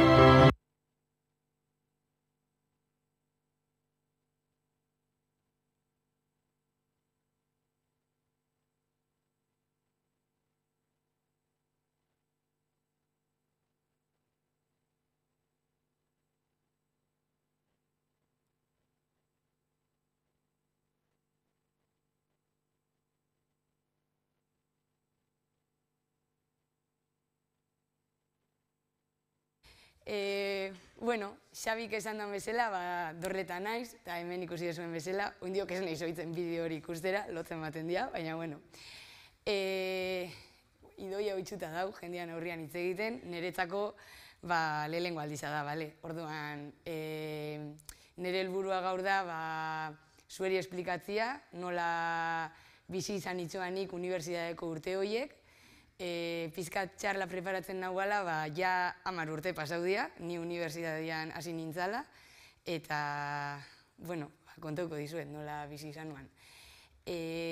Gogoratzen dut, zuen lekuan nahuala, oso ondo gogoratzen dut, nola batxillerrian, bai aukeratu nuan batxiller zientifiko-teknologikoa, azkenean hori nahiko argi naukan, ez? Ez nuan nahi letren mundura jo, eta irakaskuntza munduak horrek ezean asko tiratzen ere, eta orduan matematika eta gustoko nuan, eta batxillergo zientifiko-teknologikoa aukeratu nuan. Orduan gero, basikamente deskartez, ingenieritza mekanikoa itxia erabaki naban. Azkenean, zeintzuk zian materia kontuan hartuta, matematika gustatzen zitzaidan. Fizika, ez zitzaidan gezke ematen. Eta gehien apasionatzen ziana, teknologia eta innovazio mundua zen, orduan esan nuen, ingenieritza. Baina, exactamente, ez nak izan zer zen. Osea, nini joan Arrasatera joatera baki nuan, ingenieritza bat ikastera, baina hor joan nintzen. Zuek bezala, hurrengo urtean, mendik 2 urtetara joango zeraten bezala, heldu nintzen Arrasatera, bakarrik, eta daukaten rekuerdua da beldurra naukala. Nik beldurra naukan. Zer nahi esan beldurra? Ez beldurrezko pelikula bat ikuste detenean sentitzeten beldur hori. Ez, azkenean ni Elgoibartarra naiz, Elgoibarren 11.000 biztan legera, danak ezagutzen gera, eta nire kasuan batxillerra ikastolan inuan. Hau da, normalian jendia igual batxillerra itxera beste zentro batzutatik juntatzen den jendiakin joaten da. Baina gure kasuan eman ziguten aukera promozio bat ikastolan itxeko, batxillergokua, orduan 17 pertsonak ingendun batxillerra. Eta nire kasuan, banatzen ginean batxillergo zientifiko-teknologikoan klasera, 6 pertsona ginen. Orduan, hortikan nuan ni Arrasatera, lehengo egunean, eta aurkitzen den nire klasia, eta más o menos olako klase bat, dana mutilak, eta ni bakarrik neska. Sartu nintzen, eta esaten nuan, pero ¿dónde he venido? Todos chicos, si me tocan 90 chicos, pa mi. Orduan, eseri nintzen, eta esaten nuan, por favor, neska bat asaltzea, eta saldu zian. Totalian, 5 neskak, hasi gendun karrera. Hori ingenieritza mekanikoan, badakit, organi, diseinon, askoz neska gehiago daudela, baina mekanikan nik ez dakit zeba, ze naiz da lehengo urtean danok asignatura igualak ematen ditugun, 5 neska bakarrik gauden. Lehengo 3 hilabetietan nesketako batek lagain zuan, hasi que 4 neska ginen. Eta 4 neskak hasi eta bukatu gendun karrera. Nola gogoratzen ditut nik karrerako urtiak? Ez dizuet, azkenean gezurrik esango. Nik lehengo urtia, fatal, horrible. Daukat errekuerdua, nik Elgoibarren itzen nuan lo, osea, Elgoibarrera bueltatzen nintzen egunero, ez nuan residentzia hartu, azkenean autopistein zutenetikan Arrasate bertan dau, eta unibertsitateak autobus bat jartzen zigun, orduan, Azkoiti, Azpeiti eta Elgoibar, joaten ginean autobus baten goizetan, eta Durango aldeko jendia ere bai autobusian joaten zen. Gero ja Orio, Donosti, Bilbo, jende hori bai geratzen zen ja residentzian. Ordan, nik dauka rekuerdoa, goizeko 7:00 hartzen nuan egunero autobusa Elgoibarren, Baskar izakin, Arrasatera nijuan, ordu batak arte klasiak, eta gero jangelan bazkaldu, eta arratzaldian danok juntatzen ginen liburutegi izan, berriro lanerako. Eta hartzen nuan bueltako autobusa, arratzaldeko 6:30. Hola, lehengo urte osua. Eta gogoratzen dut, presio bat, inkreiblia, azkenean nik uste dut, jende berriza, dinamika berri bat, PBL, osea, neria bigarren promozioa zen gradukoa, eta eskezak egun zer zen PBL. Ordura arte zian azterketak eta hola, orain lanak, 1000 lan, eskezian ematen bizitzak. Eta orduan ere, nire dantzako pasio guzti hori alde batera laganuan ere bai, osea, ezian ematen denborak, osea, ideak zaten zian ez, denbora mugatua da eta mugatua da. Ni asko saiatu nintzen, lehengo urtean, eta egiza da, momentu batzutan pentsatzen nuala, ez nuala probauko. Ez que benetan sentitzen nuan ez ziala ematen. Baina, azkenean kursua pasau zen, eta bastante gente geratu zen, esan beharra dukat ere bai, baina jarraitzu gendun, grupo handi batek jarraitzu gendun urtera, aurrera, eta bigarren urtea heldu zen, eta ia zen bibir. Osea, cambio completamente. Klasiak arratzaldez, gogoratzen naiz jeikitzen nintzala, goizian, 10 aldera, zerbait jan, Arrasatera joan. Alde txarra, ostiraletan, arratzaldeko 6:00, Arrasaten jarraiten nuala, ostiralero. Baina, daukat rekuerdua askoz llebaderu izan zala. Eta gero ja, 3. urtia, azkenengo urtia ja materia zaukaguna, klasiak zauzkaguna, eta gogortsua gogoratzen dut, baina ja beste modu batera. Ja danak familia bat ginen, osea, danak ezagutzen ginen, bazakizun zeinekin lana, bazakizun zeinekin ezen du nahi lana, irakasleak ezagutzen zizuten, zu beraieri ere bai, bazakizun zer zan PBL bidezko lana kompetentzietan basautako lana, ja dinamika ezagututa, beste modu batera lortzen dezu eramatia eta errezagoa itzen da. Orduan, lehengo urtia gogoratzen dut oso gogorra, baina behin hori pasauta, ja oitzen zera, beste dinamika berri honetara. Eta ja, 4. urtia, onena. Osea, gogoratzen dut, kriston kariñoakin, bideoan ikusi zuen bezala ere, Erasmusera joateko aukera eukinuan, horrezan beharra dukat, Arrasatek kriston aukerak ematen dituala Erasmusera joateko, eta benetan aprobetxau. Osea, igual idoiak ezuan euki aukera hori, nik bai, eta 1000 bider gehiotan biziko nuan. Nere kasuan, Italiara joan nintzen, Turinera, baina ezagutu nuan, mordo bat, jende, kultura desberdinak, beste ikasteko modu bat, viajau nuan pila bat. Viajau nuan Italian nahuala, Italia osoa ezagutu nuan, Roma, Milan, Venezia, dana, gero zer gehiago. Viajau nuan beste Erasmuseko ikasleak zeuden lekuetara, Belgikara, Suizara, Oktoberfestera joan nintzen Munitzera, hori dana nik bizi dut. Nik bizi izan dut Erasmusera joan nintzalako. Bueltau nintzanean Elgoibarrera, nire laguna geratzen zian, ordu igualian, leku igualian, taberna igualian. Nire amak txapa igualak soltatzen zizkian, etxera joaten nintzen bakoitzan. Nire amama gauza igualak esaten zizkian. Esan ez eraldatu, baina ni, pertsona bezala, azkenengo urte horretan bizi izan nuana, benetan, aukera badaukazue joan. Ordan, zeba esate eta aukera badaukazue joan. Plaza asko zeuden, baina gogoratzen eiz jendia ere kanpoan geratu zala, notan arabera, izan zen, orduan, esfortzau zaitzeste, ez da asko kostatzen, nik orain gogoratzen dut unibertsitateko garaia, eta saiatu nintzen pila bat, eta horreri eske lortu izan nuen Erasmusera joan, orduan, nahi baldin badezue, saiatu zaitzeste, ze lortuko dezue. Gero ia, buelta honintzanean Erasmusetik, ja, triste, bueltatzen zera, baina, bueno, azkenengo rekta final daukazu ja gradokua. Eta nire kasuan, inuan fin de gradoko proiektua dano baten, Elgoibarren bertan, eta, bueno, hori izan zen nire lehenengo kontaktua enpresakin eukin nuana.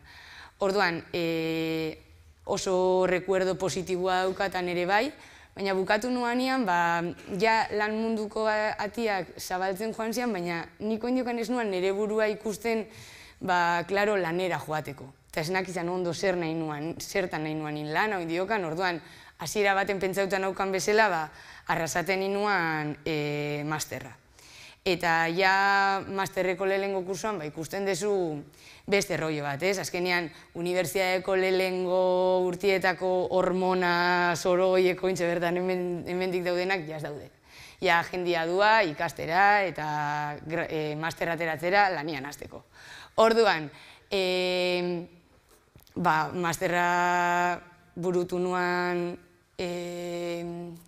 arrasaten, eta bigarren urtean, ikusi nuan ja posibilidadia Elgoibarren Alkorta Forging Group enpresan, irakurri nuan jende bila zebizela master bukaerako gradua hitzeko. Orduan ja, bigarren urte hasieratikan kurrikuluna bidali nuan, eta hartu ziaten, eta orduan proiektu hasi aurretik ja han lanian hasi nintzen. Horrekin lortu nuan asegura autokitzia plaza bat proiekturako, eta ja integrauta egotia proiektua hasten ginean erako. Orduan, gogorra izan zen, zeba azkenean inbiar nuan, ni Elgoibarren noan bizitzen. Orduan, goizian ninduan arrasatera, itzen nuan klaseko ordudanak, bueltatzen nintzen Alkortara, lanian egoten nintzen 4 ordu, eta gero berriro joaten nintzen arrasatera, examina preparatzera, proiektuak itxera, talde lanak itxera, orduan gogoratzen dut, han pasau nitzuala gau asko, klasekidien pisuan lotan, zeba ezian ematen bizitzak. Baina, bueno, atera nuan ere bai masterra, eta proiektua presentauta gero, Alkortan eman ziaten aukera, urte bete gehiago lanian geratzeko beraiekin. Orduan, baiet esan nien, claramente, eta aurten da, 5. urtia ja, Alkortan lanian nahuala. Eta, bueno, ingenieritza munduan produkzioan nahu lanian, azkenean, pasito a pasito lortu dut izatia arduraduna, naiz mejora kontinua eta prozesuen arduraduna, eta, bueno, txapagaio sartu gabe, dauzkat hemen diapositiba batzuk preparauta, ikusteko zertan itzen dugun, más o menos, lana, ez? Azkenean, hauet datu batzu dira, Alkorta asko da forja bat, ez dakitak izuen zer dan forja bat, zeba ni unibertsitatetik atera nintzanean, ez nakizan zer zan. Lehenko gunean joan nintzen Alkortara, sartu nintzen plantara, heldu nintzen etxera, eta zan, ni idea, nik hau ez dut ikasi, 6 urte eta niri hau ez dut erakutzi. Baina, bueno, orduan, hor sartzen da ere bai, idoiak esan duan dana, ez? Kapazidade hori, balore horiek zu dauzkasuna, horregaitzik garatuko zer enpresa baten lanian, eta ez matematikan 10 atera dezulako esan bindanetan, bale?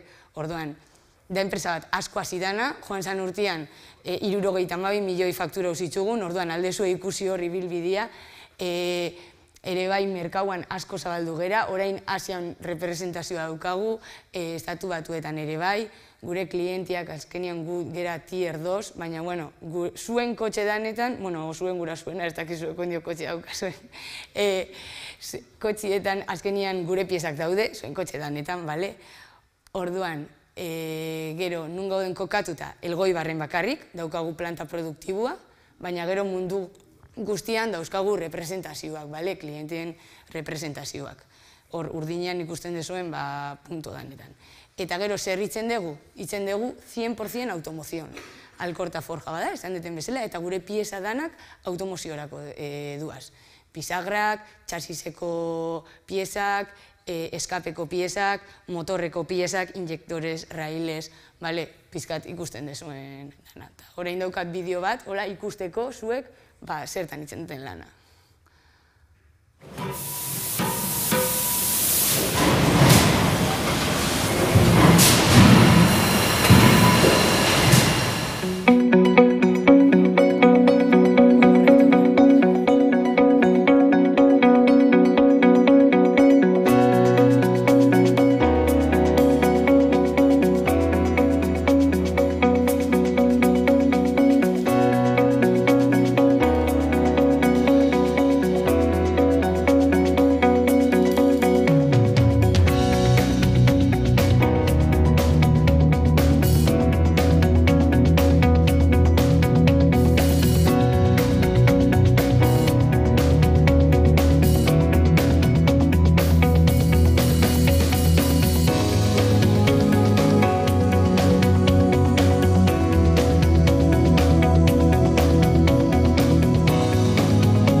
Bueno, más o menos hau izan da dana. Oin, esperoet galderak eukitzia, zuen inkietudiako, aber zer dan espero dezuena. Zuen txanda, egiteko. Venga, lehenengo lehorroak libre daude, hoi beti gertatzea, baina atzekoan. Venga, zer? Bueno, galdera bat, perfecto.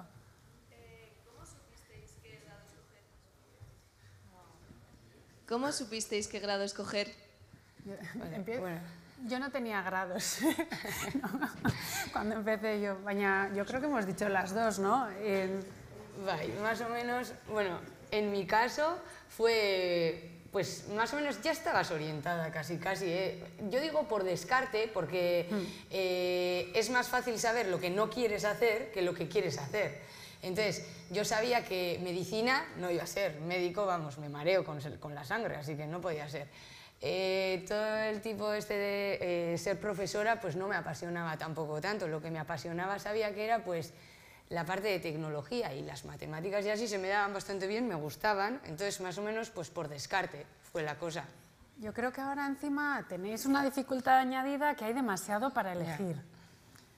O sea, de alguna manera yo igual no tuve tantas opciones, ¿no? Estaba la ingeniería, estaba el médico, estaba biología.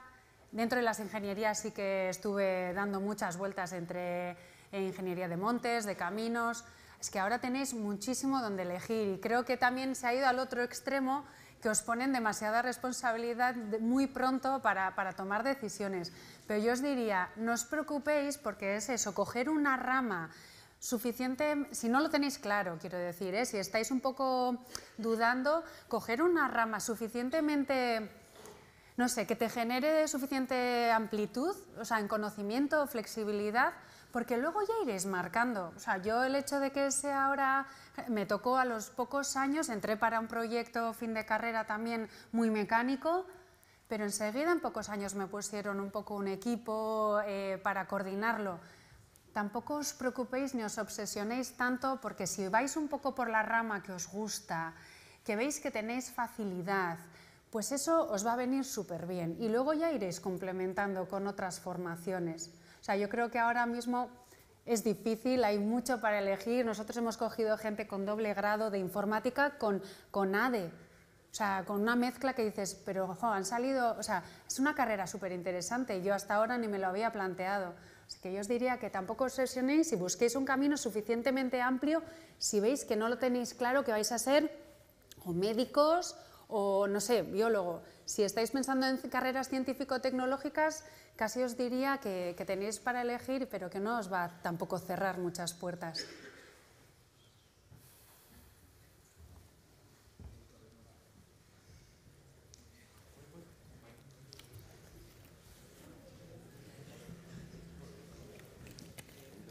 Eta asko nabaritzen da karrera, unibertsitatetik bestera? Edo Teknonen edo Mondragonen ikasi edo? Ea, diferentzia da? Horretako ikasi bar genuen bilekutan.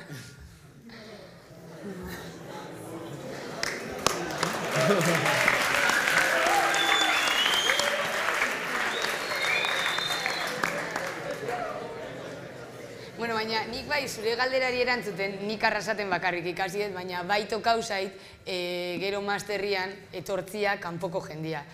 UPV-ko jendia, teknikoa ez dakit norra izauan, baina bai azkenian arrasateko dinamika ez dauala beste, gaur egun ez dakit, baina behintzat nik gradua itzen hasi nintzanian, eta gero bai masterrian ere, ez dauan beste unibertsitatietan endiokan implantotak. Gehiago zan azterketak, jarraitzen zuten pizkat dinamiko horrekin, eta bai arrasaten PBL-iak, talde lanak, horreri balio asko ematen zaio, uste detela beste unibertsitatietan ez dala inbeste lantzen. Hoi egia da, gero lanian, bai hartu ditugula jendea bi unibertsitateko diferentiak, ez? Eta ikuste duzu bai dala praktikoagoa, etortzen diala ja hasieratikan ja, ez dakit nola, esan garatuta nortasun hori, ez, lantzeko eta ja lanean jartzeko.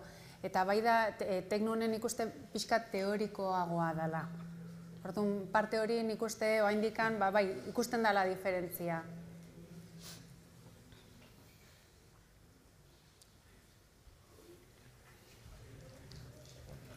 Ez dago eski. Neska, bi neska, mutil bat.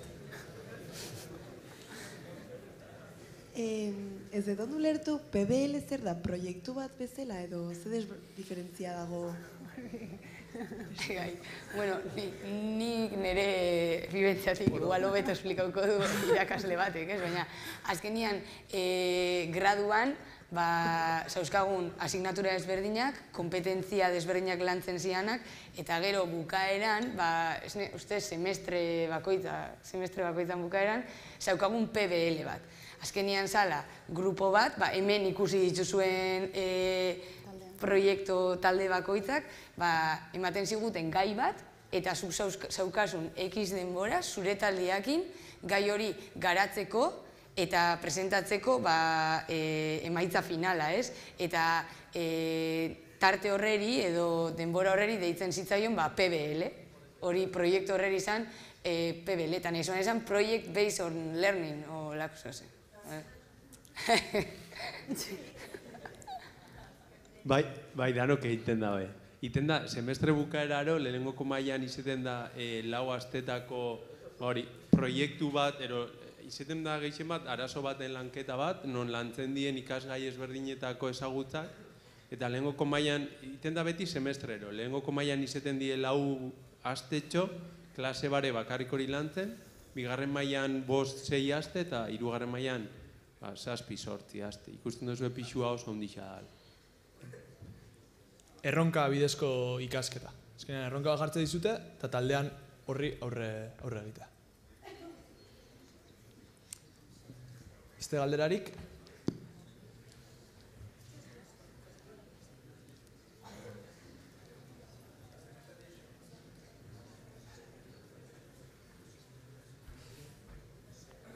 Bai? Bueno, nik galdera pare bat. Idoia, para ti,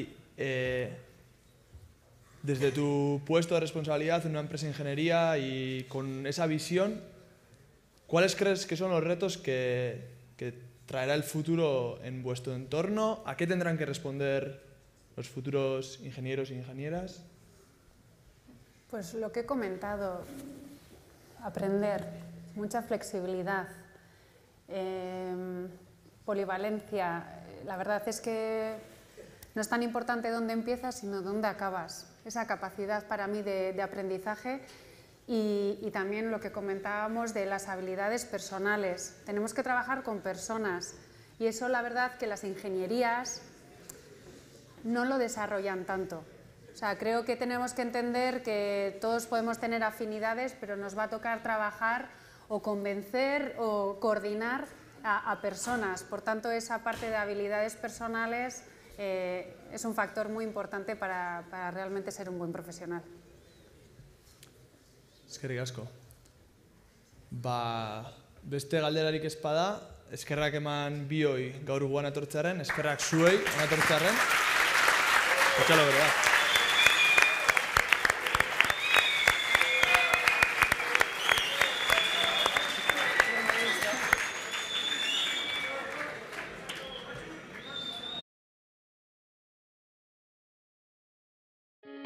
Inoiz ez da jakiten etorkizunak zer eskainiko digun. Emandako pausu bakoitzak ordea, bere aztarna utziko du. Batzuetan korrika egingo dugu, beste batzuetan salto.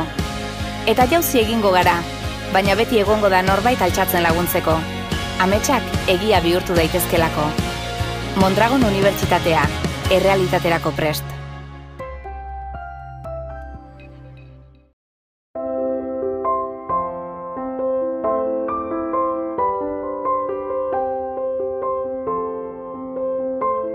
Gogoan dut oraindik txikian nintzenean nola musika entzunaz bat oinak mugitzen hasten zitzaizkidan. Ez nuen nire burua dantzari gisa irudikatzen, baina geldirik egotea ezinezkoa egiten zitzaidan. 18 urte nituenean ere, antzeko zerbait gertatu zitzaidan. Unibertsitatera salto egin behar nuen, baina ez nuen argi zein izango zen hautatuko nuen gradua. Dantzan, erritmoarekin gertatzen den bezala, erabaki hau hartzeko unean ere intuizio izan nuen lagun.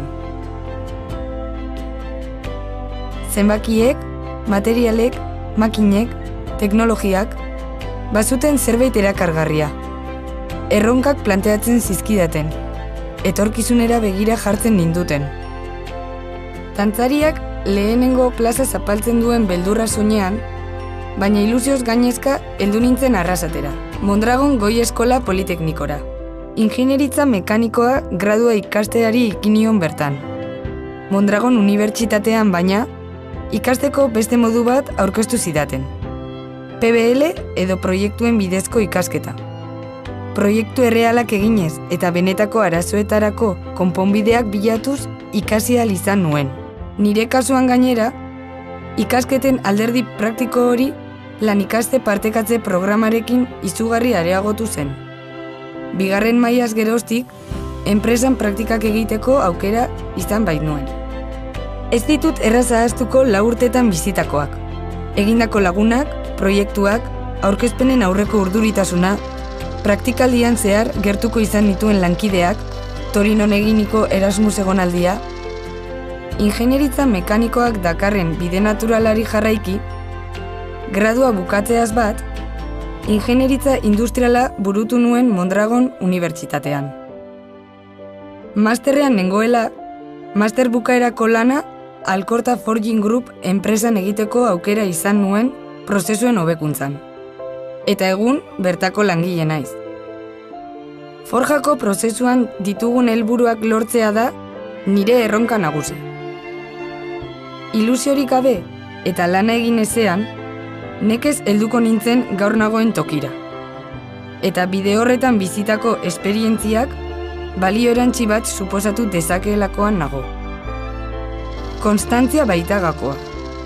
Lanari esker heldu nintzen Euskal Herriko txapeldun izatera soinu zaharretan. Dantzarekin gertatu ohi den gisa, erritmoa aurrez ezartzen diguten arren, norberak erabakitzen duelako zein den pausu egokia. Eta pauso horiek nora garamatzaten. Nik hari horri tiraka jarraitu nahi dut nire bidea gauzatzen.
Liontara etortzearen, Andoni aurkeztu aurretik ohar txiki bat. Arrasatera joan behar zeretenok, Andoniren itzaldia bukatu eta autobusak zain izango dituzue, gainontzekoek eta parte hartzaileek batez ere, sari banaketa egongo da ondoren, orduan bertan geratu, Andoni eta bio joan egingo gara, baina sari emaiak eta sariak eta etorriko dira, beraz, lasai geratu bertan. Eta besterik barik, Andonin aurkezpen txiki bat, ez dakit, norarte egin daiteken aurkezpena. Andoni gaina zarauztarra, bertsolaria, 4 aldiz Euskal Herriko txapeldun, eta 11 plazatan asterik aste dabilen bertsolaria. Zergatik dagoen gaur hemen? Gonbita pasa genionean, esan genion zuek nola proiektutan ikasten duzuen eta proiektu horietan lantzen dituzuela berezko ingenieritzari dagozkion ikasgaiez gain bestelako kompetentzia batzuk eta berak ere hortatik jakingo duelakoan edo etortzeko esan genion. Orduan, Andonirekin utziko zaituztet eta ondoren zabalduko dut artetxo bat galderak eta egin ahal izateko. Hortaz, txalo bero bat Andoniri.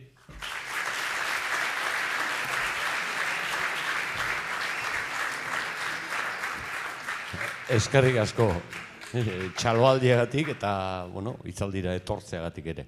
41 minutu zarituko naiz, eta hori garrantzitsua izaten da. Esatea zenbat denbora iraungo dugun eta gero hitza betetzea. Hartarazuek badakizue, zenbateko Tolstoia daukazuen. Andoni egaina naizela eta nik esandakoak neri bakarrik dagozkidala pentsatzen baduzue, oker zabiltzate. Andoni egaina naiz, baina orain. Eta etxean Andoni naiz oraindik eta lagun artean ere bai. Pasadizo txiki bat hasteko.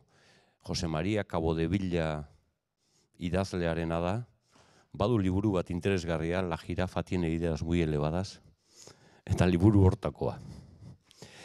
Herri batian sute bat izan zen, eta sute horren ondorioz herriko ermita eta santuaren irudia, batez ere santuaren irudia, kiskali erre egin ziren. Orduan, apaizak eta alkateak eskatu zioten herriko tailagile bati, Sanobidio errearen estatua ia berriz egingo zuen. Eta bai, tailagilea joan zen basora, han artelatz bat topatu zuen, artelatza alkornokea bat topatu zuen, eta ekin zion Sanobidioren taila berria egiteari. Bukatu zuen hilabete batzuren buruan, eta halako batean, ermita berritua eta batez ere Sanobidioren taila berrituaren inaugurazio ekitaldia egin zuten. Meza bat. Herri oso osua, danak joan ziren ekitaldira. Tailagilea ezik. Tailagilea ezen joan. Ospatu zuten, eta eguna bukatzean, herriko alkatea joan zitzaion tailagileari galdera egitera. Danak etorri dituk Sanobidioren taila berria ikustera, ermitaren berritzea ikustera danak etorri dituk, eta iez. Zergatik ez? Eta erantzuna izan zen, nik Sanobidio ezagutzen nuenelako alkornoke zenean. Danok izan geha alkornoke. Orduan, nik esandako gauzak neri bakarrik dagozkidala uste baldin baduzue, ez zabiltzate zuzen hortan. Denok egiten dugu ibilpide bat. Eta zuen adina eta zuen egoera kontutan hartuz, egia da nik ez daukadala formula magikorik, bizitzari buruzkorik, ikasketei buruzkorik, ikasketak bukatu eta lan munduan txertatzearenik ez daukat formula magikorik. Baina, nire gauzak esango izkitzuet, ia zer iruditzen zaizuen. Lehenengo, esango nuke mundua aldatu egin dela, gauza askotan. Baina segurazki nire mundualdian ezagutu dudan aldaketarik handiena da 80 arte gutxi gehiago. 1980 arte gutxi gehiago lana sakralizatua zegoela. Lana zen balio gorena. Gaur egun, esango nuke sakralizatua dagoena denbora librea dela. Eta mundu aldatu egin da. Segurazko ez ordukoek eta ez oraingoek ez daukate arrazoi bete-beterik. Segurazki erdibide batean egongo da arrazoia edo oreka. Baina hori hola da. 1918an, 19 urten euskala, futin eitera ertenezkero kalera, bain runin den hori. Jendearen komentarioa bakizu ezein zen. Gaur egun ez da sinisteko ere. Jode, ez dik beste zeheinik eukiko. Lan egin behar izaten zen. Eta aizitartea zen alperren kontu bat. Gaur egun, aizitarterik ez duena lanaren esklabo gizajo gajotzat jotzen da. Orduan, bueno, ibili gauza horiek buruan, nun legokeen erdigunea. Eta 1989 Laragoia aipatu dut, norbera futin eitera ertetea, nahiko gauza susmagarria zela. Emakumezkoa baldin bazen futin eitera erteten zena, ze esanik ez. Sorginetik gora. Bueno, ni neurgailu txarra naiz zuentzat. Egia da, bizitza atipikoa daramadala, eta ez dakit nire gogo eta haue baliagarri gertatuko zaizkizuen. Espero dut baietz. Nik nire esperientziatik hitz egingo dut. Esate baterako, nik 16 urtekin banekien ingeniari enintzela izango. Nik irakurtzen 3 urtekin ikasi omen nuen eta neure kabuz. Eta zapata lotzen 11 arte nuen ikasi. 15-16 urtekin ikastetxean egiten ziren test negargarri haietan, ja konturatu nintzen ingenieria enintzela izango. Zergatik, pieza baten alzado plantei perfil eniolako ikusten 1000 buelte eman dare. Eta zue seguru ondo ikuste dituzuela. Bueno, alare ez dut determinista izan nahi. Ni banekien ingenieri enintzela izango. Edo bai, banekielako langilea ere banintzela. Banekin langilea banintzela eta banekin alzado plantei perfila inuela ikusten torturatutare. Bueno, hor ja erabakiak etortzen dira bizitzako bide gurutzeak, ezta? Eta nire suerte handia izan zen, txarra nintzen hori ez zitzaidala gustatzen, eta ona nintzen hori gehiago gustatzen zitzaidala. Oso gauza humanoa, ezta? Bestalde. Bueno, nik euskal filologia egin nuen, claro, hori erresa zitzaidan. Egia esan, soldauzkako urtea aprobetxatu nuen karrerako urte bat ateratzeko, eoskorra ere bai naiz, eta erabaki nuen niri Espainiako militarrek ez zidatela urte bete lapurtuko, beraz soldauzkako garitoan gehiago estudiatzen nuen, hemen Donostian edo Gasteizen baino, baliatu nuen urtea hortarako, eta gero Gasteizko udalean hasi nintzen lanean. Gasteizko udalean hasi nintzen lanean, kultur langile, eta egia esan oso esperientzia ona izan nuen, 23 urtetik 30 bitartean. Beste garai batzuk ziren, bestelakoak, aditza zen nagusi eta ez sustantiboa, eta hori esplikatuko dizuetu hain. Eta Pepe Kuerdaren garaian, 85-etik 12 tarte horretan, Gasteizko gizarte etxeak jarri genituen abian. Eta lan polita zen, gustatzen zitzaidan. Baina, ordurako bersotan hasien nengoen, ordurako idazten hasien nengoen, ordurako kantuen letrak egiten hasien nengoen, edo ordurako telebistarako gioiak egiten hasien nengoen. Eta erabaki bat hartu behar zen, eta erabaki hori hartu nuen, 30 urterekin. Funtzionario nintzen, postuan neukan, lanpostu ona, eta erabaki nuen lanpostu hori utzi, eta etxera itzultzea sormen lanetik bizi ahal izateko. bueno, olakoak zuei ere iritsiko zaizkitzue bizitzan zehar, olako momentuak erabaki beharrekoak. Ez da genik ondo egin nuen ez. Ez naiz batere damutzen, orain dela 27 urte hartu nuen erabakiaz. Esan dizuet aditzen garaia zela eta ez sustantiboena. Karo, hori zue zientziatakoa zarete, baina batxilergoan ikasiko zenuten. Zein da esaldiaren zatia, akzioa erakusten duena. Aditza. Beti interesatzen zait gehiago egin ekimena baino. Eta hori konduan izan. Ez katigatu txosten bukaezinetan, nun sustantiboz beteko dituzuen horriak eta horriak. Ez, aditza jarri, ez sustantiboak. Horrek asko adierazten du. Esate baterako, 2016ko Donostiaren kultur hiriburutasuna, nik uste dut hasieratik zetorrela kolokan. Zergatik, hiru txosten zielako golako potoluak, dena sustantiboz beteak. Itxasargirantz garamatzan sinergien empatia, Europako lurzorua eta pakearekiko gogoa, ze esan duin behar dela. Ez errez. Orduan, hiru txosten olako potoluak, gero, egitera ekarri ezkero, hor ridikulu baite da. Ez dakit, hau zaudete? Gau, ni letraskoa naiz da gauza horietan fijatzen naiz. Baina zuei ere berdin dagokizue aholkua, Bueno, 30 urterekin izan nuen zera hori. Donostia 2016ko txostenekin, bidena barra esan da, gertatzen da kantekin gertatzen den gauza bera.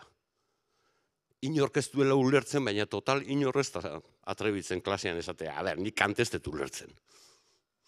Egiten da pixka buruz ikasi eta beste pixka kopiatu eta aurrera erten. Oez. Hemen badau kantu ulertu unik, ala. Bueno, orduan, letratakoa naiz, baina ekimena baino gehiago egitea gustatzen zait. Bueno, bidegurutze hortan nebilela, 30 urterekin bilan nahia ezin dituen uztartu nahi bezala, eta erabaki nuen hori, etxera itzuli eta sormenera dedikatzea. Bueno, zenbaitek erabaki erotzat joko du, gogoratzen naiz gure ama ze kezkatuta geratu zen, baina, bueno, nahi ez zaizkit gauzak gaizki joan. Izan ere, esan dizuet hasieratik, banekien langilean nintzela.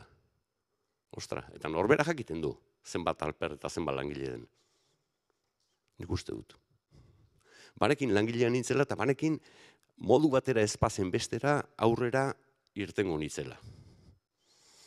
Gainera, egia da azken urte hauetan, espero ez bezala, gizartea molestia amaraun handi bat bihurtu dela. Begira zenbat ikusentzunezko. Inoiz, pentsatu izan duzu ze diferentzi dago novela bat idatzi edo dokumental bat egitearen artean? Bota, ze diferentzi dago. Elkan hori buruz novela bat idatzi edo elkan hori buruz dokumental bat egin. Zein da diferentzi nagusia? Diferentzi nagusia da novela egiten duenak ez diola laguntzarik eskatu beharrik inori. Ez duela inor molestatuko. Gehienez ere bere herriko liburuzaina. Eta dokumental bat egin behar duenak ikusentzunezkoa tartean sartzen badia, ze molestia sarea. Eta inork ez du hitz egiten gauza horietaz. Industria kulturalak modan jarri dianetik nik aluzinatu ite dut. Oximoron bat zer den gogoratzen zeate batxilergotik? Bueno, hor zegoen kontrastea zuri eta beltz zenean antitesia zen, geho konparaketa zegoen, eta gero bukaeran osimorona zegoen. Osimorona, bi hitz, batak bestearen kontrakoa esan nahi duena, justu. Ejemplu klasikoa da inteligentzia militar. Inteligentzia da militarra ez da, eta militarra ez da inteligentzia. Baina, gehiago ere badaude, gaiztora jarrita, pensamiento navarro ere ala zela esaten zuen norbaitek, eta asmatu lehizke berriak, esatea daterako osimoron bada Zarauzko kulturretxea. Eta industria kulturalak ere osimoron badia. Eta nik hori bizi dut, etxean bizi naizelako. Eta molestia sareetan ez gehiegi murgiltzen saiatzen naizelako. Bizi arau bat, besterik gabe. Gaur egun gauza aluzinantea gertatzen dirala gure munduan ez dugu bukatuko. Gaur egun kultur talde bati edo kirol talde bati, demagun kirol talde bati, bururatzen zaio cross herrikoi bat antolatu behar duela, eta zer egiten du? Antolatu, bale, ondo. Baina ez betiko bolondresekin, haiek ere bai. Baizik, enpresa bitartekari bati eskatzen dio, cross herrikoiaren idea hori burutu dezan.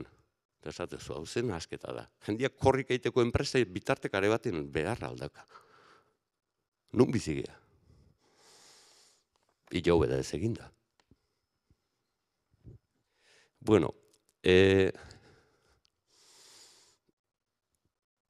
Heziketari dagokionez, onartu behar dugu nere gurasoen edo nere adinkide, nere adinkide zaretenen gurasoen obsesioa bat zela eta nere adineko jendearen obsesioa bestea dela. Alegia, gure gurasoek, nere gurasoek, gerragaraiko gurasoek, gerragaraian jaiotakoek, bi obsesio izan zituzten.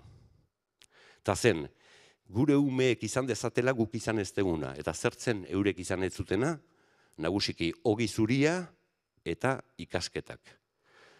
Gure gurasoen belaunaldiaren obsesioa izan da guk izan dezagula ogi zuria eta ikasketak. Eman ziguten. Oain 50 asko dauzkagun gurasoen obsesioa zein izan da. Gu ez du nahi gure umeek ogi zuria izan dezaten edo ikasketak izan ditzaten.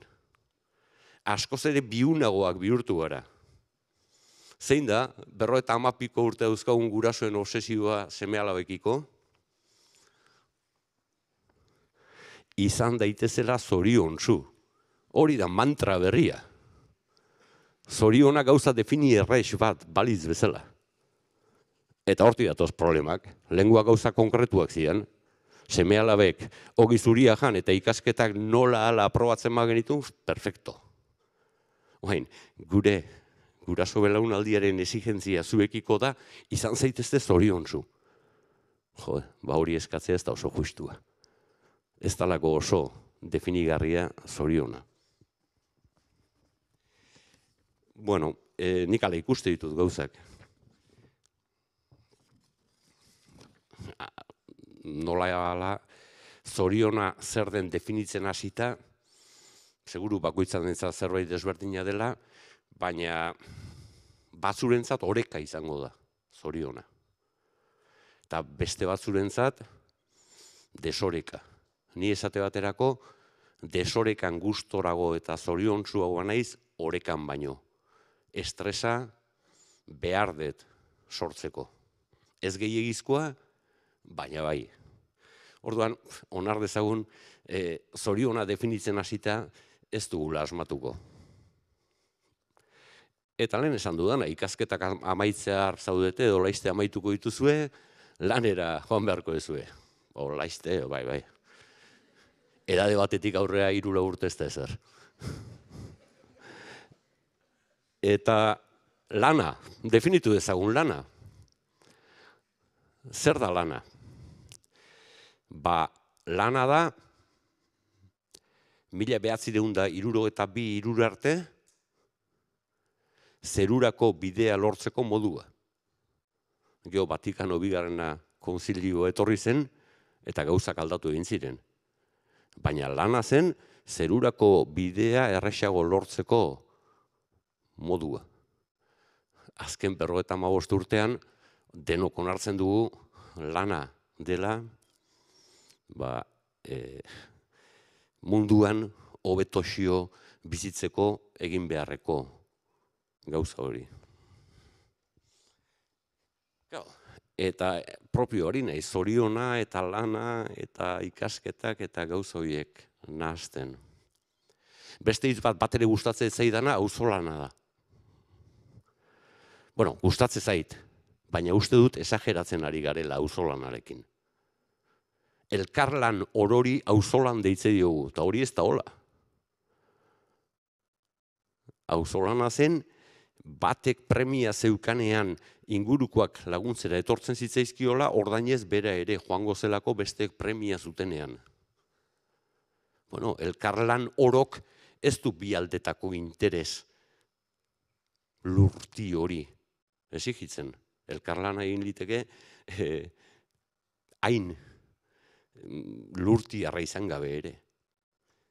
Bueno, zer da lanean zoriontsu izatea zuentzat? Zer litzateke? Nik uste dut hor, pertenentziaren zentzuak, hitzak badula zentzua. Ni zoriontsu naiz, zer egiten ari naizen badakidanean, naiz bakaka jardun, edota zoriontsu naiz, lanean talde baten parte sentitzen banaiz. Talde baten parte, talde horrek helburu bat baldin badu, eta ikusten baldin badut, nire taldekideak ere helburu bera dutela, eta egun batzuk hobeak batzuk, egun batzuk txarragoak besteak, denek batera aurrera egiteko gaitasuna dutela. Pertenentzia hori da, nunbaitekoa sentitzea. Gertatzen da, pertenentziarako oso bolada txarra tokatu zaizuela zuei, sentitzen dutala esan beharra. Bolada txarra tokatu zaizue, zeatik, bueno, gaur egun ziurgabetasuna handia dagoelako lanean, eta mugikortasuna handia ere bai, ez dizuet itzeingo prekarietateaz, baina hala da. Gaur egun edozeine kontrata zaitzake eta komeni zaionean kalea bota. Edo gaur egunean edozeine kontrata zaitzake eta hemengo dendan euki 3 egun eta hurrena arratsalde bat besteango dendan eta hurrengo larun bagoizean eskatu ez dakit nungo dendara joateko. Hori da realitatea. Mugikortasuna, ziurgabetasuna, erabakietan inolako esku hartzerik ez izatea, menpekotasuna, lanean eta irabazietan. Hoi egia, nire ustez, betiko kontuak orain inoiz baino gordinago azaleratu dianak eta talde baterako pertenentzia sensazioa galerazi egiten dutenak. Ez dakit, nik ala ikuste dut. Beira, pasaizoa kontauko izuet, Peña Bersolaria, kafe makinak ibiltzen da enpresaz enpresa eta ikastetxez ikastetxe eta hola, kafe makinak. Ez dakit zeatik, baina beti komunan onduan jartzen ditu. Pentsa ze kafe saltzeun. Krisia hasi zenean, orain dela 10-12 urte, Peña tipo intuitiboa da. Eta esan zian, bueno, krisi honek aldatu indizkik gauzak. Gauz batzutan honeako ere bai. Esan zian, dana ez kalte krisia. Gauza batzutan onerako aldatu da. Abai, eta zeba, lehen kafe makinak konpontzera edo reposizioa egitera joaten nintzenean, lankideak entzuten nituen beti elkarregatik gaizkiesaka. Oain dela 20 urte. Elkarren inbiritan, arni baino gutxi oite du, URC ertete da, hau berandu etortzen da, honek ez du kolperi jotzen, lankideak elkarrengatik gaizkiesaka. Krisiari esker, Peñak esaten zuen, oain kafe makinen inguruan, nagusiki jefei buruz hitz egiten dela gaizki. Eta bueno, aurrera pauso bada. Bueno, ni lanean, zoriontsu, horregatik utzi nuen, 30 urterekin Gasteizko udaletxeko lanpostua.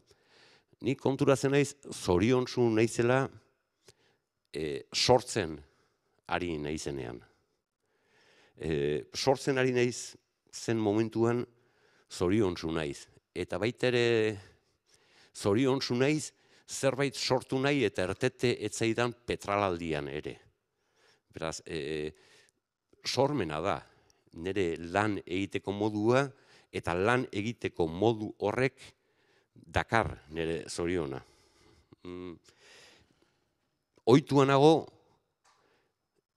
jende gehienaren kontra 0-tik 100 azeleratzen, ez azaleratzen. Onago etxian bakarrik, onago jendean aurrian, protagonista.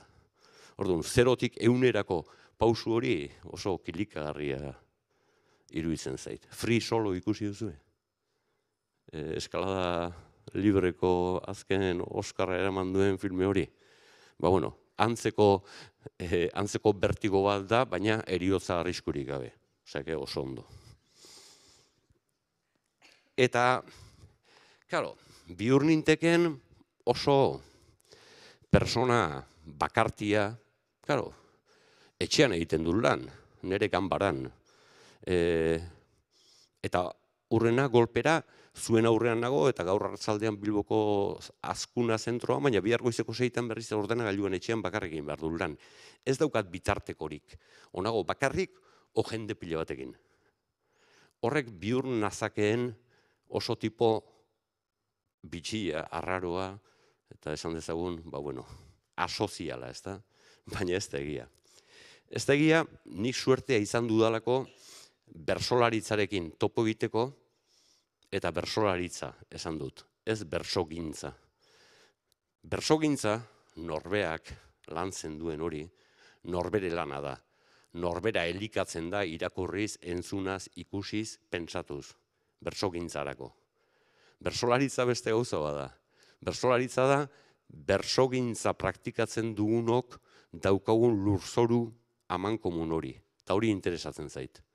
Bersolaritza da, eta hortan izan du suertea, elkarte bat, bersolaritza da, proiektu bat.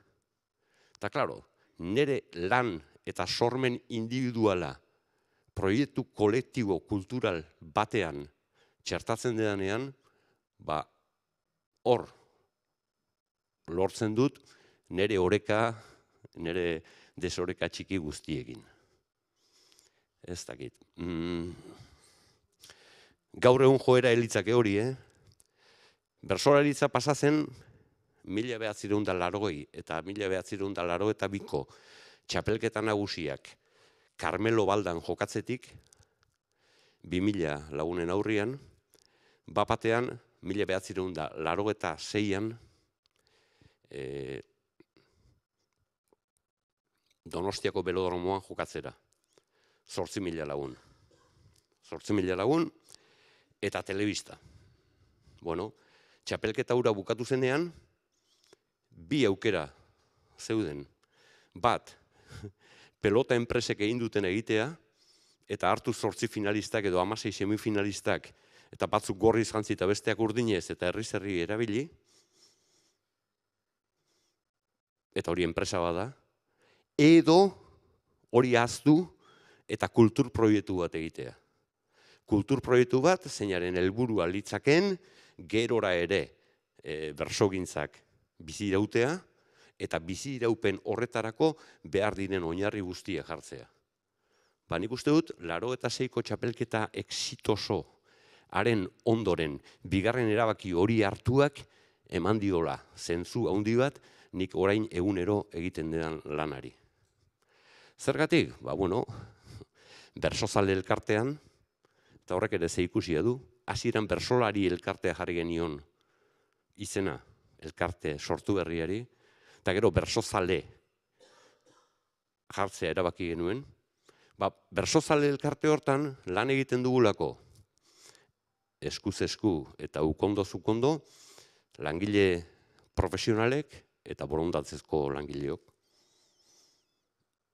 Eta bolada batean langile profesional dena, gero izan litekelako borondatezko, eta orain borondatezko dena, etorkizunean akaso izango delako langile profesional. Elkarlan hortan bai, sinisten dut. Baina, hori da, kultur proiektu bat hobetzita, ez negozio enpresarial mota bat. Badakitzuek erteten zeatenean, denetik inbeharko duzuela. Ez dakit gehiago.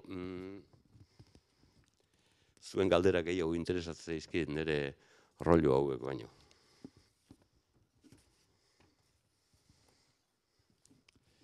Nik garrantzia ematei dut horri, sortzailea naiz, etxean nago edo jendaurrean, baina gustatzen zaidanera dedikatzen ari naiz, eta gainera zentzu bat topatzen diot proiektu kolektibo batean nire alegin individualari. Hori da suertea daukadana. Osotasun bat harrapatzen dut, eta osotasuna da osasuna. Hitzerro bera da. Osotasuna da osasuna. Eta horren ejemplu, azken 12 urteetan nire absentismo laborala 0,0koa izan da. 0,0ean duzun neurtzeutenen absentismo laborala 110koa da. Bueno, importantia. Esango idazue, kao. Aia izan doni hemen, baina, nola uztartzen dituk, iretzat hain oinarrizko baldin bada, sormena, lana, proiektu kolektiboan txertatzea, ire eromen individuala. Hoiek hain garrantzitsuak baldin badia, nola uztartzen duk bizitza eta gainerako lana eta gainerako bizitza arloak, ezta? Aisi arteak ere badu garrantzia. Eta orduan, galdera hori egiten baldin badia zue, seguraski enuke jakingo nola erantzun. Baina, bueno, hain gaizkire ez, etxian nago, bazkaian ni prestatze dut gehienetan. Umeek adina zeukatenean larun bat goizan libratzen ditun eskola kirolera eramateko. Ez dakit, ena izain lanaren obsesoa ere. Baina, detalle txiki bat, eta da, suertea badaukadala, niretzat lana, bizibide izateaz gain, bizi modu ere badelako. Badaude beste bizitza eredu batzuk, tatanak dira nire abezein onak edo hobeak, ezta? Ni suerte eukidu nire bizikera eta nire bizi modua bat egitekoa. Eta alde hortatik, ez dut ezeren faltarik sumatzen. Galdera bat bakarrik, badakizue azken txapelketa nagusia irabazi ondoko prentsaurrekoan, Maialen Lujanbiori galdetu zioten, lehenengo galdera. Maialen, zein izan da gaurko garaipenaren kakoa? Eta 3 hitz erantzun zituen.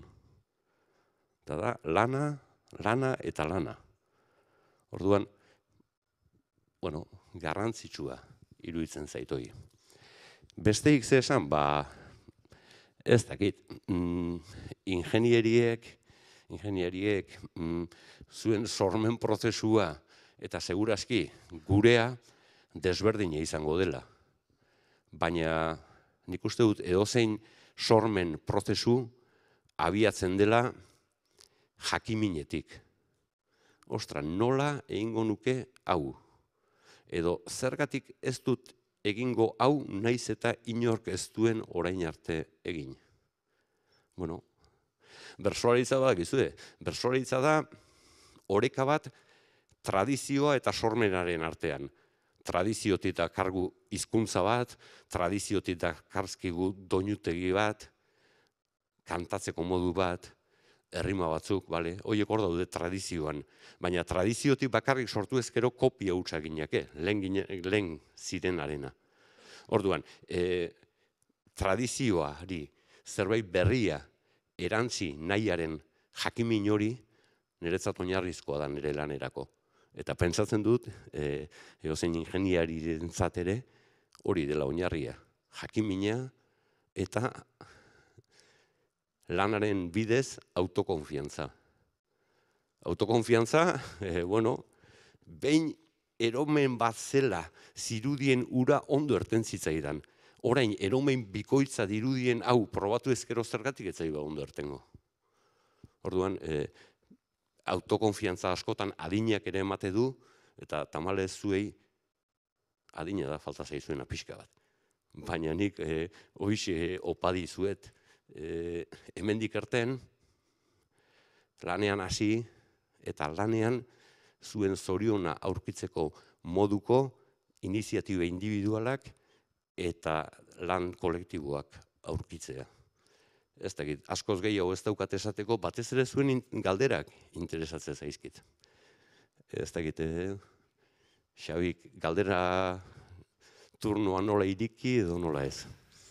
Mikrofono bat dau, beraz, altza esku lasai, eta bota galdera gandoneri.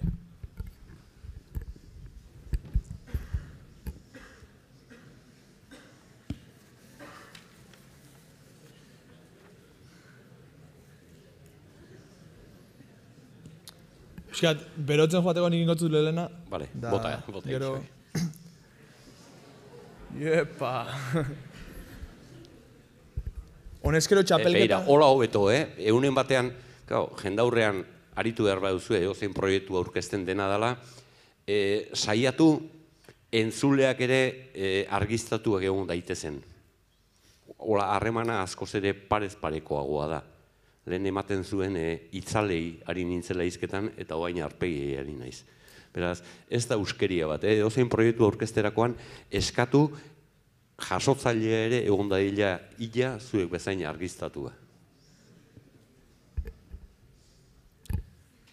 Lanaz inozu berba, honezkero txapelketan ez, baina plazaz plaza astero zabiz, gaur bebagotu zaio bat, bixer eukiko zu, eta bestela azte buruan, 3 lau. Zer da itxen dozuna zure etxien? Zelan lantzen dozu gero plazaratu bidan hori? Beti egon baldintza batzuk ez jakintasuna eta ziurgabetasun eskuak, eta moldatu biko bertara, baina etxetik zerbait txekarreko zu, motxilan? Bai, bakoitzaren bagajea hori izate da, ezta? Bizkar zorroan edo motxilan dakarrena. Eta egia esan, adin diferenteetan nik uste dut prestakuntza lana diferentea dela.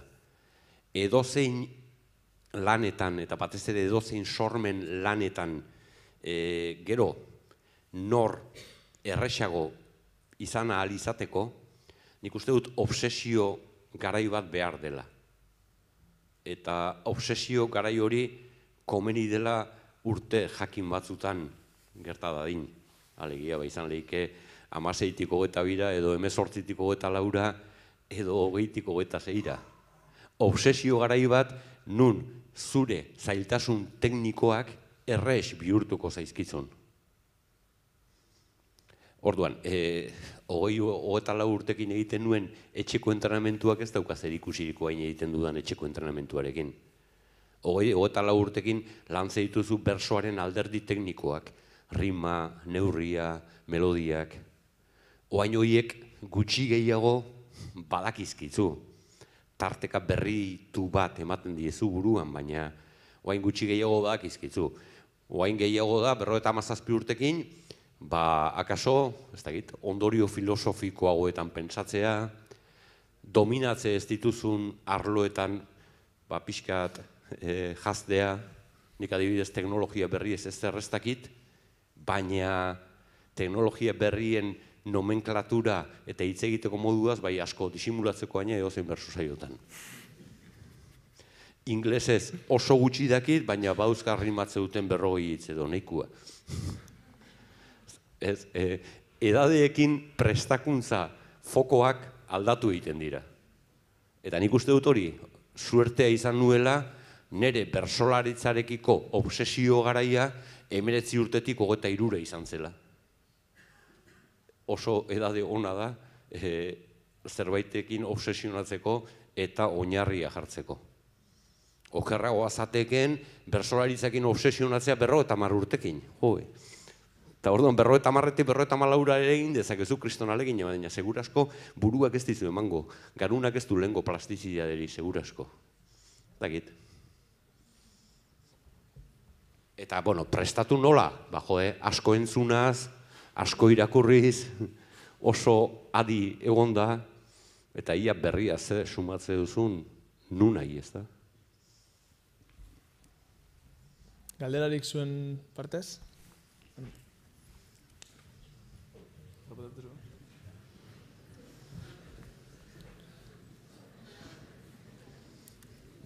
Nire galderia da, zuk esan duzu zeukala lan bat funtzionaixo moura, eta hori jarri zebela atzenian dedikaiteko o bertsolaritzari o sormenari, eta ez dakidakot kuriosidea jakiteko haber zure ingurukoari ze pentsauxako zure gurasoak eta hasieratik apoia dutzu edo ez dakit. Bai. Hasieratik babes hori sentitu nuen etxean. Ordurakoia alaba bat geneukan gainea saioa, 2-3 urte zeuzkan saioak orduan etzen erabaki errexa ere. Familia geneukan saioa jaiota zegoen, baina beti izan du suertea guraso aurrerako xamarrak izatekoa. Ikastolako umea naiz ja. Ni ikastolan apuntatu ninduten 75ean. Orduan guraso aurrerakoiak izan ditut betianik, eta nik uste dut, bai, amak espantu batzuk egin zituen, Jesus, Andonit, oain zein behar dek eta olako batzuk, baina, itxura zen. Oain dik bizi da eta pozik dago, zek. Bai, egia da, bidegurutze horietan zer egin erabakitzea ez dela erraxe izaten, pasan dituen 2-4 hilabete txarrak erabakia hartu arte. Bizitza hori da, ez da? Bizitza da bidegurutzeak eta orduan bat hartze duzu, baina bestea ustea eskatzen du horrek. Eta usteak galera badakar, nire kasuan ziurtasunarena, ez da? Bueno, baina kudeatzen da nola baita. Beste galderarik? Guraso aurrerako iez ari naizela. Hori gertatzen da baita ere, selektibidade garaian, eta hori pasaizu ezuek, ez da? Selektibidade garaia baino lehentxeago irakaslenen batek edo tutoreak edo galdetzen dizuenean, eta ze estudiatzeko asmoa dakazu? Eta, 17 urtekin ez dakizu. Gehienek ez genekien 17 urtekin ze ikasteko asmoa geneukan, edo ze izan nahi genuen, edo etorkizunan nondik ikuste genuen, ez da? Neiko galdera injusto iruditzen zait, noiz eta adin horretan egiteko. Eta gero guraso aurrerako baldin bauzkatzu, oraindik gauza okerragoa da. Izan ere, joaten zea etxea eta esate duzu, bueno, aita lan hautziko dut eta bersotara bakarri dedikatuko naiz, o ama, eta aitak esate du, aurrerako baldin bada, bale, ikikusikoek. Eta jode, ikikusikoek eta ezezkoa baino okerragoa da. Ezezkoa rebeldiarako aukera uste dizu, baina ikusikoek pixu dana norbere bizkarrean jartzeu, ez da? Eta hori guztiok bizi izango genuen gauza batean ezpada bestean.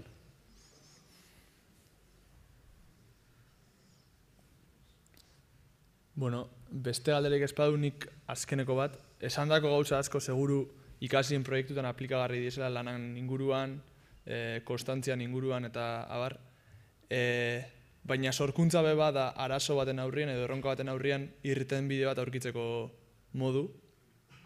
Zenbateraino sormenian lanketa bat izenak lagundutu zeuri bizitzan agartu dizen erronken inguruan, edo lanian eukituzun erronken inguruan, jarrera proaktibo bat eukitzen eta horri aurre itxeko kapazitatea lantzen.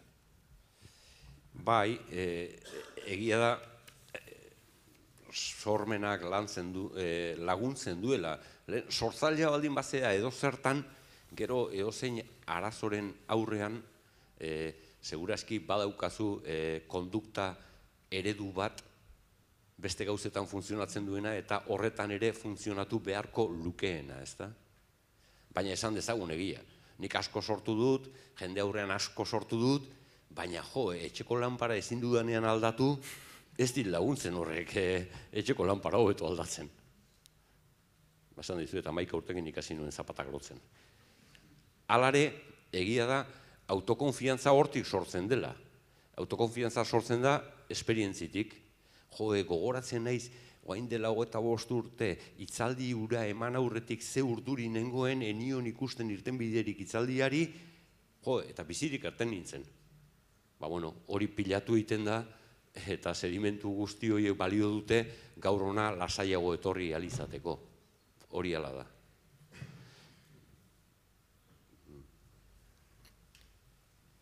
Bota galdera gehiago, gauzo. Bai. Esan duzu hasieran lan teknikoa egin behartzen nuela, 20 eta piko urterekin lan teknikoa lan duzula. Gaur egun, esan duzu beste lan mota bat egiten duzula. Suposatzen dut, bertsolaritza lanean eguneratua egotea garrantzitsua dela. Eta ez bakarrik zure gustokoak diren gaietan, oroar munduan gertatzen diren gauzetaz jakitea ondo datorrela.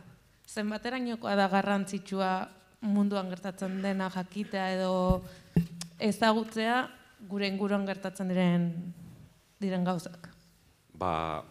Oinarrizkoa, nik uste dute ezagutzak, egia da, ezagutzak ez du tokirik harrapatzen, eta egia da baita ere hori, 23 urterekin zure obsesioa teknikoa da. Ez zer esan nahi nuke, eta zer daukat berri esateko, eta zen modu berritan esango dut. Ez, 23 urtekin, hasten ari zarenean, zure helburua da ondo rimatzea, metrika ondo jutea, eta doinu batzuk jakitea. Geroia, eta ja batez ere txapelketako neurgailua pasa beharrik ez daukazunean, ja utzi duzulako edo, ja kezkatzen zara gehiago zuk esan duzun gauza hortaz.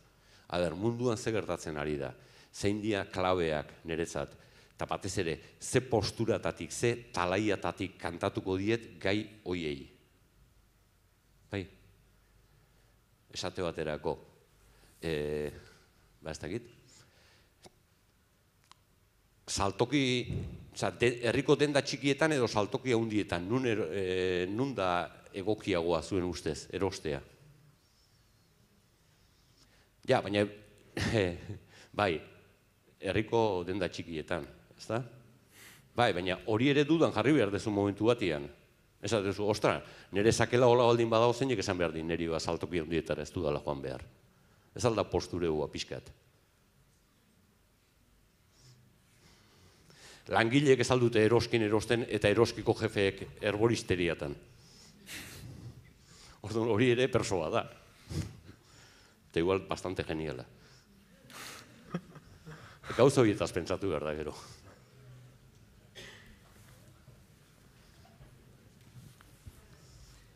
Bai, ze aholko emango zen iguke proiektu batian trabatuta gatze ganeako? Trabatuta zaudeteneako, ostra. Hori eharra da. Segitzea, Bai. A ber, nik egite ditudan txorakeiak kontatuko izkitzuet. Osea, ni lanean nahi naizenean etxean eta berso batzuk idazten edo artikulu bat idazten edo dena dalakoa, ertete ez pasait, jeisten naiz Beko tabernara, albada bezero erdaldunak dituena, inorken nagulako molestatzen. Hombre, gaina zen bolengoan atxabaletako saio bat, ez, holako ez den nahi. Orduan, uzten den lana, jeisten naiz Beko tabernara, bezero erdaldunen ingurura, albadet, eta periodiko deportibo bat hartzet eta pasatzet, hola, jakiteko Reus bigarren mailatik bota dutela eta gauz horiek. Eta, bueno, bueltakoan, igual, zure burua beste edonun edukitze horrek, igual eman dizu argi izpi bat. Eta lana taldekoa baldin bada, kafe hartu beharrean zerbeza batzuk hartu. Danok. Bai, segi, ertengo da. Eta hain ona ezpada ere erteten dena, hain ona espada ere erteten dena, urrengoan hobea erteteko balioko izue, horrek, seguro, bai. Eguardion, gauza ez da zer ikusiokikon zuk esan dakoekin, baina gaur egun teknologia eta industria berriak arlo asko aldatu ditu, telebistan, aldizkaria, musika. Ez da ik landutako arlotan nolabaiteko aldaketak, bertsolaritza mailan industriak erainoki du, no ez?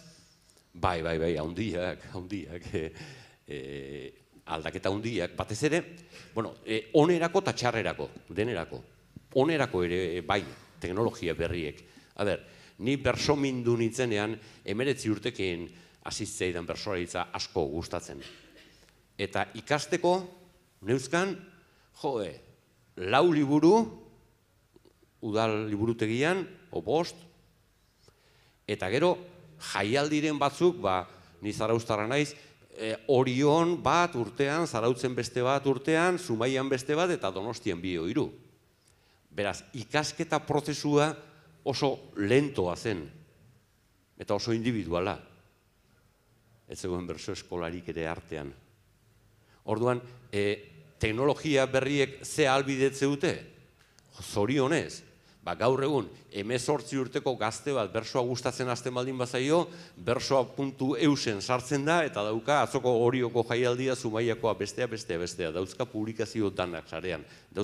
Ikasketa prozesua azkartu egiten du. Bai, autodidakta izatetik, masterclass erraldoi bat bihurtu da mundua. Orduan, alde hortatik erraztu egiten du. Beste alde batzutatik, igual ez du hainbeste onurarik beste alde batzutatik. Ez dakit. Zure sormen lana, zure prekarioko sormen lana, edozein momentutan sarean egotea, ez diot zentzuik topatzen. Balegia, espektakulo bat badaukagu orain, beste musikari batek eta biok, Xabi Zabala eta biok, enkarguz deitzen dena, eta enkargatzen diguten herrietara joan, eta abesti bat sortzen dugu publikoaren parte hartzailezarekin ordu terdian. Ez da egin genezaken abestirik onena, baina bai ordu terdian egin genezaken onena. Bale.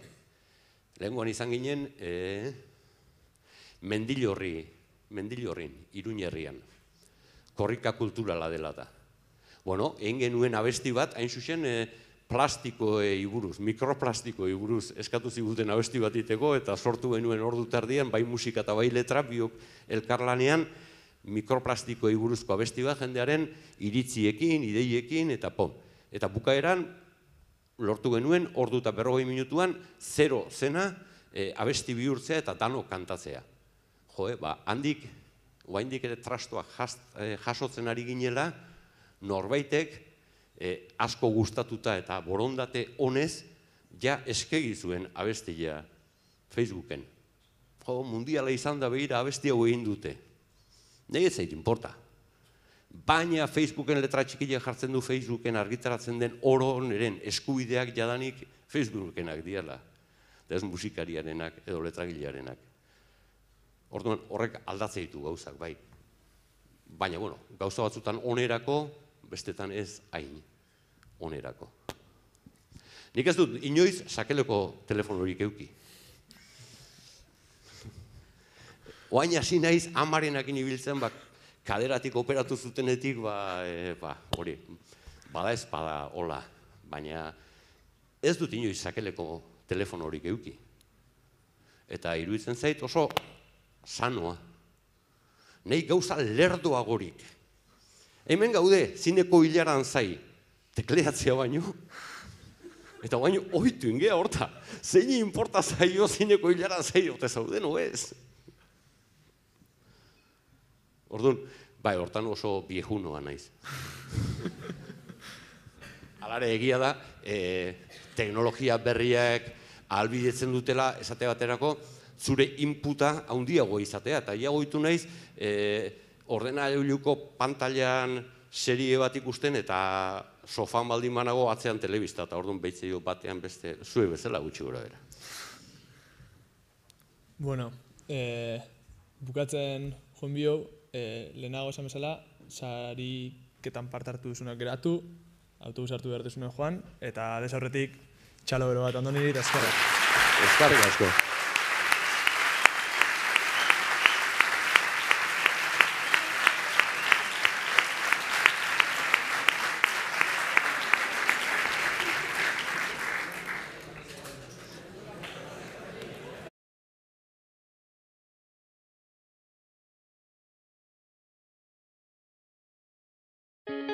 Inoiz ez da jakiten etorkizunak zer eskainiko digun.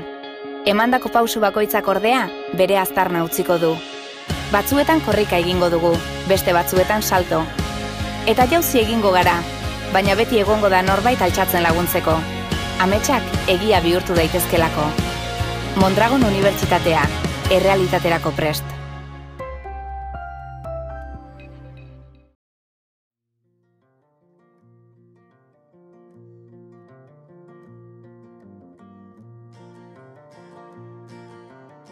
Aldapeta aldapari lotutako bizia da nirea. Horrela laburtu daiteke. Umeetatik motxila sorbaldan nuela, Konpainia de Maria eskolara igotzen nintzen goizero, aldapetan gora. Aldaparen puntan dago eskolari izena ematen dion muinoa, San Bartolome. Orduan, nola ez, futbola zan nire pasioa. Ez ditut erraz ahaztuko garaiko futbol partida mitikoak, jolastokiko asfaltoan edo hondartzan jolasten genituenak. Konturatzerako batxillergoa ikasten nengoen. Motxilaren zamagatik ohartu nintzen horretaz, geroz eta pisu gehiago zuen eta. 18 urte nituen dagoeneko, eta lehen aldiz nire etorkizuna baldintzatuko zuen erabakia hartu beharko nuen. Zalantzaz beterik nengoen, Mondragon Unibertsitatea urratsi irmoak emanez aldapetan gora igo zen arte. Orona ideoko energia gradua aurkeztu zuten eta ez nuen dudarik egin. Lehen unetik argi ikusi nuen. Alea jakta est, hau da, sortea jokoan zegoen. Nire bideak berriz ere aldapeta aldapan gora jarraitzen zuen, orona ideora iritsi arte. Orona ideon ikerkuntza eta garapen teknologikoko ingurune erreal batean ikasi ahal izan nuen. Behar energetikoak antzemateko eta enpresak esparru horretan dituen beharrei erantzuteko trebatu nintzen. Erasmus programari esker, Alemanian 6 hilabete igaro eta gero, etxera bueltan etorri eta gradu bukaerako lana CETEST zentroan egin ahal izan nuen. Gradua bukatu ondoren, ingenieritza industrialeko master duala egin nuen, eta graduan zehar hasitakoari jarraipena emanez, ikasketak eta CETEST zentroko lana uzartzen jarraitu nuen. Ikasteko, ez baitago errealitatea ezagutzea bezalakorik. CETESTen trenen txeguak egiten ditugu, eta nik arlo elektriko magnetikoan egiten dut lan. Ikasitakoa praktikan jartzeko aukera daukat, eta gainera ikasten jarraitzekoa. Begira zer den bizitza, oraindik, egunero aldapetako aldapa igotzen jarraitzen dudala. Bizitzan bide ugari daude. Batzuk zailagoak, besteak luzeagoak, baina guztiek helburu berbera dute, gailurra. Eta mendiaren tontorrean zaudenean, horra iristeko egin behar izan duzuen bidea ikusi dezakezu. Antonio Machado poetak esan zuen bezala, caminante no hay camino, se hace camino al andar, eta nik oinez jarraitu nahi dut, hasitako bidean urratsak ematen.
bukatutzat, edo bukatzear dakagu laugarren, PBLD-aren laugarren edizioa, berriro ere hemen gaude, aurreko 3 urteetan bezala, itxiera emoteko, eta zuei danoi, antolatzaile danoi, parte hartu deben guztiei, eskerrak emonez hasi nahi nuke, azkenean esfortzu handi bada danon partez, gaur hau posible egin ahal izateko, aurretik egindako lan guztia. Orduan, lehendabizi eskerrik asko danoi, eta txalo bat hemen parte hartu duzuen antolaketan nahitu zeaten guztientzat mesedez.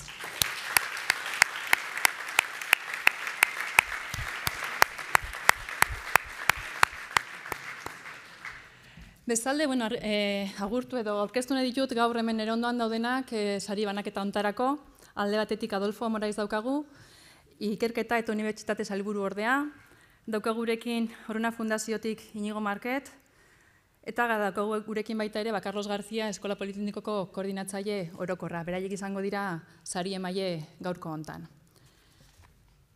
Momentu hontan, dakizuenez, gaur 25 proiektu aurkeztu dira, Orona Ideon, laugarren PBLD-aren edizio hontan, zuek izan zarete aurkezle eta protagonista gaurko hontan, eta zuen proiektuak ikustera, 1.000 pertsona etorri da gerturatu dira, zuen ikaskideak neurri handi baten, baina baita ere batxilergo ikastetxetako beste ia 300 ikasle izan ditugu gurekin, zuen proiektuak ikusten, zientzia, teknologia eta kasu honetan ingenieritzala lehendabiziko hurbilketa bat egiten.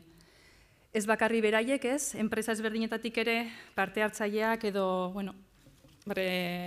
presentzia izan dugu, eta beraiek izan dira nagusiki zuen proiektuen balorazioan nahitu dienak. Dakizuenez, balorazio hortan 2 fase ditugu, lehendabizikoan, hainbat irakasle nahitu dia zuen proiektuak banan-banan aztertzen, 25 proiektu hortatik, finalista izango direnak aukeratzen. Finalistak, dakizuenez, 4 proiektu izan dira, aurkeztu ingo ditu 4 proiektu horrek. Lehendabizikoa, energian graduko 2. mailako proiektua izan da, análisis, diseño y emulación de una central mini hidráulica, eta parte hartzailea taldearen parte hartzaileak izan dira Izaskun Aizpurua, Iker Anglada, Jona Estiria, Erlantz Betolaza eta Ekaitz de Lucas. Hori izango da finalista bat. 2. finalista izan da Ingenieria Biomedikako 2. mailako ikasle talde bat, eta proiektua zen Solución para el cultivo celular en la membrana de la córnea. Eta taldekideak izan dira Maitane Araujo, Eider Casado, Ainhoa Zaio, Izarra Berasategi eta Saioa Iriarte. 3. taldea, diseinu graduko 2. mailako ikasleain taldea izan da. Hauek, bat a new brand of whiskey, new design for a glass bottle by a manufacturer Vidrala. Proiektu egin dute, eta taldekideak Jon Odriozola, Jon Ander Salsamendi, Jokin Urteaga eta Endika Baile izan dira. Eta 4. proiektua, Remotion, Klinika de Rehabilitación, informatika graduko 2. mailako ikasleek aurkeztu dute. Taldean, Landa Arrue, Aitor Lameirinaz, Oiane Garralda, Josuk Sajeras eta Ane Rodríguez egon dira. Uste izanen bat alderantziz dagoela hemen, Baina, zuek badakizu nortu zareten. Behin 4 talde hauek identifikatuta, dakizuenez, enpresa ezberdinetako ordezkariak izan ditugu gurekin, proiektu hauek baloratzen, banan-banan, egon dira 15-20 minutu talde bakoitzarekin, galderak inez, eta identifikatu nahian zein izan den proiektu honena. Kasu honetan, eskarrak berdizkiegu, Oronatik gerturatu diren Garbine Beraza eta Ana Eskaladari, Ikerlanetik gerturatu den Igor Villarreali, Nerea Jurrebasori, Buruntza Beterritik gerturatu denari, eta Inobazketik Itziar Uriberi, eskerrik asko zueri ere. Eta besterik gabe, talde honek proiektu honena aukeratu du, eta proiektu honenaren saria emoteko, Carlos ematen diot hitza. Aurrera, Carlos.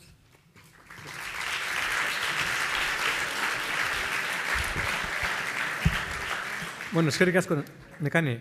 Oso azkar joango naiz, baina bakarrik esango dizuet, hemen irabazleak denok garela, parte hartu dugun denok, eta Jon Salsamendi Orioko entrenatzaileak esan duen bezala, gure asmoa da irabaztea, baina kiroltasunez eta gure hobea beti ematen, hori esan eta gero, dakizuenez, 2 sari daukagu, alde batetik lehen Nekanek esan duen epaimai horren erabakia edo ikuspuntua aipatuko dut, eta bigarrenez, batxilergo ikasleen aukeratu duen proiektua eta pertsona, eta garatu duen pertsonak, proiektuaren garatu duten pertsonak. Eta horretarako, hasiera batian egongo naiz Hezkuntza Saileko sailburu ordearekin, Adolfo Moraizekin, nekanek esan duen bezala, eta Orona Fundazioko zuzendariarekin, Inigo Marketekin. Bueno, lehenengo saria irabazleak, proiektuaren, Solución para el cultivo celular en la membrana de la córnea.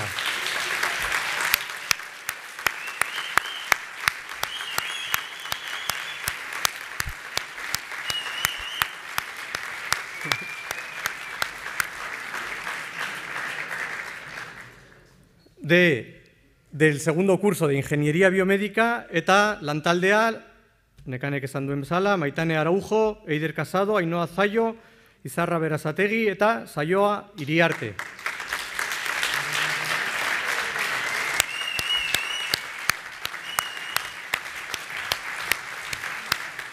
Inigo Marketek ematen du saria.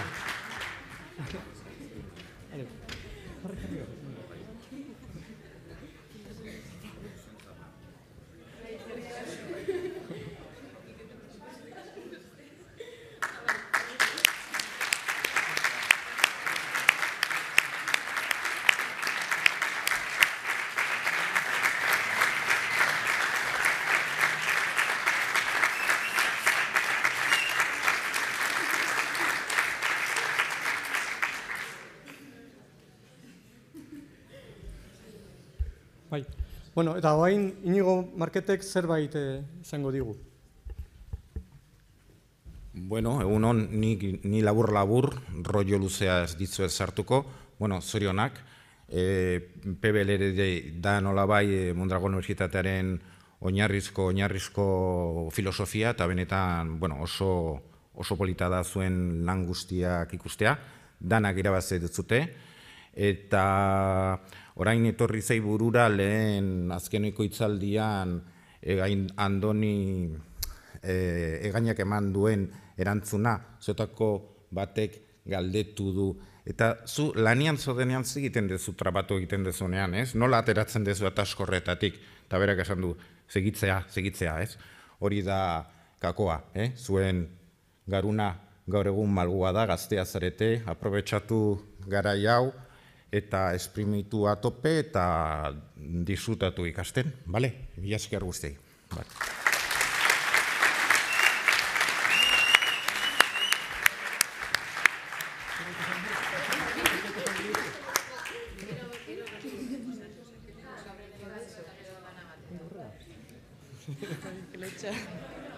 Bueno, nik usan gure nebana da, batez be, zentratuta martxoak 8ko egunari buruz. Eta ni posarren hau irabazteagatik ze holan nire ustez demostratu dugu neskatoak be ingenieritzako anbituan be gauza handiekin aldugu zela. Eta hori.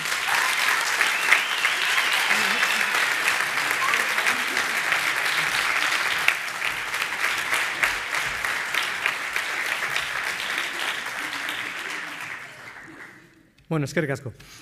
Eta ikasleek aukeratutako PBL onena VATN, a new brand of whisky. Industria diseinu ingenieritzako 3. mailako ikasleak. Igo Mesedes, Jon Odriozola, Jon Ander Salsamendi, Jokin Urteaga eta Endika Baie. Eta zurekin egongo da Adolfo Moraiz, Hezkuntzako sailburu ordea.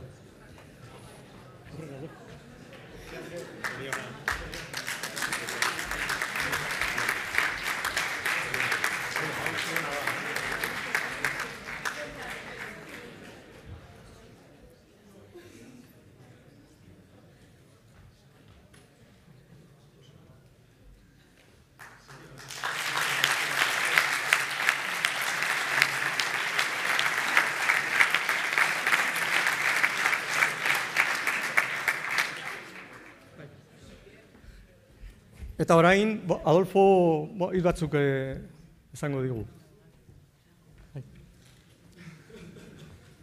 Bueno, besteek luze egin ez dutenez, nik ere ez dut luze egingo, baina neukan prestatuta gauza bat luzea, hitz egiteko. Bueno, esango dizuet, beti bezala eskerrak eman nahi dela Politeknikari eta Mondragon Unibertsitateari hemen egoteko aukera emateagatik. Azkenean, izan dut aukera proiektuak ikusteko eta saria zergatik eman den ere ikusi ahal izateko. Pentsatzen dut oso zaila izan dela epaien baiarentzat 4 finalisten artean bat aukeratzea hoberena bezala eta ikasleek beste sari bat ematea. Baina hala da.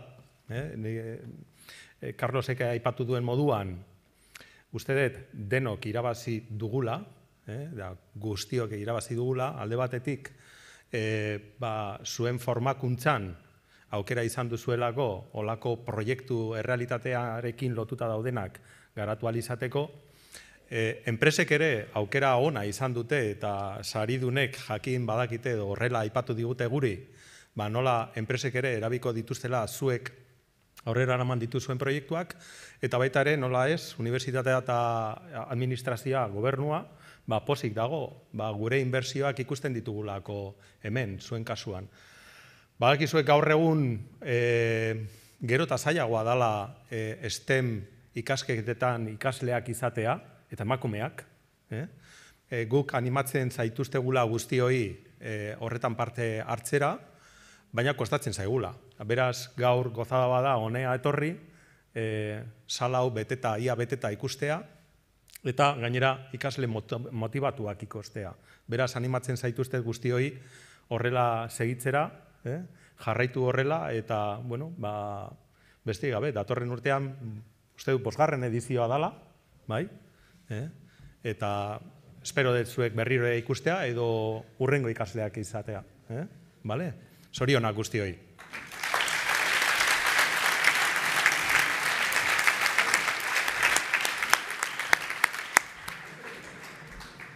Bueno, honekin gaurkoa bukatzen dugu, gonbidatu nahi ditut lehenengo taldea baita ere gora igotzea holtzara mesedez, taldeko argazki bat ateatzeko.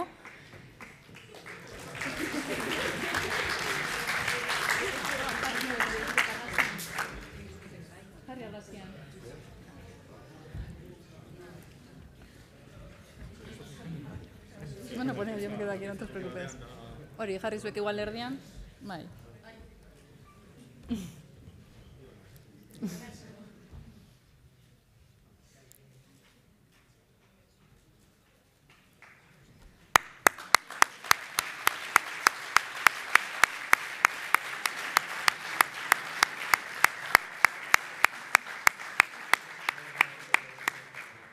Bueno, honen bestez bukatzen dugu aurtengo PBL-dei.